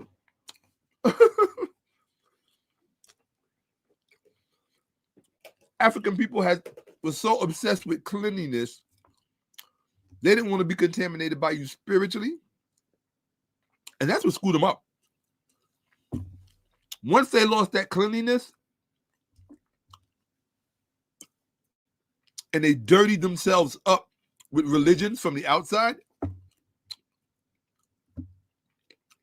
you know what religions I'm talking about? Christianity, Judaism, and Islam. 3 foreign religions from the outside. Now, what a historically illiterate black person is going to tell you is that Christianity is not from the outside. It's from Africa. I'm going to tell you it's from Ethiopia. They're going to tell you that the Ethiopian Bible is the oldest Bible in the world. It's what historically illiterate people are going to tell you because it makes them feel good. They think that their feelings are congruent with the historical record. They conflate the two. But if they actually took time to actually study the primary evidence and learn the chain of transmission, they will quickly discover that the Ethiopian Bible is not African. That's number one. Dummies. It's not African. Oh, the oldest Bible in the world. It's not the oldest Bible in the world. It's not the oldest Bible in the world, and it is not African. Oh, why? Because you don't know what Textus Receptus was used to create it. Because you don't know anything about a Textus Receptus. You don't know anything about manuscript history. You don't know anything about epigraphy. And you don't know anything about papyrology because you're just fucking stupid. Period. And what I am really up to here with, I wasn't going to say this, but I'm going to say it anyway, and I don't care who it offends. This is a message to black females. I want you to listen to me. I've been observing this for a long time now. as somebody who came up, everything about me, the only reason people even know about me is because of my whole thing is I earned my name through debating.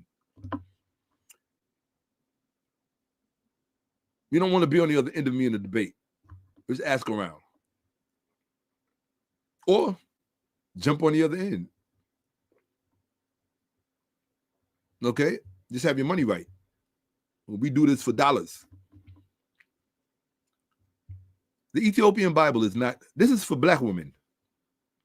Because black women, the majority of them, the average one, they have a Jesus chip in them that they can't get rid of. You can show them all the evidence in the world. They have to rationalize Jesus. They believe by changing his name to Yeshua, that makes him corporeal.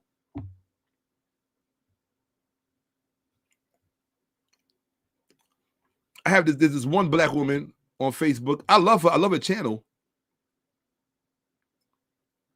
But if I could just do a presentation, I probably will.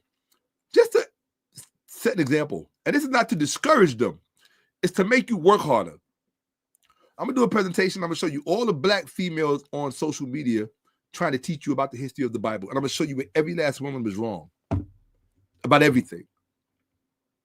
And the reason that they're wrong about everything is because they don't understand the cognitive style. I'm going to say it again.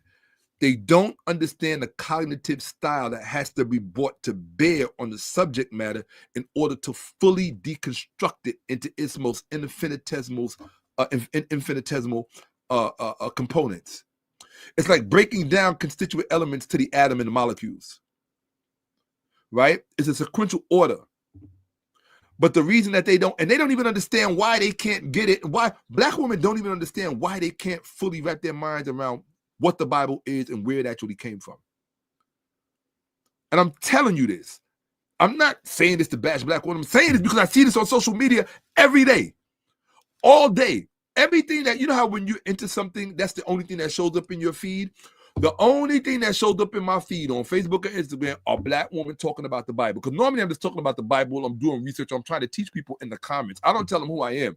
Although if they were smarter, if they would look and see my name or look at my picture or click the link to see my picture, and you would see who I am. This is why I said earlier, most dumb numbers are stupid, because when somebody's talking to you on social media, you go to their page and it doesn't look all over. You don't know who you're talking to. This is somebody that could literally change your life overnight if you just humble yourself a little bit and be like, oh yeah, I didn't know that. Black people, you want to learn something? Especially black women, because this is the one thing you don't like to do. You don't like to do in relationships, so you damn sure not going to do it in scholarship. Think about this. Just think about when you're in a relationship, how much you hate to admit you're wrong. Just think about it. Just think about this. Everybody knows that. It's a trope, but it has a lot of truth to it. I'm using it as an example, not to bash you. Well, if you don't like to admit when you're wrong in relationships, how is that going to work out in scholarship? That same cognitive style. A cognitive style that doesn't like to admit when it's wrong. It runs into cognitive dissonance when it realized it fell short. That it couldn't cut the mustard. And that whatever it was reaching for, or whatever it assumed it had acquired, is still so far beyond their reach that they couldn't see it if you gave them these glasses or the Hubble telescope. It's still literally that far beyond your reach, because you don't, I'll say it, you don't possess the cognitive style to truly deconstruct what this thing is. And it's not because you're stupid or because you have a low IQ. It can appear that way to somebody who's only looking on the surface. The reason you can't destruct it, is because the cognitive style that constructed it was a man. It was male. It was a male cognitive. This is where you go boom. Also, I'm sorry. I don't have to wait for nobody to go boom. Where is that? Hold on. Right. So everybody, hold on a second. I gotta grab my boom because I earned a boom. I earned a boom. Here you go.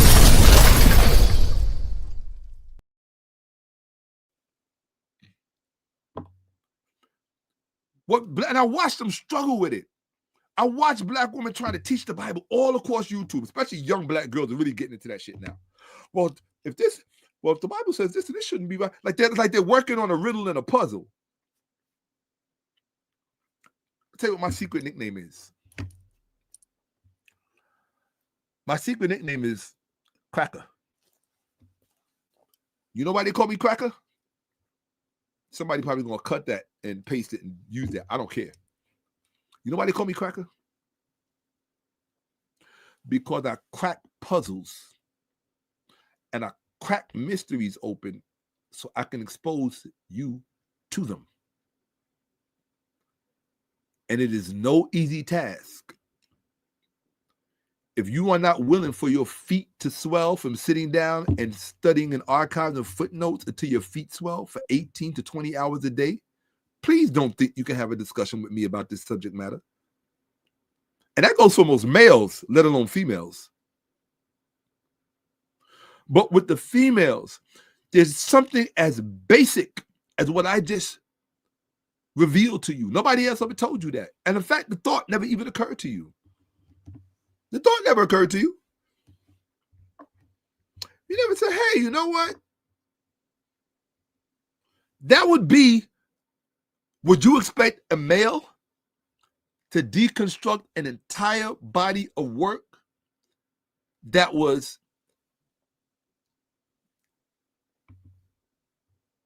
the sinews, the guts and the bones of it was erected and established by purely females from a completely female cognitive disposition? Do you think a male could go in there and reconstruct that shit without your help? You think he could understand it the way you understand it? Of course not. So why do you get stupid when it comes to scholarship and all of a sudden you think everybody's equal? Everybody's not equal. We're not the same. It's not one is better than the other. We're just different. But it's your lack of respect for difference that is going to fuck you every time. Every time. Period. Oh, we're all the same. Let's kumbaya. No, respect differences. That's why you have this part of the food on this side of the plate. You have this part of the food on that side of the plate. And you got this part of the food on that side of the plate. There's a certain restaurant that I will no longer eat at in my area because I used to go in there and I would order my food and they would just take all the food and just slap it right on top of each other. I was like, is that 𝓈𝓔���₁ plantation? Like, what the fuck is this? Like, just put my stuff in. Like, who serves food like that? But that's the way many people are taught to think. A lot of that has to do with power. When people see one group with power, they want to be like the other group, and they forget in their mind the reason for they forget to respect the differences. That's why you should not ever compare yourself to somebody. Nobody. Period. Because there are differences between you and that person. That person is living what they're living based on the differences between you and them. It does not make them better than you. It does not make you worse than them or better than them. You're just different. Period. Right? Look at the sun and the moon. The sun is big. The sun is everything, isn't it? The sun is everything, right? Well, what do you think would happen if the moon just said bye-bye? You think we'd all be okay? You think everything would be cool if the moon just said bye-bye? No. So just because the sun and the moon are not the same doesn't mean that they're not different. That was a really interesting way of putting it. But they're different. They both matter. They're both relevant, but they're different. Men and women, different. Cognitive styles, different.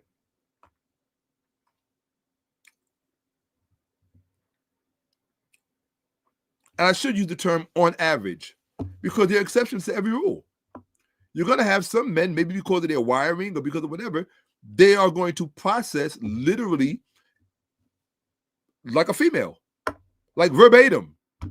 Like it's as female as an authentic female. For those men, my heart goes out to them because there's nothing, you can't do anything about that. And that's not most men who happen to be homosexual. No. These are rare cases where the wiring, because of the wiring and the way the brain works, right? When your own particular wiring, for whatever reason, decides that instead of following this path in its development, the development that your brain follows instead reflects the path that the female brain would have taken. Because most of y'all don't know the difference between the male brain and the female brain anyway. That teach people everything. Still, and they still want to test me. I think it's hilarious.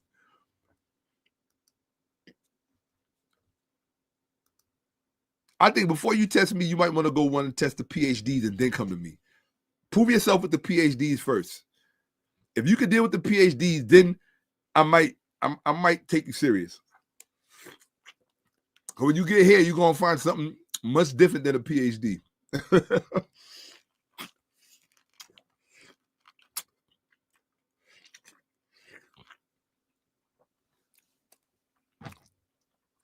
Now, maybe someone with the habilitation might give me a run for my money.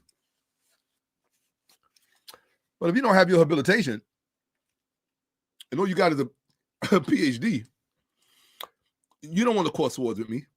I mean, you can. I'll take your money. I don't care. You put up 1,000, I'll put up 1,000, and we do it. I got no problem with that. I could use easy money.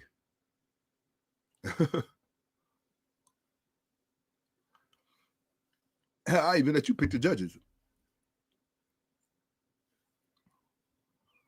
And that's real. I have no say in the judges. I present like you present. I'll put 1,000 up, you put 1,000 up. You know, I can use the money. Pick your topic. You want to say Christianity is African, that it comes from Africa? Okay. Put your money up. You want to say the Ethiopian Bible is Ethiopian and it's African? Put your money up. I'll see you. I'll come on your channel, your platform. You can embarrass me in public and all of that. I don't even take any of you seriously because I know you don't really care about studying at the level to which you should actually be studying to understand all of this stuff. So I don't take you serious. You know?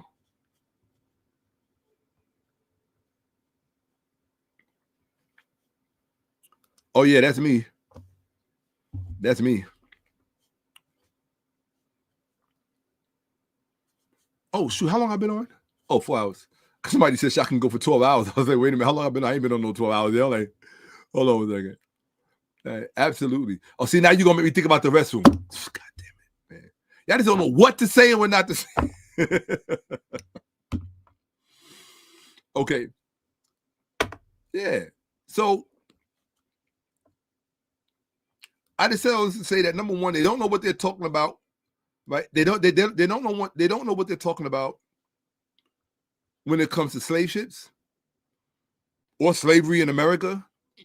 They just don't.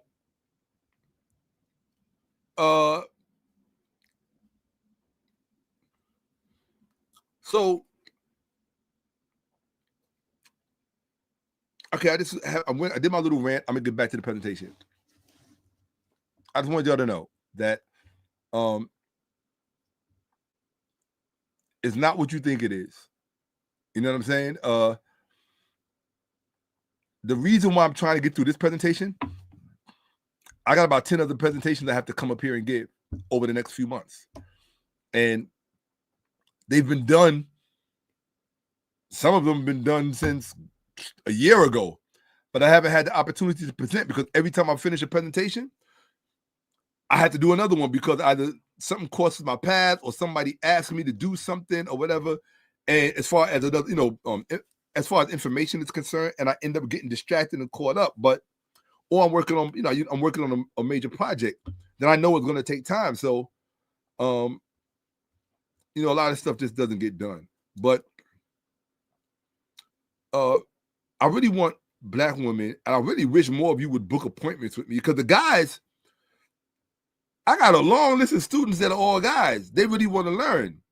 They really want to know. They really have a thing for the knowledge. You can't be sort of kind of excited about the knowledge, and then you learn a few little facts here and there, and then think you know something about this subject matter. To me, you're a joke. I would have no respect for you. You're like somebody who would walk into an operating room, pretend that you went through the whole gamut that a neurosurgeon has to go through, and then think that because you read a few PDFs, you can now operate on this person. People do that. They don't do that with anything except history. Everybody thinks, oh, anybody could be a historian. That's where you're at. Anybody can be a historian. All I got to do is read a meme. Or I read a few memes. I read a Wikipedia page. Right? I asked ChatGPT. ChatGPT will mess you up if you don't know what you're doing. Google AI will mess you up if you don't know what you're doing.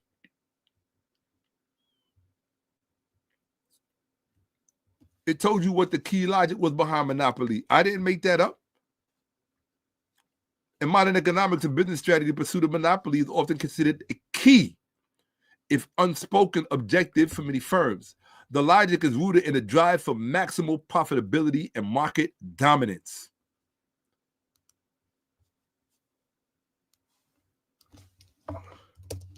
Watch this. I'm going to ask it another question. Here you go.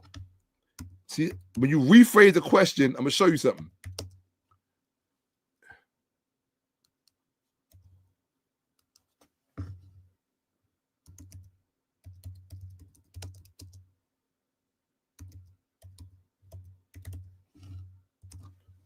Okay. You're going to like this question. See, the more you refine your questions, the more your answers get refined. So you don't just ask the question one way. So you got to ask the same question 10 different ways. Oh, I know nobody told you that.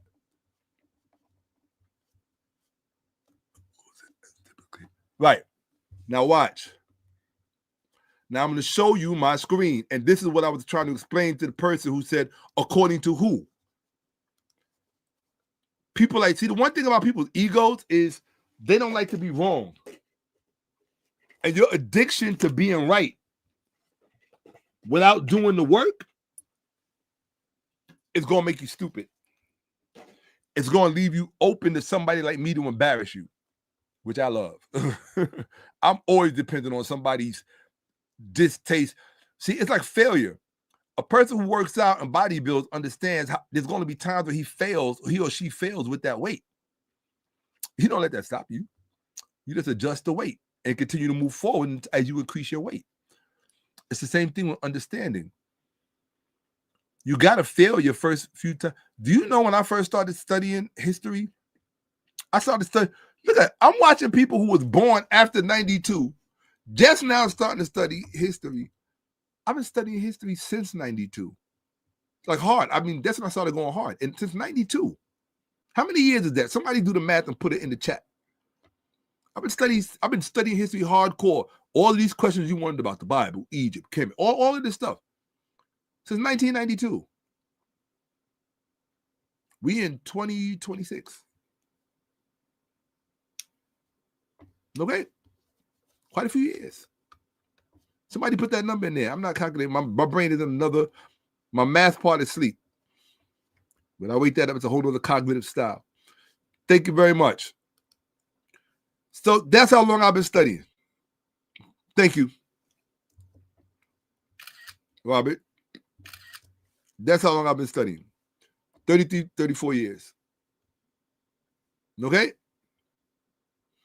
Now, if you think you're going to have a conversation with me about apologetics, about epigraphy, about papyrology, about hermeneutics, theology, all of these things that you think you know something about, because some I'm not shitting on you, Robert, because some white dude in a theological seminary somewhere wrote a bunch of theological books and you think you know something about theology. I think that's, look, come on with it. They got their little heroes in the apologetics world. And that's where you'll find the dumbest people. You want to find some cognitively bankrupt people, go into the world of Christian apologetics. The bereft of presence of mind is scary. And the worst part is they think they're intellectual. That is the worst part. Sad. Well, that's all right, because I have a presentation coming that's going to set all of that straight. That's why I'm trying to get through this. So, getting through it.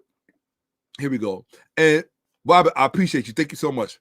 That was very thoughtful of you. Absolutely. He said he was 12 in 92. Well, exactly. I was studying when you were 12 and I was 25 because I just got serious. I just had a need to know, especially because of the community that I came from. I grew up around Dr. Ben. I grew up around Dr. John Henrik Clark and all of these different wonderful elders. Asa Hilliard, Professor James Small, Dr. Leonard Jeffries, people who I'm going to do a presentation. It's really about all of them, but it's going to mess your heads up. I promise you that. You're going to be like, oh, Shaka's back. Like, oh, yeah. I didn't leave. I just said, when I do my homework, that's when you're not seeing me. When I'm not up here on camera, I'm doing homework. I ain't got to.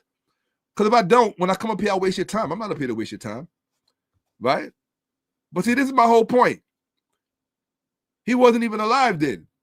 But then you get some little, and I hate to say it, you get some little dumb female with her hips on her shoulders. She read a few books and she thinks she can actually have a discourse in depth with someone like myself who's been studying this stuff since 1992. I've been in libraries they don't even know exist. I've been in parts of museums you're not even allowed in unless you have a certain card or you have some type of connection or whatever. So my eyes have, that part is not even important. The one blessing that I have, and I'm highly grateful for it, is when you study history as long as I have, you develop, it's like if you go to war, anybody who's ever been to war, I mean, you go to war your first time, you're going to get sick, you're going to heave ho, because you're going to see things. Anybody who ever been to war in the streets, you already know what I'm talking about. You're going to see things that's going to turn your stomach. You're going to have to find a way to hold on psychologically to the next day. I know. I've had to help people get through it. Right? But after you've been to war 3 or 4 times, good, bad, or ugly, you kind of become desensitized to it. You become accustomed to it. You develop a sixth sense about it. You can see things other people can't see. That's why somebody who's been to war 20 times, you're always going to see it. But if he's in the field with somebody else, you're always going to see his hand going like this. Stop. Going to stop them. Why? Because they don't see what he sees. Why? Because they haven't been in the field a million times like him. So if you haven't cracked books at the level that I've cracked books, if you haven't read dissertations at the level that I've read dissertations, to be able to have the comparative discourse unfold in my mind without the necessary presence or the requisite presence of the persons who are postulating their premises, if you haven't done that for yourself, you will be wasting your time with me, because the only thing you're going to get from me is a water tower full of embarrassment, if not a river full. And that is something I will be seeking. Really just to teach you a lesson. And also to show you how history works. Because history can be a lot of fun. You can wield it like a weapon. People often do. You can run states with it. You can manage your own life with it.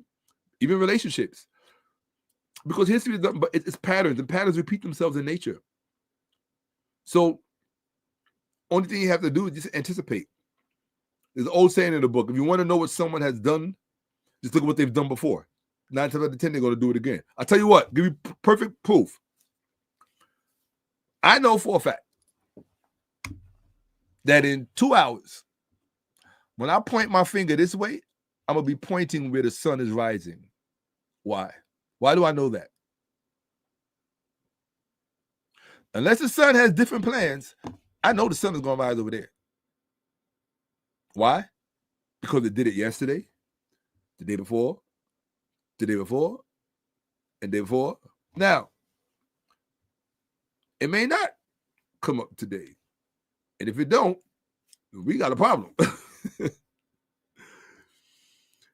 But chances are it's going to come up today, right? And hopefully we will come up with it. Okay, so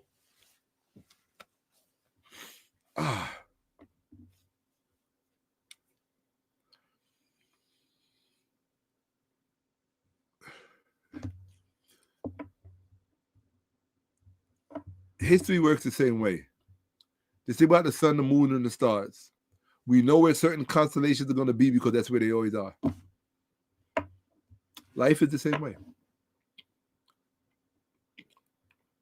When you go to the military site, go to military.org, military.com.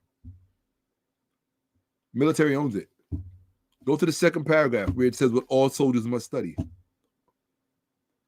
All soldiers must study history.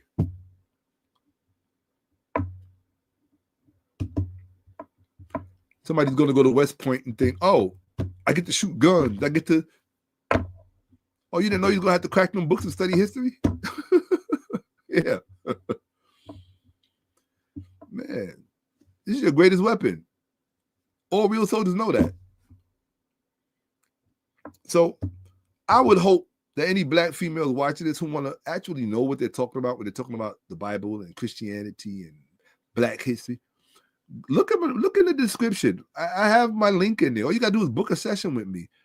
And 9 times out of 10, I hate to say this, I would probably wouldn't charge a female until maybe her second, third session. The dudes, I got to hit them up because we men. We know men do men. But the female, you know, you're a female. So females always get extra because they're females, right? So until they want to be treated equal, right? So if you want to be equal, you pay the first session like everybody else, you know? But book a session so you can actually expose yourself to things and stop making us as a community look stupid by saying stupid things online. It's embarrassing. In fact, one of my presentations that is coming up this week, guaranteed. Do you remember when Toni Braxton and her sister Tamara got into that beef about the Bible because Toni Braxton said the Bible was just a racist book written by a white man? And I went into the comments and I looked at all the stuff them black woman was saying, and I took nothing but screenshots. And I did a presentation putting every last one of them on Front Street. I got your picture, I got your Facebook account, your TikTok account, whatever it is, because I want everybody to see how stupid you are. Yes, sis. I'm gonna tell you why. It's the same beef I got against white people.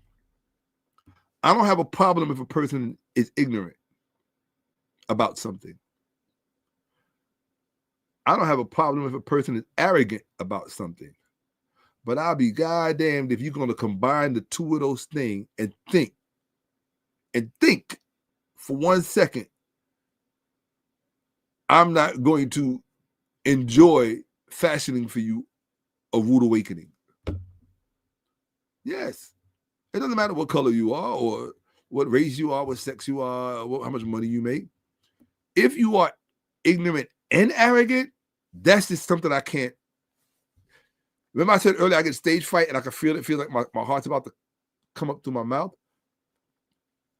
Ignorance combined with arrogance. See, I tell you, I don't have a problem with arrogance, right? Michael Jordan can be arrogant. Oprah can be arrogant. Obama can be arrogant. And trust me, you know, Obama has his moments where he's very arrogant. Okay? And I don't begrudge him that. I think in many respects he's earned the right to be arrogant. That's if he wants to be. If that's not part of his character, then he doesn't have to be. Right? But let's get back to this. Let me make sure I'm in the right place. Yes.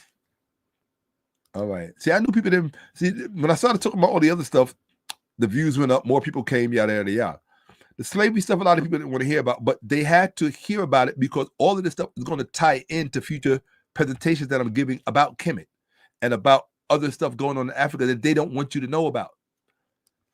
Okay? They want you to stay stuck and stupid on social media education. And while I'm on social media, this is not social media education. I use social media, but you got to understand, My foundation and my root is not in social media. I did not learn history on social media like mostly everybody else. That's the advantage that I have above most people. I had to study history when you had to go to libraries and bookstores and classrooms. Okay? I had to really actually spend my son's mother, wonderful queen that she is. She used to have to come get my paycheck because she knew I would spend the whole paycheck on books. And she knew it. She would meet me right at the job, hand out. I'd be like, here you go. Caught me just in time. I was just about to walk into East-West Books. Okay. Hey, y'all don't know nothing about East-West Books. Okay. It's like saying you know anything about the Strand? The Strand was right down the block from East-West Books. Okay. So I was pointing this out to you earlier about how there was a situation where the children in question, the 5 adopted children, 2 of them locked in the barn, they were highlighted their stench, their smell, their stink, and they were called pigs by these 2 in text messages to each other. And what I was talking about was how they create the situations, they create the adverse situations for the vulnerable population. And then they take those adverse situations and they graft them onto the skin color of the person. So the skin color of the person becomes the alibi for their evil doings. Okay? So it's no longer, in their mind, it's not them. Right? They're just taking advantage of a loophole. The loophole is nobody knows what they're doing, but they're justified in it because in nature, you can't say that one animal preying on another animal in the jungle or the forest is unjust. That's just nature. And that's how they see it. They see it as the natural order of things. But without explaining it psychologically, I can tell you what it really is. Okay? And they just use this part as the justification. All of this these are all, how can I put this? These are like the steps that they build in order to ultimately justify their ultimate aim. And that's what I'm going to show you at the end. Okay? So, cultural bias versus biology. We saw this, right? Dehumanization. The association of Black bodies with dirt, filth, and animalistic qualities serve to deny their humanity, justify the violence and control exercised over them. Modern manifestations. The legacy of this trope from slavery continues to manifest as a form of olfactory racism today, affecting the mental health and daily experiences of Black people who still face microaggressions or explicit discrimination based on baseless assumptions about their body odor. In reality, studies have shown that there is no dependable racial differences in body odor when factors like diet and cleanliness are accounted for. The perception of an unpleasant Black smell is a social and cultural construct rooted in racism. Well, I can tell you that the obverse is not true, that white people, because of the, what is it in their skin? The sulfur. Because of the sulfur in a certain aspect of their integumentary system, white folks actually do have a smell. And it has to do with their pH balance. But let's continue. And many of them on YouTube, will, if you go on social media, they'll tell you. That's not an insult. They'll tell you. It's for the same reason when they get wet. And they say they smell like a wet dog. Well, that's what they say. But yeah, I want you to see that. They called them monkeys and pigs. The most important one was the pigs. They made sure that they were, right? The teenagers dirty, had a strong body odor, 14-year-old open sores on the feet. And you're doing that to children in 2023. In 2023. Deprived of adequate hygienic care and food. Right? Soon as the door was open, the heat from inside hit us. The smell made my eyes water. It was terrible without running water circulating in our beds. This is why the judge said what you did to them was literally slavery. Now, right here, I was repulsed for the lack of a better term. As soon as the door was open, the heat from inside hit us. The smell made my eyes water. It was terrible without running water circulating air beds. right? This is exactly what they're describing that what took place in slavery. The notion that black people inherently stink is a racist trope with deep historical roots tied to U.S. slavery and scientific racism. But Shaka's going to say it 1,000 times, you're not going to hear me. The teenagers were dirty and had a strong body odor, and the 14-year-old had open sore on his feet. This is exactly what these two did. They created the circumstances and then made the circumstances synonymous with the color of their skin.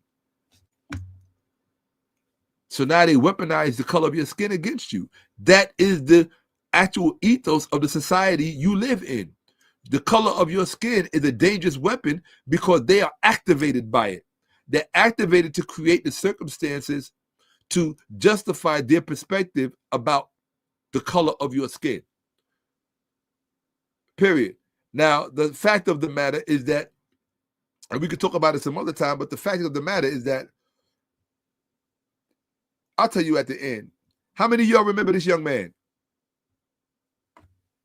Talk to me, people. Put it in the chat. You remember this guy? Yes or no in the chat. Do you remember this young man? Devontae, do you remember Devontae? Put it in the chat. Yes or no. This picture went all over the world. These pictures.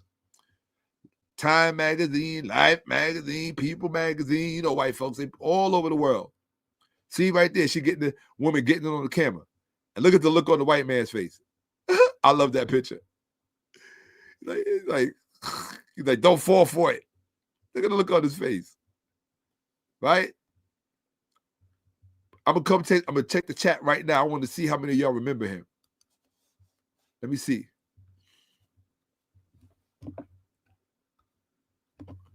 I'm looking.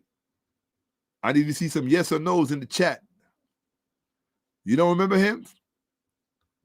So y'all telling me nobody remembers him. I don't believe that. I got 70 people watching right now. It's 30 just shy of 100. You telling me that none of you remember that young man? I'm gonna keep looking. I'm waiting for the chat because there's nobody else. I'll move when I get some more answers. Okay, I've seen dude before. I seen the no, sir. Right? Let me see. Right. I seen dude before. Right? A no, sir. Right? Yes, you know who he is. Good. Okay. All right. Not really important. Not really important. Okay, so this person is gone. You don't get to make those kind of decisions in here. Yeah. You don't take that you don't do disrespect in here. All right. What the hell? Hold on one second. Okay, let me see. Oh, here we go. Cool. All right. Not really important. Okay. Okay. Let me lose this person. Yeah. If I ask a question that is important, goodbye. We'll no longer be commenting in here. Okay. So nobody knows. Didn't he get? There you go. See that? Read that. Do you see that? That picture went all around the world. Okay? Hold on. This picture, where's he at? Here he is. Let me make sure. Yes, I'm where I'm supposed to be. Pay attention, people. If I can soldier through with no sleep, you can certainly can. Well, I was kind of catching sleep while I was doing it. Devontae Hart, 2002, picture taken at 2014. Oh, he was born in 2002. The picture was taken at 2014 Black Lives Matter rally, where he walked up to the police officer with the free hug sign and gave him a hug, so it wasn't about hate. This is a white lesbian couple, Jen and Sarah Hart. You know who Jen and Sarah Hart are? Because I'm going to show you something. This is Jen and Sarah Hart, a lesbian couple, a homosexual couple. That's Devontae right there. These are his siblings. Jeremiah, Abigail, and I can't recall her name, but I will. Okay? I just want you to see them. This is all of them. Marquise, Hannah, Devontae, Abigail. Oh, I think it's Jeremiah here. Yes, Jeremiah. Sierra. That's her name, Sierra. So I named all 6 of them. These are black kids. It's a black family. Adopted by these 2 lesbians who happen to be white. And you can't say 2 lesbians who happen to be white. They were white lesbians. You have to put the white first. Why? Because when you're talking about racist white people, they are racially disposed. So they are racially disposed to behave this way, racially disposed to behave that way.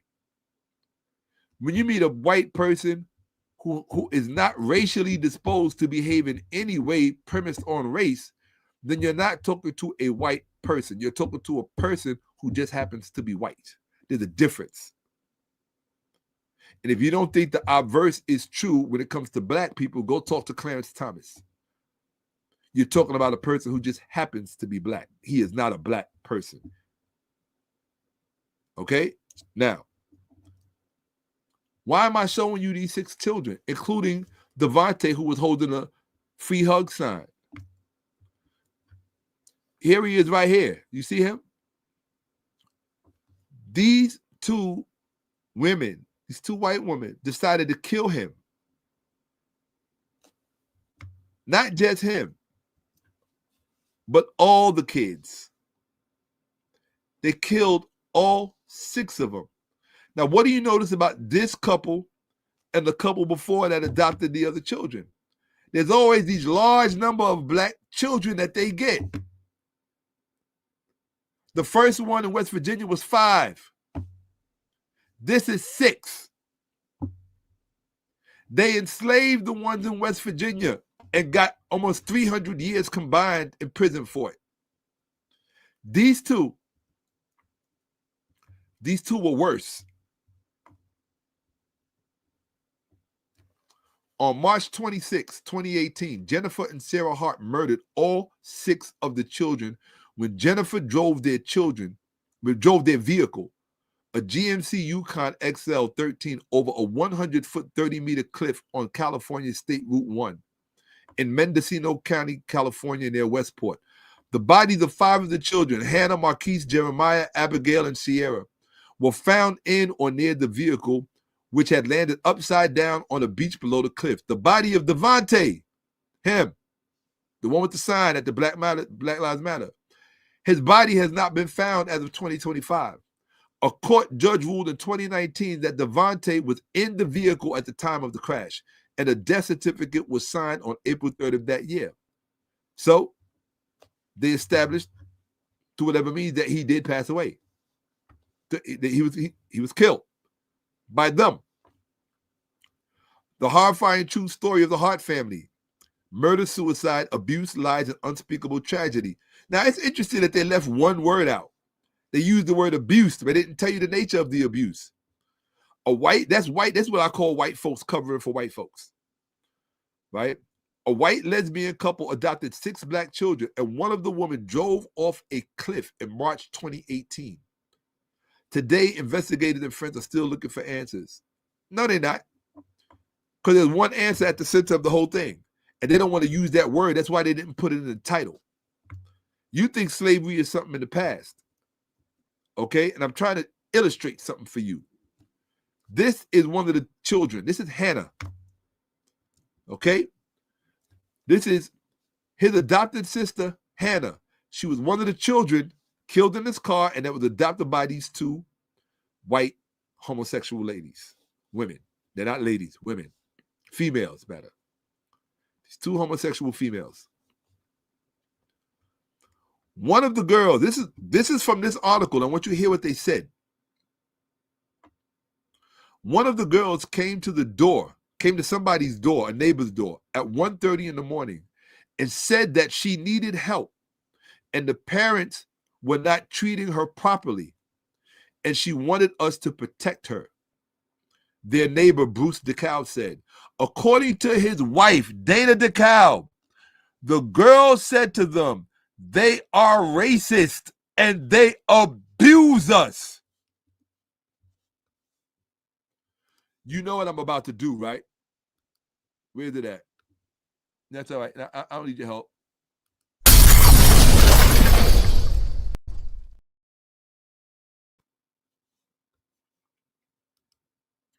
Did you hear what she said? They are racist and they abuse us. Think about that. This little girl at 1:30 in the morning went to a neighbor's house. How desperate do you got to be? Because you know there's going to be consequences. How desperate do you got to be to make a change in your life that you go into your neighbor's door, next door, at 1:30 in the morning and saying, please help me. They mistreat us, they abuse us, they're racist, and they abuse us.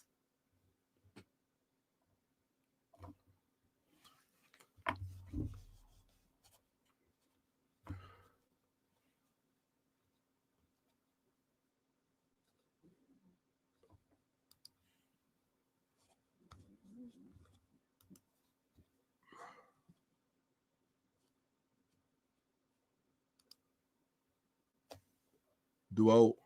Exactly.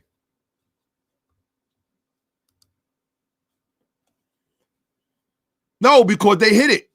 They don't talk about it. They do these little exposés and then they move on. You don't hear no more about it. They bury it.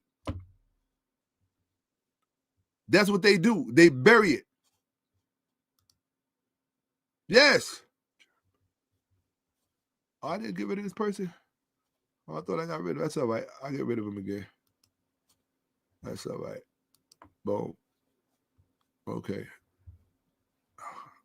Every time I see him, I have to get rid of him again. All right. So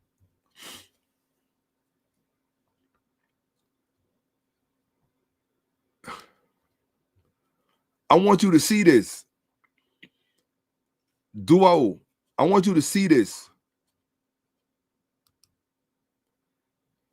Killed, look, in one swoop, all 6 black children killed by racist white parents.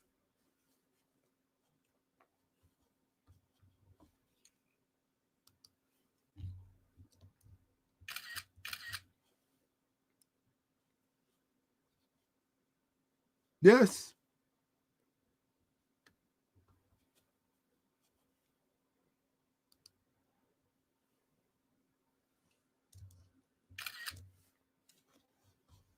Yeah, bro. It gets deeper. That's why I did the whole front part of this presentation the way I did, because I had to lead you here so you can understand what's really going on in America. You really have to understand. Black people are partying and hanging out thinking everything's cool. What did that dude who made the movie Get Out? Somebody was trying to tell you something. All of these different films that are being made, people are trying to tell you something, and y'all are not listening. Your children are disappearing like crazy. Girls are disappearing like crazy.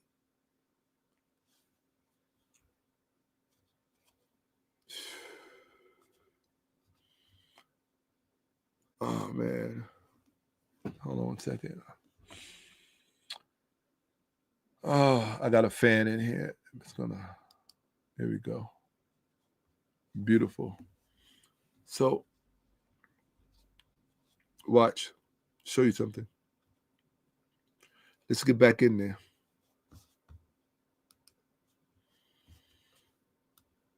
Boom. I'm on share. Yes, I am. I want you to see this.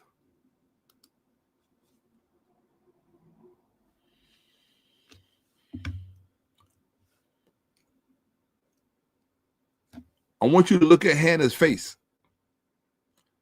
This little girl knows she's black.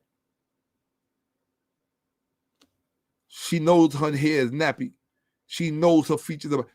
They're racist and they abuse us. That's what she told the neighbor. And the article continues. It was Hannah who was missing her 2 front teeth and claimed she had been whipped with a belt and not been fed as punishment, according to an indictment report. They were literally whipping her. That's what they were doing. But then a nervous Devontae, the brother, him, the one with the sign at Black Lives Matter. But then a nervous Devontae showed up asking for something to eat and kept showing up, even coming with a list of food. Eventually, he told Dana that his mother's withheld meals from him and his siblings. This is what these 2 things were doing to them behind closed doors. Look at this beautiful smile, that beautiful face, and that beautiful spirit. Look at that beautiful smile, and this is what they had to be subjected to, these things. And did this to them on purpose. It started out as 1 time a day and escalated up to 3 times a day, Dana said, that's the neighbor, until a week went by and we decided that we needed to get professional help. So the neighbors ended up giving them food for 6 kids 3 times a day because they were not being fed and they were being whipped. I want you to listen to this. Hannah, Abigail, Sierra, Jeremiah, Devontae, Marquise, and these 2 nameless things.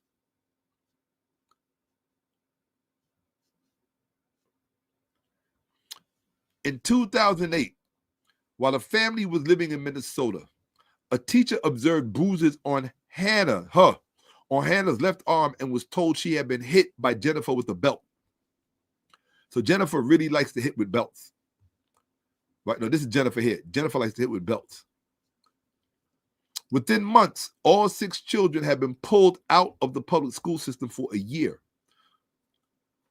So after she told the teacher, what did the parents do? They pulled them out of school, ran into hiding.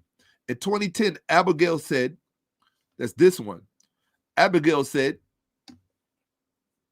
that she had owies on her back and stomach and stated that she felt threatened by the Harts, who had beaten her, are you ready? And held her head in cold water over a penny they assumed she had stolen. Did you hear that? A penny they assumed she had stolen. I don't want you to forget that. Remember that, because I'm going to show you something. I showed you how they called the children pigs after they made them stench to high heaven and called them monkeys and pigs. The first parents, or the first tormentors, the first predators, the first racial predators, they called those kids they locked in the barn pigs, and the officer said the stench was so bad it made his eyes water, right? But they're pigs because of the situation that those predators put them in. Those racial predators put them in. Now here, they beat Hannah, or what they do to her? Yeah, they beat her and held her head in cold water over a penny they assume had been stolen. Hold on, before I even get to the rest of this, I got to deal with this part because I don't want that to go cold. Why did they beat her? This one here said, don't make me go back. They're racist and they abuse us. This one here said she had owies on her back and her stomach and she had been beaten by them and her head held in cold water because they assumed she stole a penny. That's what these young children had to go to because of their African blood, because they were non-white, like these people, because these people, this demographic, See, it's like you gotta imagine you have to imagine a robot with infrared or that sees the world a certain way that you cannot. You have to understand how they see you. You are coexisting with predators who look normal because of media. Their sons, husbands, and fathers run and own the media. So when you see the images of white women that create the so-called norm, you think you are dealing with normal human beings. There's one white woman on TikTok. On Facebook. And I have so much respect for her. Her name is Queen something. She called herself Queen. I forget her name. But I'll find her video and I'm going to show it to you. She's the only white woman I ever heard say these words. She said, and she's a very courageous woman. She said, don't let nobody fool you and don't let nobody lie to you. She said, white men are not the center of the problem when it comes to racism in the world. She said, it's not white men. She said, it's white women. And I said, I've been telling people that shit since forever. It's white women. Who do you think raised these racist white men? They don't fall out of the sky. They didn't come out of Michelle Obama. They didn't come out. Well, I was going to say they didn't come out of Serena, but they may. Right? You understand what I'm saying? But why would they beat her, hold her head underwater because they thought she stole a penny? I'm going to show you why. The stereotype that black people are inherently dishonest is a prominent racist trope that emanates directly from the era of what? Slavery in the United States. Just like, hold on one second. That's a you know what moment that is, right? I think y'all know what moment that is. Hold on one second. I got to stop this. Cuz I just absolutely hold on, here we go. Where we at?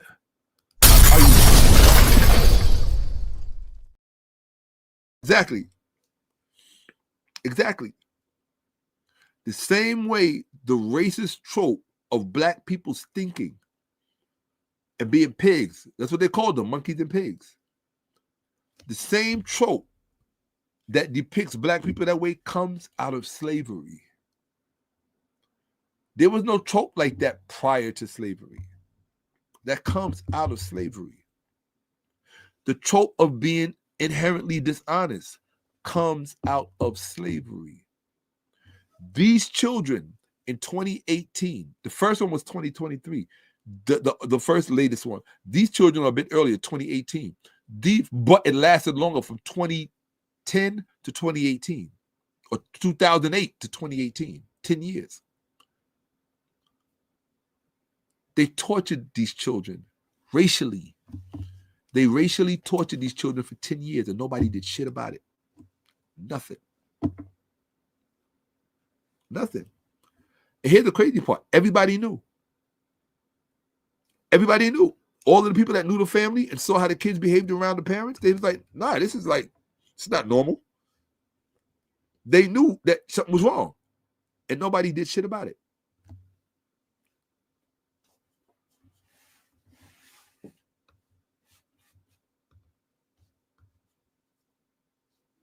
I just showed you 2 different items on the docket list. The first one I showed you, when they called them pigs and monkeys, and talk about how stench the high was that it made the eye of the water, based on circumstances the white couple created and subjected them to and imposed on them, that they then imbued into the color of their skin. They literally dehumanized them. That's what it's all about. Well, it's a means to an end. Because it's not all about that, but it's a means to an end. I'll tell you what the end result is. And then the second one, they beat her and held her head under cold water because they thought she stole a penny.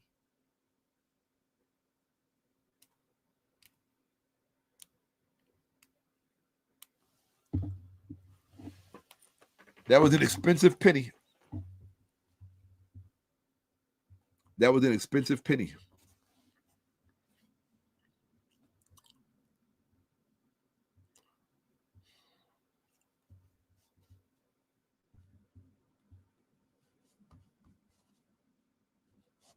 In fact,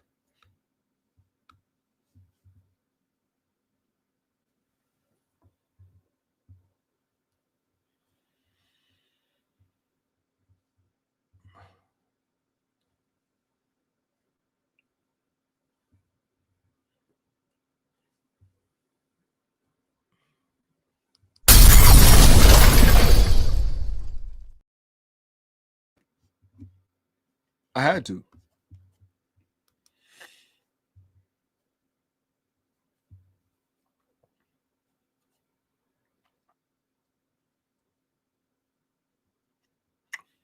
The West Virginia one, when they called the kids pigs, hold on a second.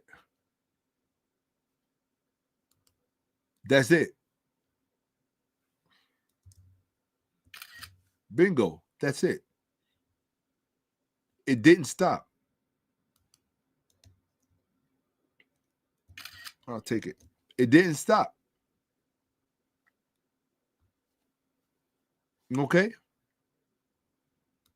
It didn't ever stop. This is my whole point. And I'm going to tell you why, and it's important that you understand why. The first one in West Virginia, where they locked the kids in a barn and put them through that with the stench and the feces and sleeping on the wooden floor and being in there from like 7 in the morning till 7 at night. That's literally an entire day in unbearable heat. No water, no food, no nothing. And left them in there in soiled clothing. They did this to them. Locked them in there. That was in 2018. No, that one was 2023. This one, where all 6 children were killed, and the little girl said they're racist and they beat us and abuse. All three of the kids were saying they abuse us and they mistreat us and they beat us. But Hannah came straight out and said it. They're racist. They hate us because we're black. We are racially vulnerable to them. I'm trying to illustrate something to you.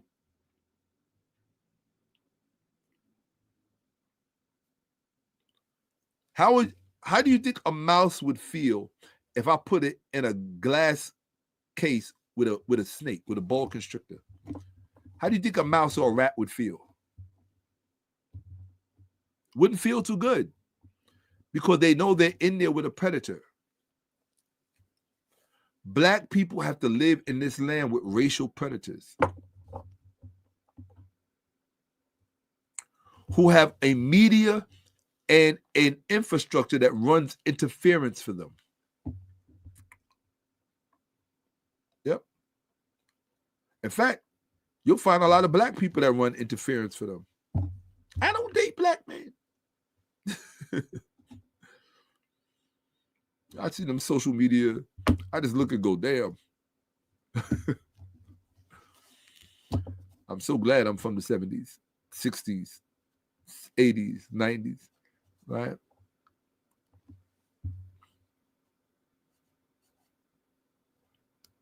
Yes.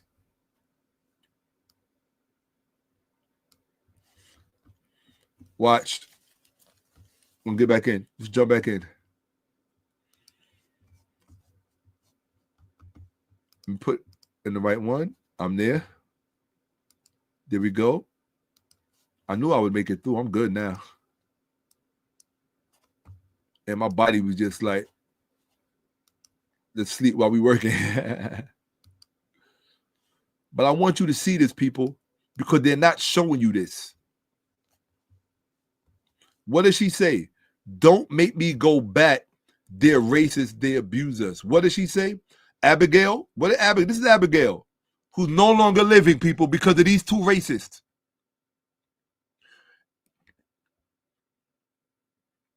In 2010, Abigail said she had owies on her back and stomach and stated that she felt threatened by the Harts, who had beaten her and held her head in cold water over a penny. that they assumed had been stolen. The stereotype that black people are inherently honest is a prominent racist trope that emanates directly from the era of slavery in the United States.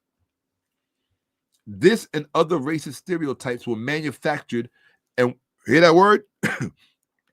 Manufactured. That means created out of whole cloth and widely circulated. See, so you don't understand the way white people work in their networks when it comes to us. Those are the things they won't ever say around you when it comes to your character and to your nature and how they truly perceive you. Okay?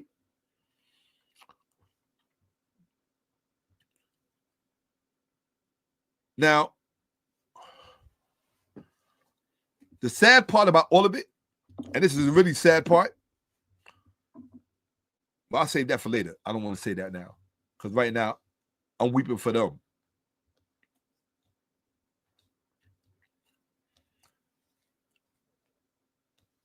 This and other racist stereotypes were manufactured and widely circulated to dehumanize black people and justify the institution of chattel slavery and the subsequent system of racial oppression like Jim Crow laws. So the very same reason they beat her and held her head underwater for stealing a penny is it served the very same purpose as this. It came out of this, which is why I'm trying to tell you, because I know you're not listening, slavery is not gone. It is not gone. It is simply suppressed and concealed. There is a difference between something being gone and suppressed and concealed. It's like if you got a disease in your body, if it's suppressed and concealed, you might mistake that for it being gone.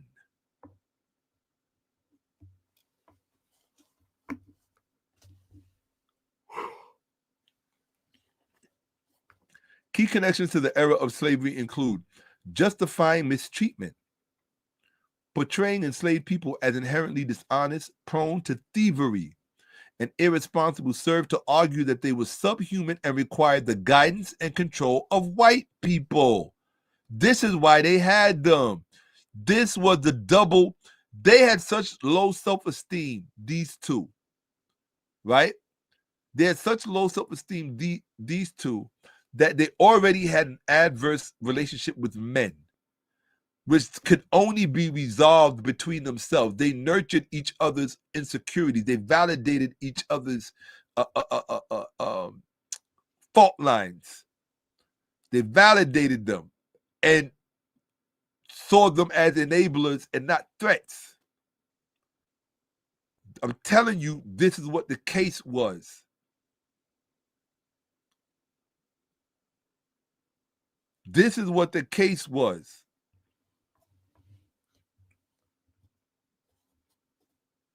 So in order to boost their self-esteem even further, they finally relied on the one thing that the two things they had. The fact that they were female, right? The fact that they were female, and the fact, here's the key part, that they were white. They did not see themselves as females who happened to be white. They saw themselves as white females. And you don't understand the difference.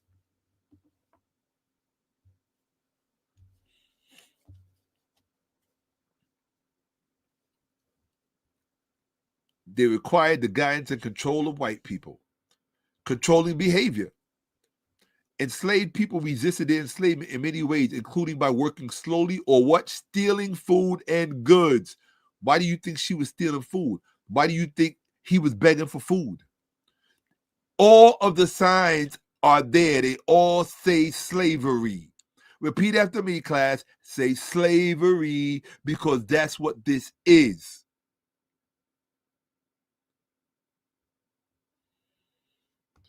And they get to walk around with what is it? Impunity. They're like Trump. They get impunity. They cannot be punished. Their whiteness puts them 10 steps away from that punishment, where you are 10 steps closer to it.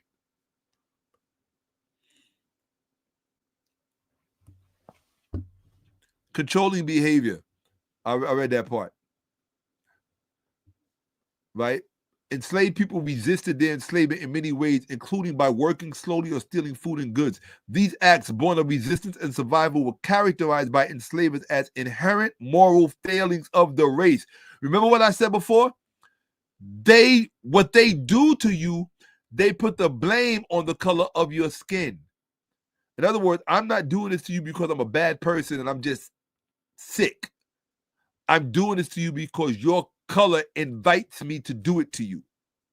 Your color demands that you be treated this way. They weaponize the color of your skin against you. Your skin is literally a justification to kill you. Period. You don't have to do anything wrong. They tell you all the time, the greatest offense black people commit in America is their presence. They tell you that all the time. In fact, this congresswoman just said the other day on television how she can't deal with the fact that there are too many black people in commercials. She was like, every commercial I see is black people. Like, it's not representative of the population. I'm like, wow. I'm like, well, golly gee whiz. Okay. That's what she said. Look it up. I'll share my screen. I'll look it up. Here we go. Hold on a second. Where we at? You think I'm kidding you? Watch this. Here we go. I don't know I showed this to you before, by the way, when I said about monopoly. Right here. A monopoly is indeed a prized possession for the firm that holds it, as it typically, the prized possession, right? As it leads to substantial profits and market control. Okay? That is it. Now I'm going to show you something. Oops. Watch. What was it? Oh, here you go. Congresswoman says too many black people in. I still can't believe I saw that. Do you see this right here?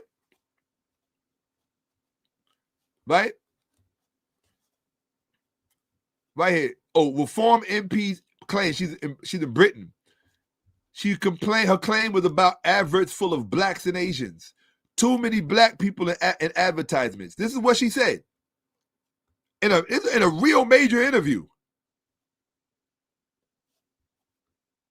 Let me let this little crappy commercial go by. Okay. Row that's brewing over reform, over the comments made from the Reform UK MP, Sarah Pochin. She was on Talk TV on Saturday taking calls. Drives me mad when I see adverts full of black people, full of Asian people, full of, people that basically are anything. What's wrong with that, Sarah? What's wrong with that? Well, it doesn't reflect our society, and I feel that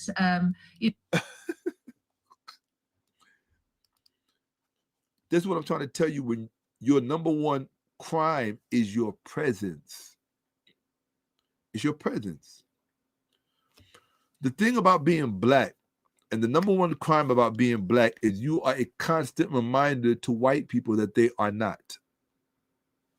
That's it. That's your crime. That's it. That's it. That's it.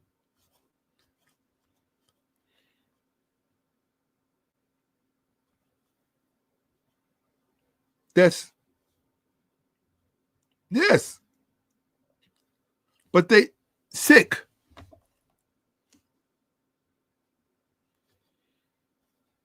Oh, of course. Oh, forget about it. Are you kidding me?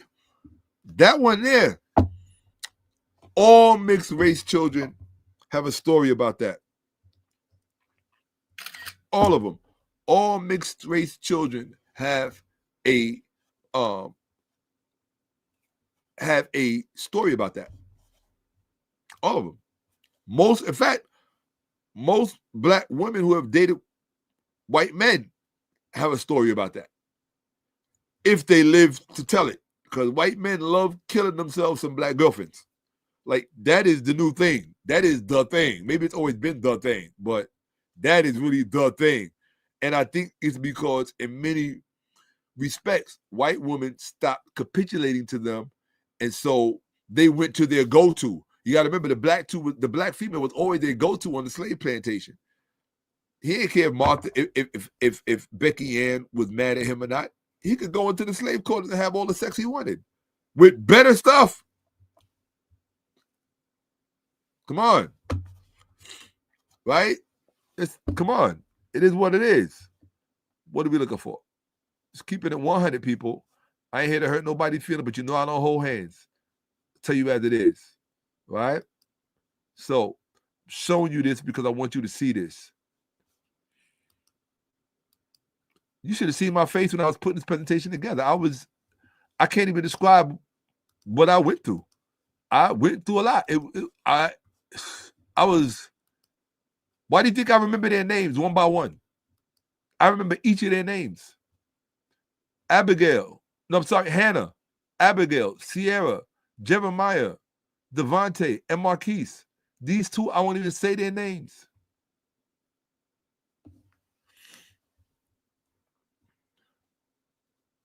Propaganda. These lies and caricatures are spread through various forms of media, most notably minstrel shows, where white performers in blackface depicted black people as buffoons, lazy, or what? Thieves. There's this constant reiteration of thieves. They're the one that stole people's land, but they tell everybody else they're thieves. They the one that went and stole people from another continent, but everybody else is a thief.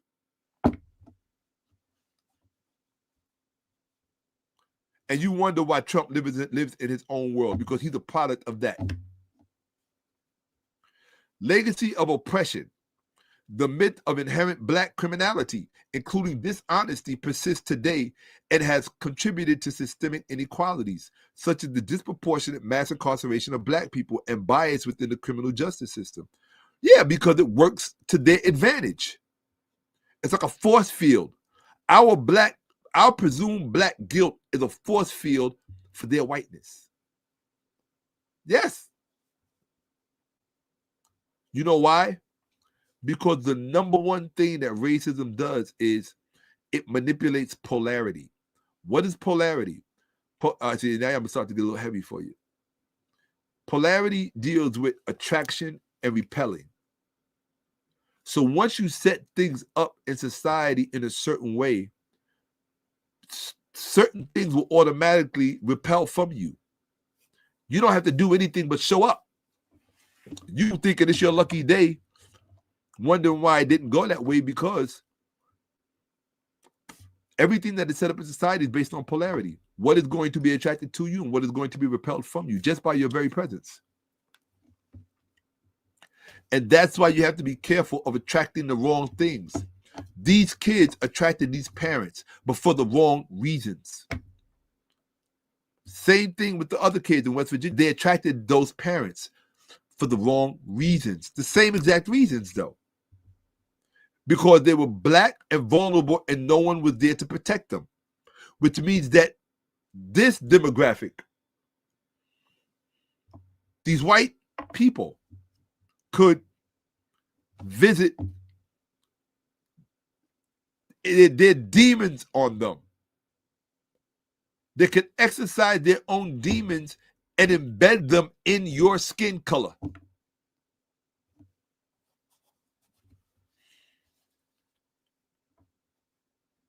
These historical narratives created a false association between blackness and negative traits, which continue to have lasting, harmful impact on individuals and society. Yeah, like beating a girl and shoving her head underwater because you think she may have stolen a penny. No, you know what that was? Jealousy. The same thing the white female slave master on the plantation felt when she saw the slave master's mixed children. That's what she saw when she looked at them. And she got a chance to get her revenge. That's what they hide when they walk around acting and walking and behaving like normal, decent, respectful people because they may have a place to go when you don't. They have an appointment when you can't get one because there's an ecosystem set up for their skin color.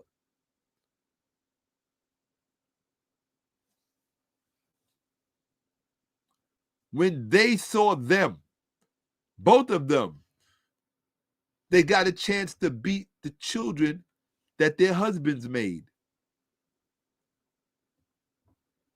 Y'all don't know. Y'all really don't know. This is how they see you. They talk to you and smile and laugh in your face, but this is how they see you, genuinely. You have to know how your predator sees you. It's not important about how you see them because you don't see them until you see how they see you. How can you see them if you don't know how they see you? You won't see them coming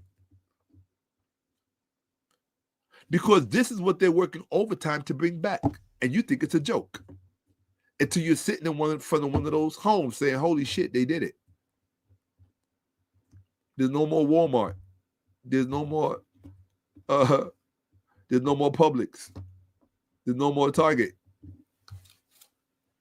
Slaves are us. Yes. 1865.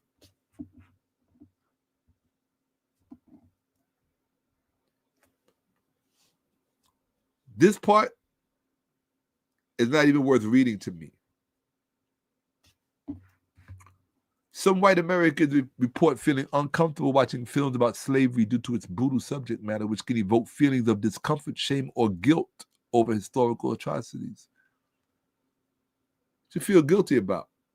Now, I read the critics, and I want to show you something about the critics. It's very important when you remember this film, Alice, because everything I just showed you was brought to my attention because of this film. I showed you that slavery is not something that ended when the woman who inspired Alice and her family got free in 1963. It persists into 2018 and it persists into 2023. And it's going on right now. Right? In America. Not in Libya, not in elsewhere. In America. Black people are enslaved in America right now.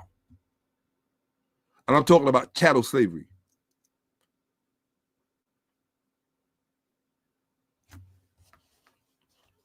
Look what the critics said.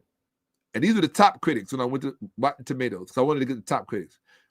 Alice falls victim to its own implausibility and lack of logic. She's a black female now. Alice takes the historic struggles for black freedom in America and exploits them in the most vapid ways possible. Pat Poudoir, I think he's Asian. Alice, the movie dares to go through the looking glass, but it doesn't entirely know what to do once it gets there. Are you seeing a pattern? That is from this sister, or this black woman, this black female.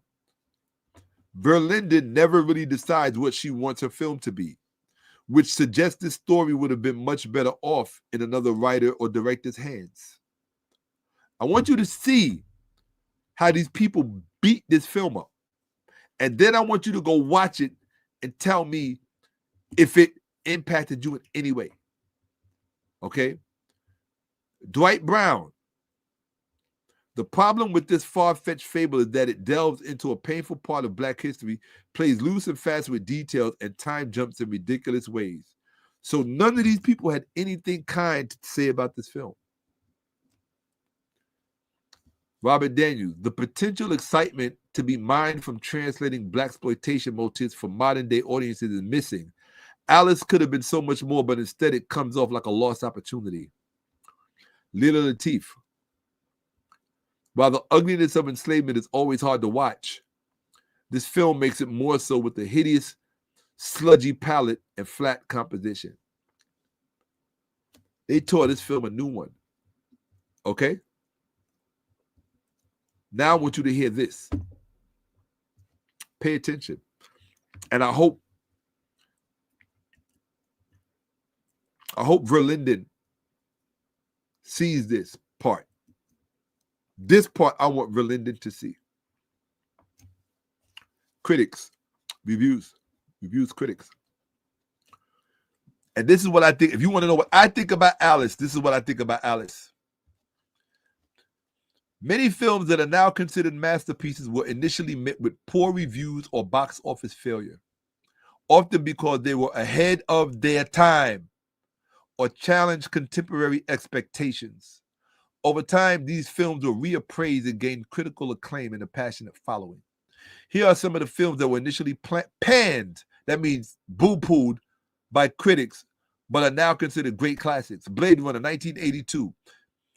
Critics were divided on its initial release, and it was a box office disappointment. Reviewers acknowledged the visual effects, but found the pacing slow, and it was not the action film that the trailer suggested.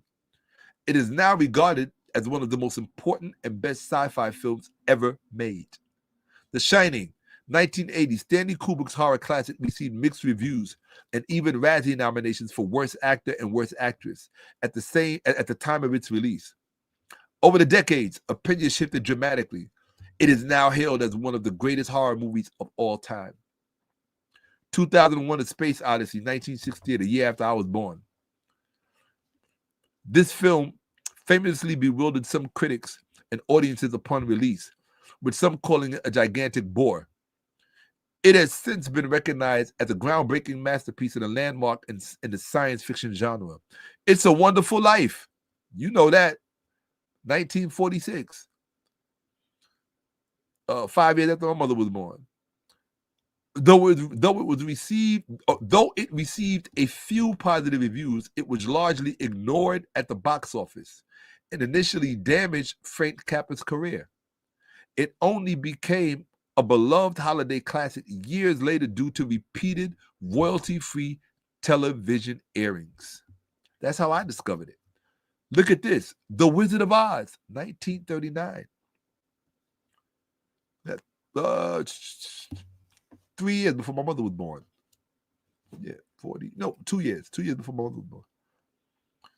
The film was not an immediate success. The Wizard of Oz was not, and was viewed as a financial disappointment for the studio.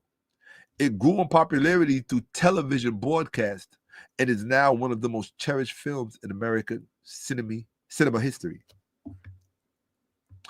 This is what I think about Alice. Psycho.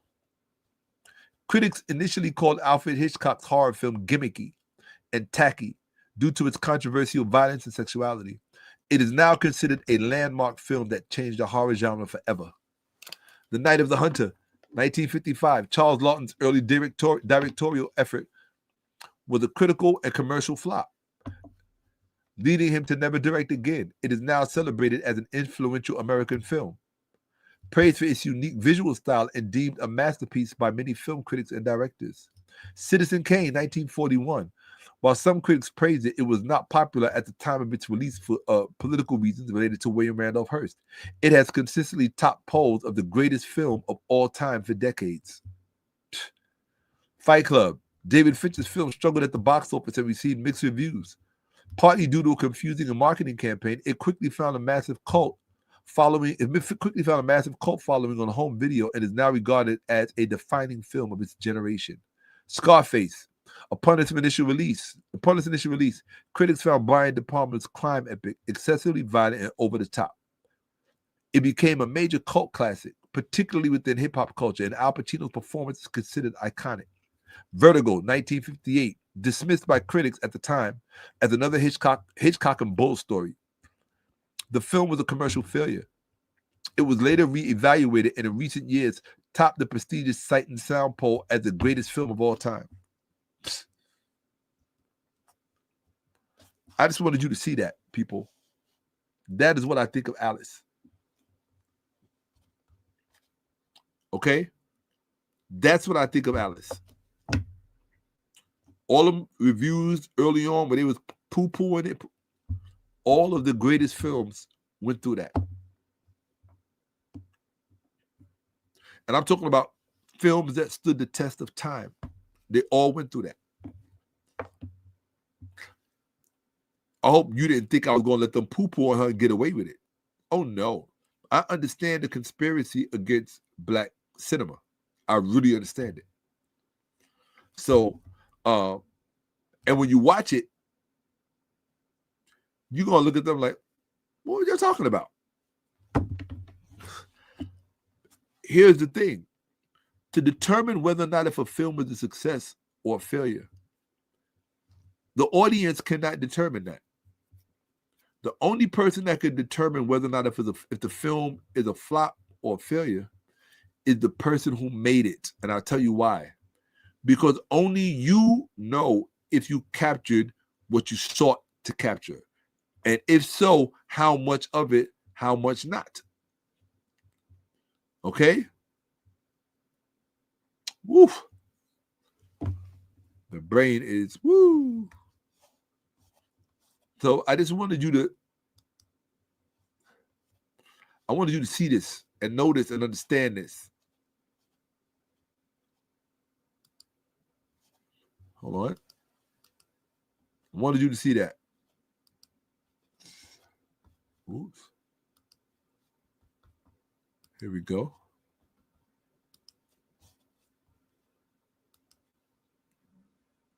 Here we go.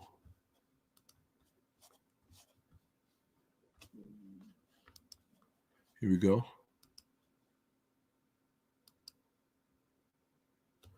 Okay.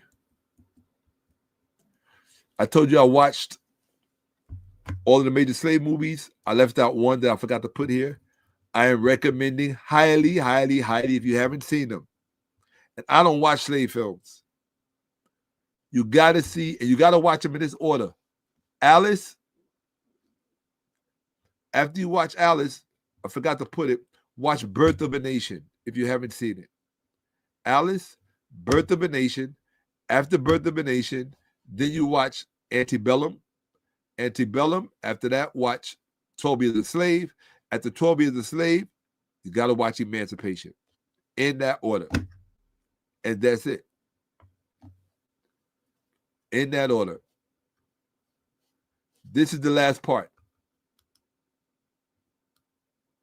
And let's see. So this is the conclusion of Alice's May. You probably don't even remember who May is. May was the woman from the beginning of the presentation who was talking about how her and her family had been enslaved. That's May. Into the 60s. Conclusion, question. Is this about racism or white versus black? Or is this about, and this is what it ultimately is about. That's why I said I would wait to the end. Or is it about entrenched psychotic opportunism? Because that's all it is. Entrenched psychotic opportunism.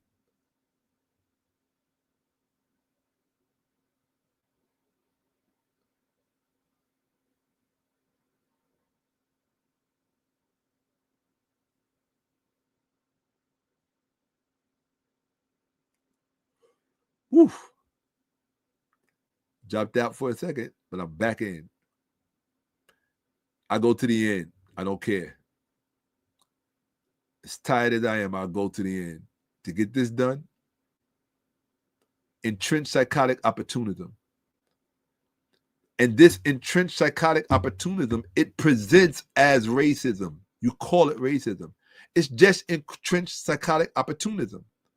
And they have a code of behavior that is developed around making your skin color, putting your skin color at the center of the story when your skin color is not at the center of the story. What's at the center of their story is their own inadequacy in the presence of your skin color. Stop letting white people hide behind so-called racism. Entrenched psychotic opportunism today is manifesting as white male domination over society with white female complicity. Pam Bondi, you name it. The list goes on and on, right? All these people in the Justice Department and so on and so on, right? Laws. Now, this is important. Pay attention. How did this entrenched psychotic opportunism, which we call a system, how did this become an entrenched power dynamic? Through laws, customs, and traditions. But you know, laws is not highlighted. It's the customs and the traditions that are highlighted. Why? Customs and traditions are stronger than laws. Customs and traditions stand the test of time. Laws don't. Laws can be repealed, and just like that. Literally just like that. So I personally would pursue other remedies. Well, I put it like this, not that I would pursue other remedies, but law would have to be understood that it is not custom and tradition. Custom and tradition persist. Right? What custom and tradition did was it entrenched the power dynamic. And then that power dynamic was systematized. And the end result, you bet this is going to be the most important term you ever heard from me. You live on a color-coded battlefield. I'll say it again. And you not have ever heard anybody use that term before. You live on a color-coded battlefield. If you got color issues, I don't know what to tell you. But you live on a color-coded battlefield. And it's important that you know that and that you teach your children that. Race-based enslavement in America, this is important. Race-based enslavement in America cannot return. Why? It never left. Hold on. Y'all know what that is, right? Stop that. You automatically know what that is. Racism in America cannot return because it never left.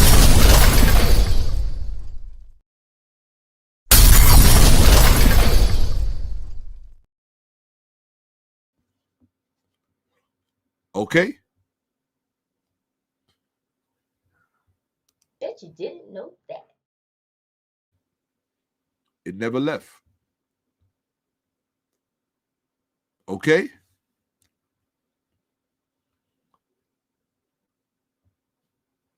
Say it again.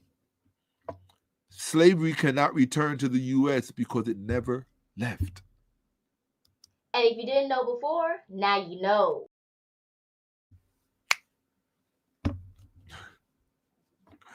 I put those together years ago. We put those together years ago. So I just wanted you to see that.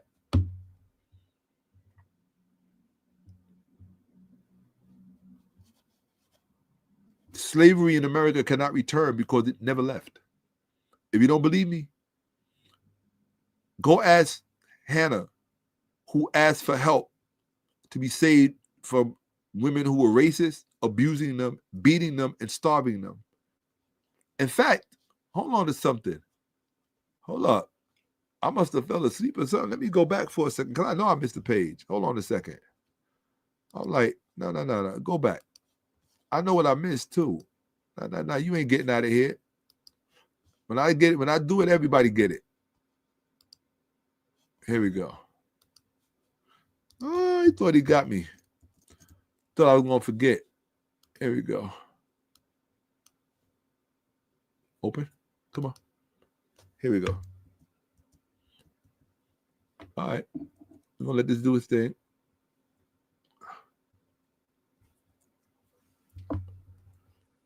This is the only thing that I despise about PDFs.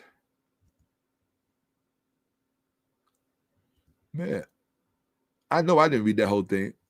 I must have dozed off. That's all right. Because I know, here we go. I knew it. This is what I was supposed to finish. So I want you to listen. I'm going to read this whole thing to you, these last 2 pages, and then we're done. In 2008, while the family was living in Minnesota, let me make sure. Hold on one second. Right. In 2008, now remember, they're racist and they abuse us. Listen. In 2008, Well, she didn't say they abused me. She said they abused us. In 2008, while the family was living in Minnesota, a teacher observed bruises on Hannah's left arm and was told she had been hit by Jennifer with a belt. Within months, all 6 children had been pulled out of the public school system for a year. In 2010, Abigail said, that's Abigail. Oh, where's she at? Right there, right? Abigail said she had owies on her back and stomach and stated that she felt threatened by the Harts who had beaten her and held her head in cold water over a penny they assumed she had stolen. Why? Because black people steal and they're dishonest. When authorities became involved, all children claim, this is from Wikipedia, all children claim that they have been spanked constantly and deprived of food. So they were just constantly whipping on them.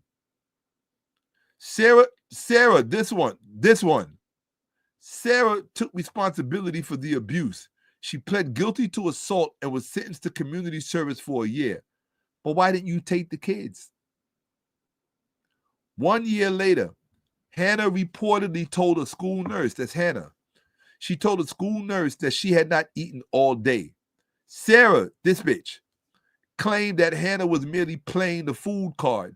So in their mind, you're always playing a card. You're either playing the race card or you're playing the food card, or you're always, nobody playing the card, but they're never playing a card. It's always you.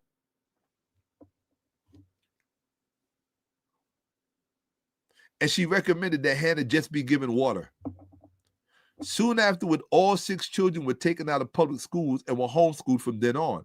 So anytime they went to authorities, they would always grab them out of schools, right? They would grab them out of the school and they would go into hiding. They would just teach them from home.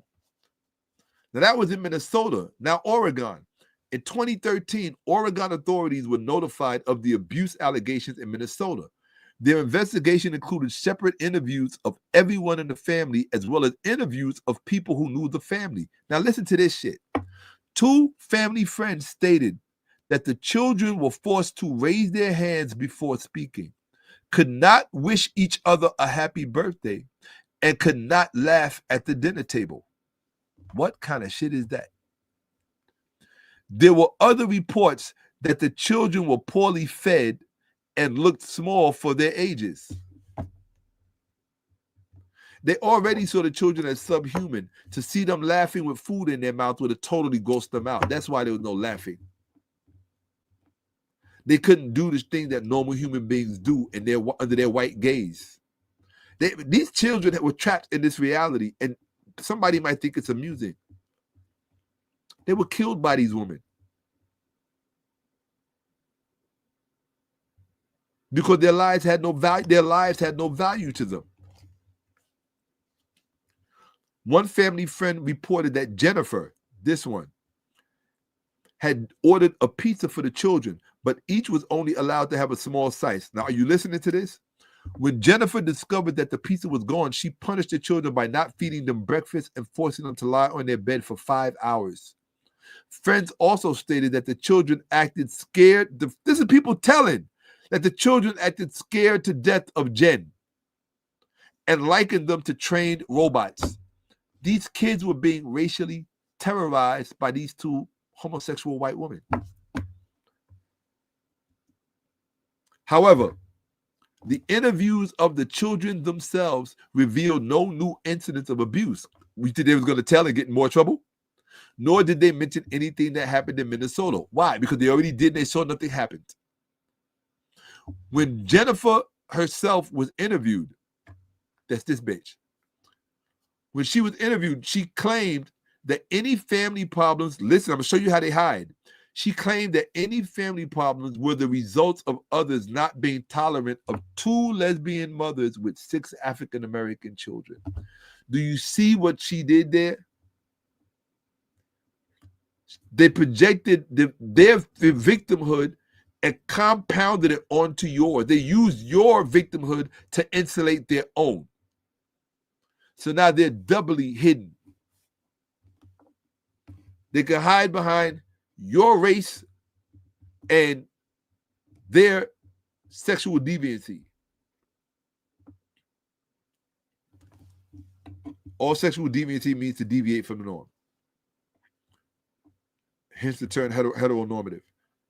In the end, the investigation could not conclude whether the Harts were guilty of anything or whether there was a safety threat. All right, this is after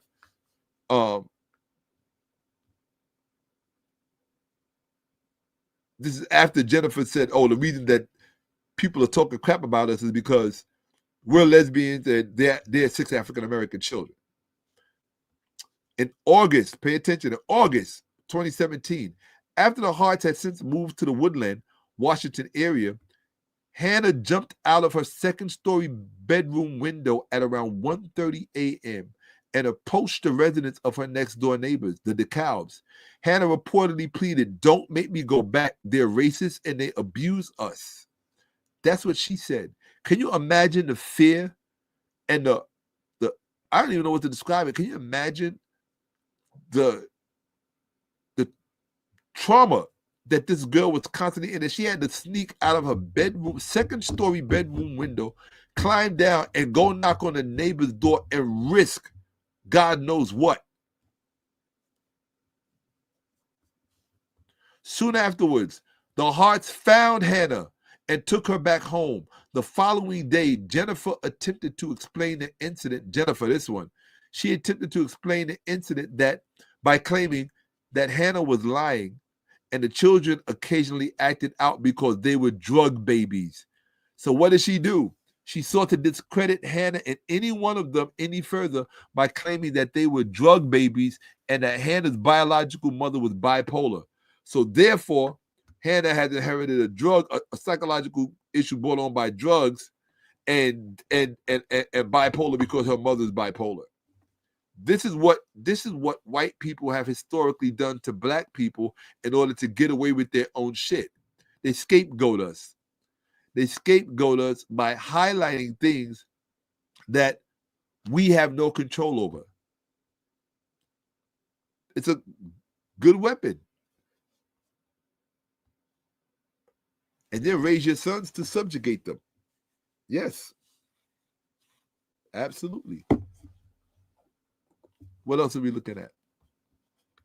After this incident, the DeKalb family came into contact with Devontae, who constantly begged for food and asked the DeKalbs not to tell Jennifer about these requests. They were scared of these people. In later conversations with Devontae, he told them that his adopted mother withheld food as punishment and that the children were sometimes abused.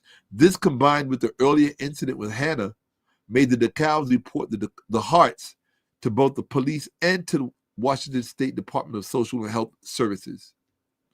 Caseworkers from DSHS tried to reach the Harts twice, once on March 23rd, 2018, 3 days before the murders, and once on the day of the murders. Look at them. Slavery impacted their lives. Her, because they thought she was dishonest, so they beat her, held her head underwater for stealing an imaginary penny, which she never did take, by the way. Her, because she was hungry. And you know the whole thing about black people don't feel pain. Yeah, I had to show you that. The whole thing about them being dishonest.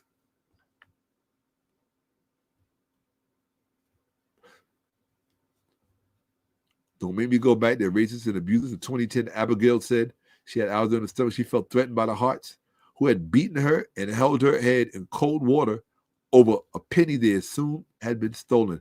You, as a child, you're not going to forget that. Are you kidding me? You're not going to forget that.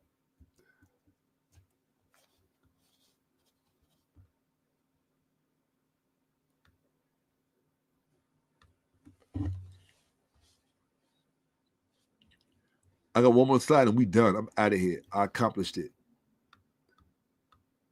I didn't think I was going to make it. I just know I couldn't come back and do this. Because I got too many other things I need to address. But this had to be done. So what I want to show you is this, right? Let's come right here. I want to show you something. I don't even mind that you saw what's coming up. Let's finish this page.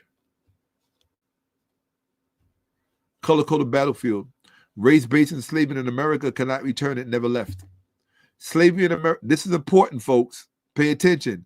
Slavery in America persists. It cannot be legislated away. Why? Because laws can be reversed. What then is the driving force behind this white mental illness that compels white people to see black people only as objects fit for enslavement? No group in America deals with the ever-present danger of being enslaved other than people of African descent. Why? Does it make sense that in 2025 you have to actually be sitting around somewhere on the lookout for somebody who might look?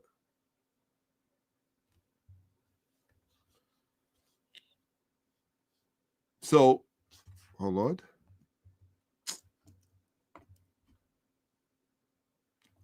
Here we go. Okay. Nope. Right. I read this already. Oh, this is important. No group in America deals with the ever-present danger of being enslaved other than people of African descent. Why? Because we're talking about race-based enslavement. That's what we're talking about. Race-based enslavement. Oh, and by the way, Keke Palmer was fine. How can I say this? She was hot. Yeah. I had to just something about when that black girl thing be doing this black girl thing. Woo.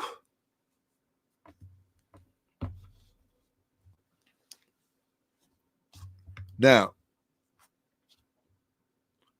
race-based enslavement.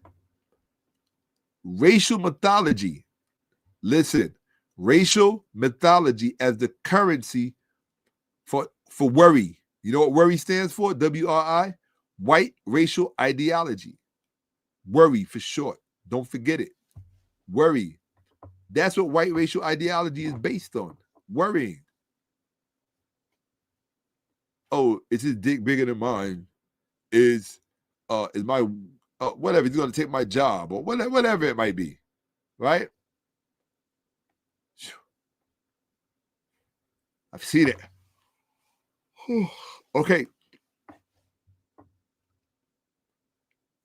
Racial mythology is the currency for worry, white racial ideology. But then the next one, and this is one that a coin I phrased myself.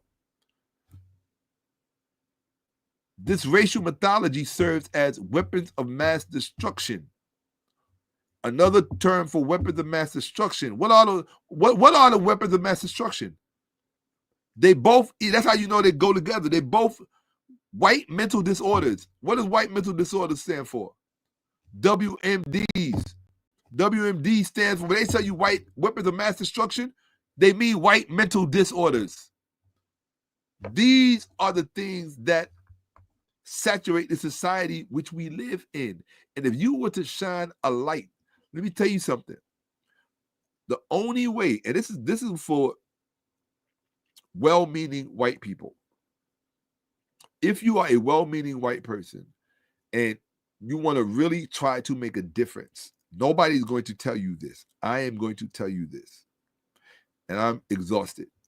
Nobody's going to tell you this. You have to meet black people at the line in the sand. This is the line in the sand. Until good white people, if such a thing exists, until you come to the line in the sand, and if you want to, what's the word I'm looking for?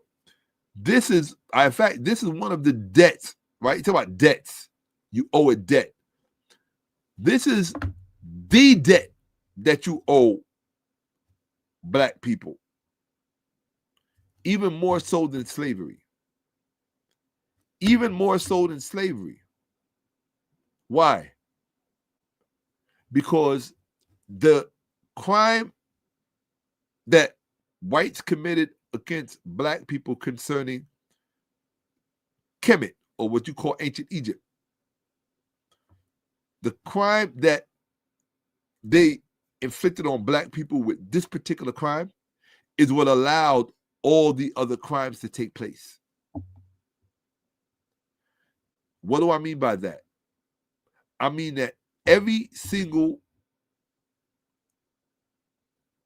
lie, or better yet, every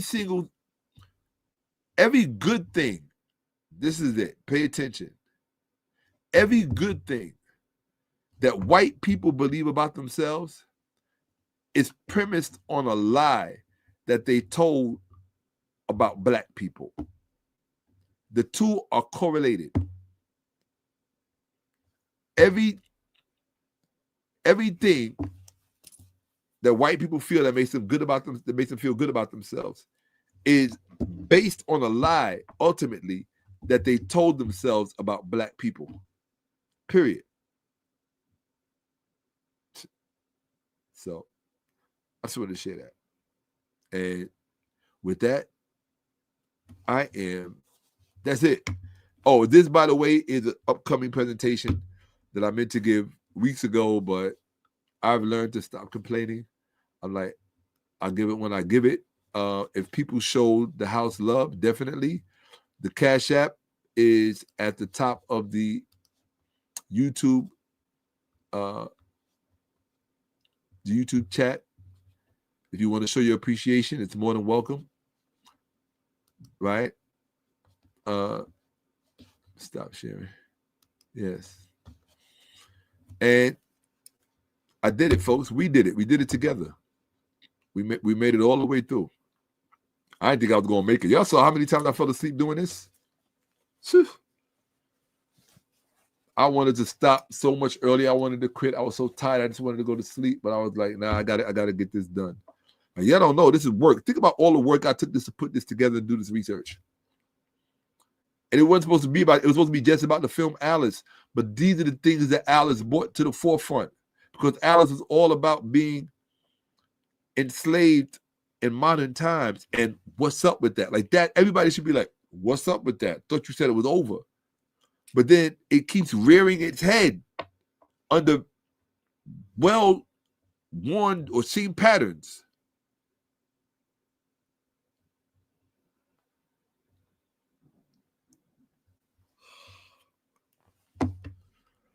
Okay. I think that's it. Because when I tell you I'm out on my feet, that's what I was doing. Man, I'm out. I'm going to look at some comments and then I'm gone.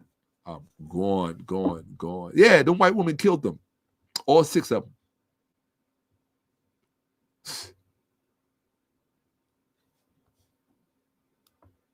It's deep. That's deep, people.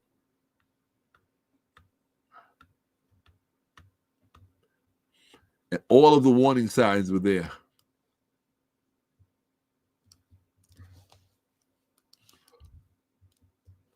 Wow.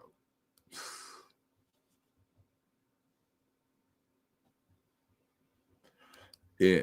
Anthony Hamilton definitely saw me too.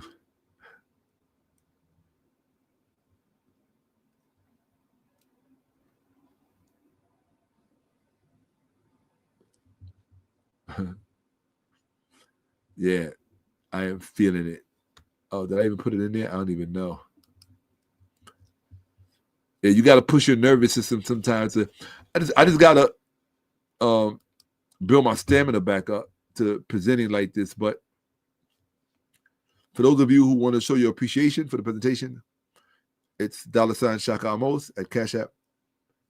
If you need to do Zelle or PayPal, you can look inside the links. I don't do Venmo or those other ones. Just you can look inside the description. You want to look inside the description when I do videos, because that's where all the other stuff that's going on you'll see, and be a part of it. So I did some ranting, I did some raving, and a whole lot of teaching, and I exposed you to some things. All right, that these African slaves, those of us of African descent, man, don't ever let nobody make you the same and say that at all. Oh no. Yes.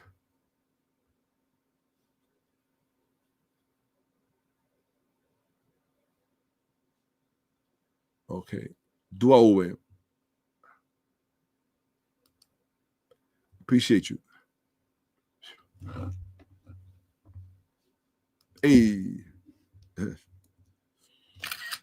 Appreciate you. In truth. Very much so, Sonny Boykin. I really appreciate you. And these as much as I can hold my head up. I'm exhausted. I really am. Absolutely. But yeah. So against the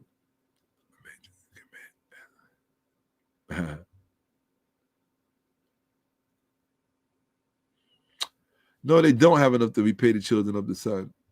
But the children of the sun have some debts of their own to pay. Absolutely. Okay. Absolutely. Let me see. I was about to say it. Okay. All right. Cool.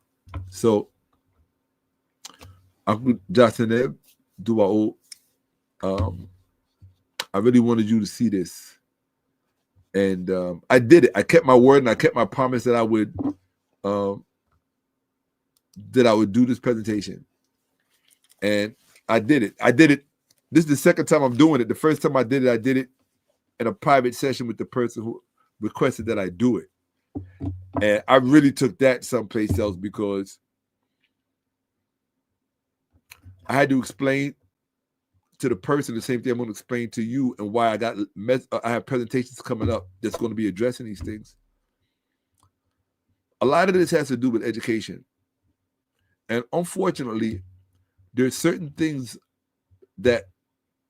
so black people and white people are subjected to the same forces, but the forces have different outcomes because of the nature of the history of our relationship as it pertains to an asymmetrical power balance, right? Those Africans that were brought over here from Africa were not brought over here with a handshake and,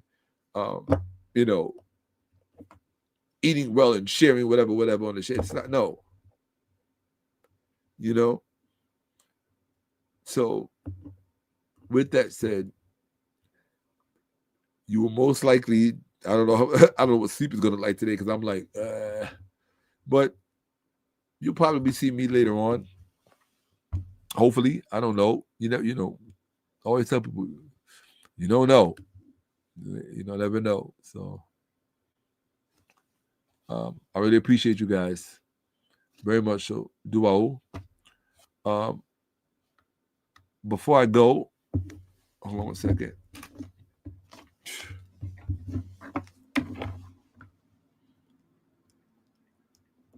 Let me see if I even got a thank you. Let's see. Did I earn it? Whoa, it showed the shock, no love tonight. That's okay. Doesn't matter. This was necessary to be done. I know what kind of stuff you'll really like me to talk about. I know the kind of things you are really looking for. It's coming. It's coming. I got quite a few things going on. So I'm going to look in the chat. If I don't see any questions, I'm out. And so far, I don't see no questions. Cool.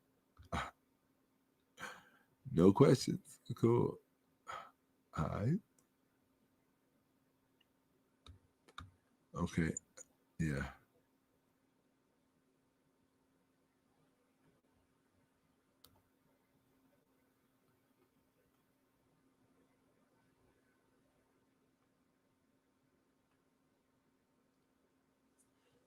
Oof. I gotta get out of here.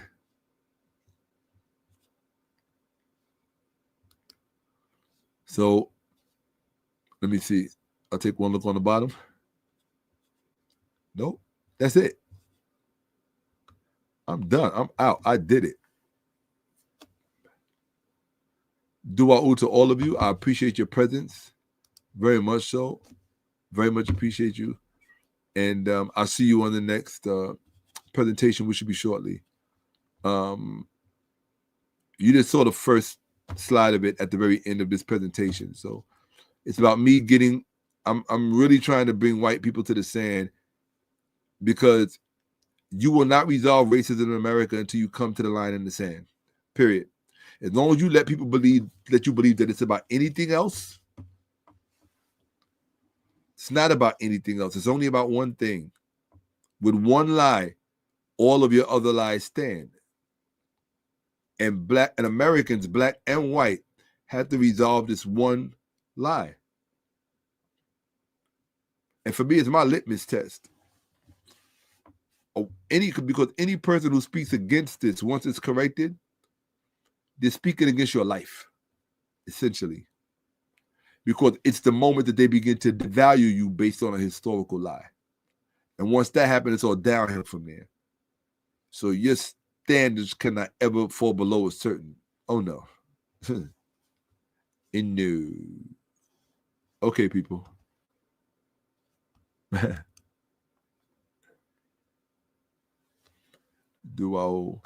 Hey, water blue. Do I feel we should ask the slave master for reparations? Do you really want to know?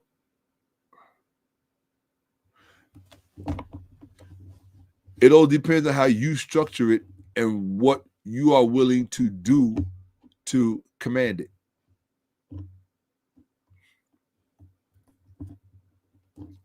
Because what he got by taking. People who get by taking,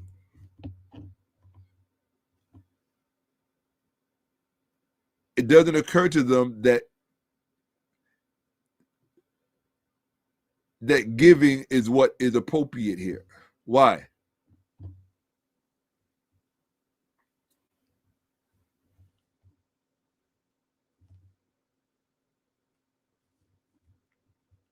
What are they going to do? Give back the land to the Native Americans? Of course not. If they give black people reparations, you don't think that could set a precedent for Native Americans? And what kind of financial all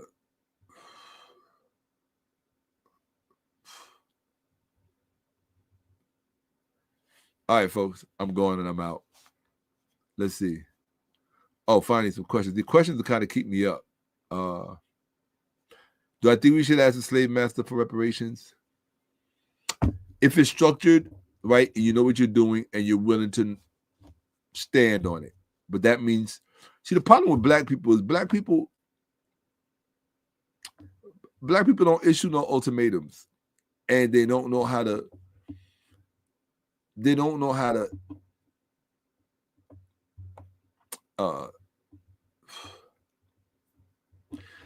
meet out consequences. You have no, you know why you don't know how to meet out consequences? Because you have no consequential apparatus. The NAACP is gonna punish somebody on your behalf. What black organization is gonna punish somebody on your behalf?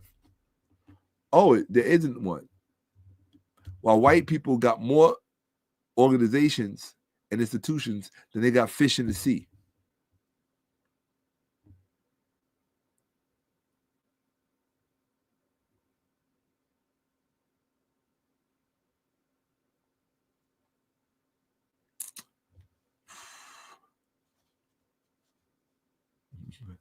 Yeah, this one is looking better to me all the time.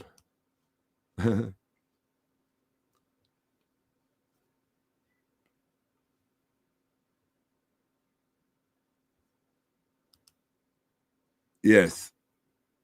Was miscegenation in the ancient world seen as something debauched or disdained like in the modern world?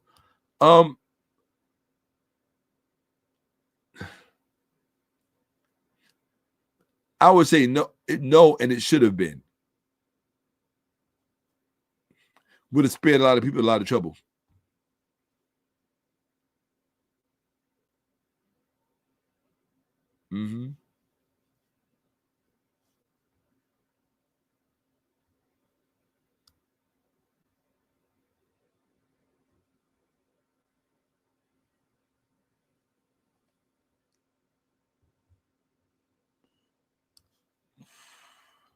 Was miscegenation in the ancient world seen as something debauched or disdained like in the modern world?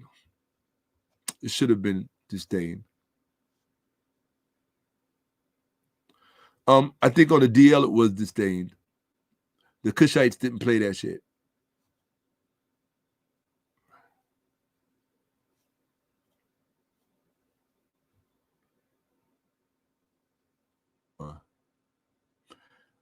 So should us Africans and Americans should focus on campaigning for reparations? Or what part you didn't hear that I said? I said, you asked me before, Black people in America need to get their shit together. Getting your shit together starts here. Black people don't want to do the fundamental. They don't want to answer basic questions. How the fuck are you going to get your shit together? Jewish people agree on who they are, right? Muslims agree on who they are. Christians agree on who they are. White people agree on who they are. Asians agree on who they are. The only people sitting around going, who are we? We're this. We're the Moors. We're the that. We're the that. We're the that. We're the... It's niggas. Why should anybody give you shit like you look a bunch of insects and ants running around because somebody lift up a bucket trying to figure out who you are? When it's very simple. It's very simple. It is very simple. Look behind me. That's who you are. Period. Now, if you don't know what that is, ask some questions. Do some homework.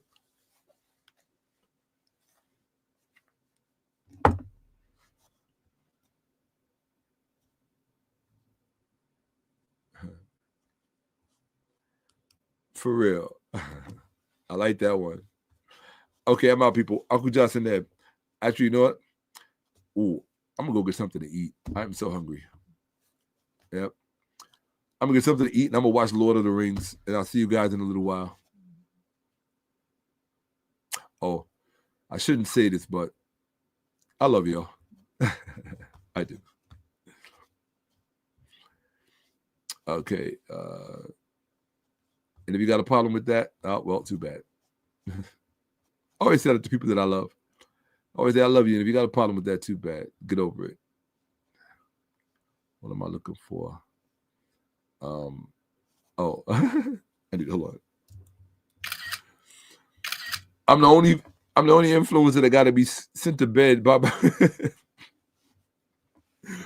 my audience. My audience sends me to bed. They're like, okay, oh man, go to bed. You're drooling. Peace. Let me see. Here we go. Let me see. What do I have up in here? I don't even know. Oh yeah, I have that up in here. Yeah, I got a bunch of stuff coming, people. Bunch of stuff. Yeah. Things that were not really, I had to get this presentation out of the way before I could get the real, I really want y'all to know that much. I had to get this presentation out of the way before I could get to the real meaty presentations. The stuff I know y'all really want to talk about. Like, and I'm going, a lot of people going to be mad. Feelings are going to be hurt. Like when I spoke earlier about Black females, like, if you want to teach about the Bible online, cool, but just get serious. And you don't get serious by swimming with guppies. You got to swim with the killer whales if you want. You got to swim with killer whales if you want to be respected by orcas. You want to be respected by orcas, you got to swim with the orcas. You can't swim with guppies and think that you're saying something. Or maybe you want to be a big fish in a little pond, or maybe you want to be a little fish in an even smaller pond. Okay, that's cool. But if you want to really be able to like move earth-shattering vaults in people's minds with knowledge, you got to swim with the orcas. You got to swim out to those depths where most people would get pulled under just by the current. But you won't know that until you're exposed to it. Yeah. You won't know that until you're exposed to it. I'm out. Deuces, deuces, deuces. I'm sure there's something else I should have shown you, but I don't know what to tell you. But what is that? I don't know. Anyway, I'm out. Deuces.